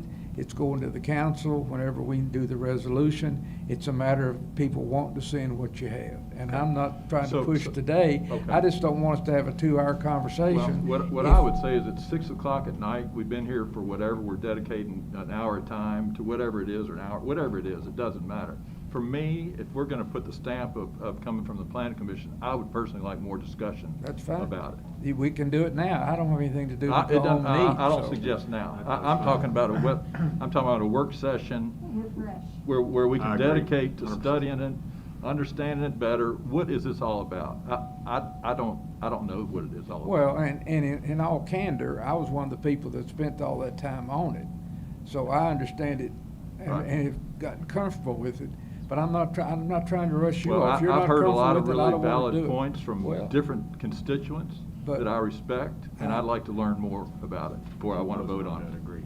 If you did that, I'd agree. I'd recommend dedicating a work session to it, or whatever it takes. I'm not prepared to vote tonight. Okay. The rest of you feel the same way? I second that. All right. Do we have enough discussion with this? We need to take a motion on this, or do you all want to? Are you ready to go forward, or do you want to not go forward? No, I concur with Heatley. I think we discussed in the work session where we reviewed it, for most of us, it was the first time that we saw it. Definitely was. was. Just like, woo, way over our heads, and this is the second time. And it's clear that I don't know 100% if we vote on this, how we're going to be bound by this or the results in the comp plan process, right? Which is more of the questions I'm asking, because I've never been through it before. Let's see what, I think there's enough of us that have questions that we probably ought to go forward with the work session situation. Tracy? If that's what you're inclined to do, this is a public hearing, so you would need to probably make a motion to continue this and, further study it in a work session and then bring it back to make some kind of a vote at a future time. I'm not sure if you want to pick a date or if Mr. Duncan might have one in mind. And Mr. Chair, just for your information, you do not have a work session scheduled for the rest of this year. You've had your last work session because of the holiday schedule and the meetings. So your next Planning Commission meeting is November the 11th. That is a combined meeting of subdivision and zoning items. There is no meeting on November 18th because we've combined those hearing dates. However, if you wanted to have a special work session on the 18th, we could see about doing that. I don't know if we'd have a place, but we could certainly at least establish the meeting. I think that's what we're hearing. So, tell you what, let's let's entertain a motion to do that, and they'll find a place. So your motion should be to continue this hearing, to further, and then to also further discuss this at a work session on November 18th, and then bring it back to a subsequent hearing after that work Okay. session. Do I hear that motion, Mr. Bell, you want to make that motion? Make that motion, Okay. I make the motion that we continue this to a work session on November 18th, and then go from there. Second, Mr. All right, we got a motion and a second. All in favor, raise your hand. That's what we're going to do. And Mr. Duncan, I guess we got to find a place. We got a place right here. Well, we don't know if we have a place right here. We'll have to see. There's competition for space these days, so That's right. we'll Mill certainly. Ridge got a breeding shed. Well, yes, sir. You've got a beautiful place. That may be what we need to do. But we'll look at that, Mr. Chair. That's all right. We'll work quicker. All right. Mr. Duncan, is there anything else you want to share with us before we leave? Mr. Chair, I wanted to bring up, just to remind you all, trick or treat, and we still have other things going on. So you've got your next meetings with us on November 4th, Subdivision Committee in the morning at 8:30, Zoning Committee at 1:30. And then, as we said, the combined zoning and subdivision meeting on November the 11th, and now the work session on the 18th, and we'll get back to you on that. And then to also let you all know that the Kentucky chapter of the American Planning Association has scheduled a social networking hour for the evening of November the 4th and has invited the Planning Commission to join that.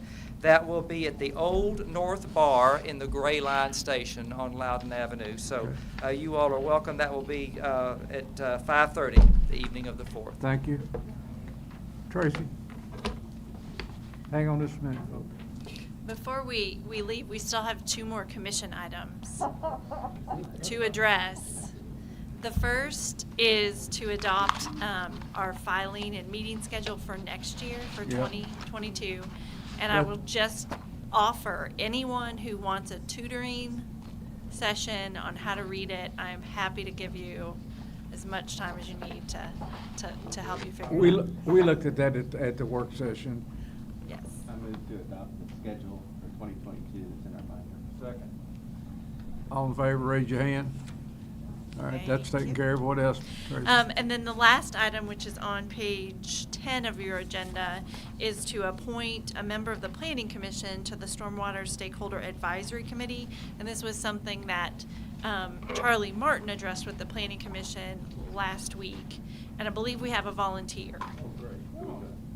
Mr. Bruce Nickel has, yes. Yeah, I thought Larry taken care of that. Thank you, Bruce, for being willing to do that. All in favor of Bruce accepting that responsibility, raise your hand. Thank you, Bruce. And that is it from All this. right. Mr. Chair, Yes. can I give one quick update? I'll just take a half a second. I just got word that the council has passed the ADU ordinance. It has gotten second reading, so at long last, we have accessory dwelling units. Good work. Thank you. Thank you. You all can go to hell if you want to, but I'm going home to dinner.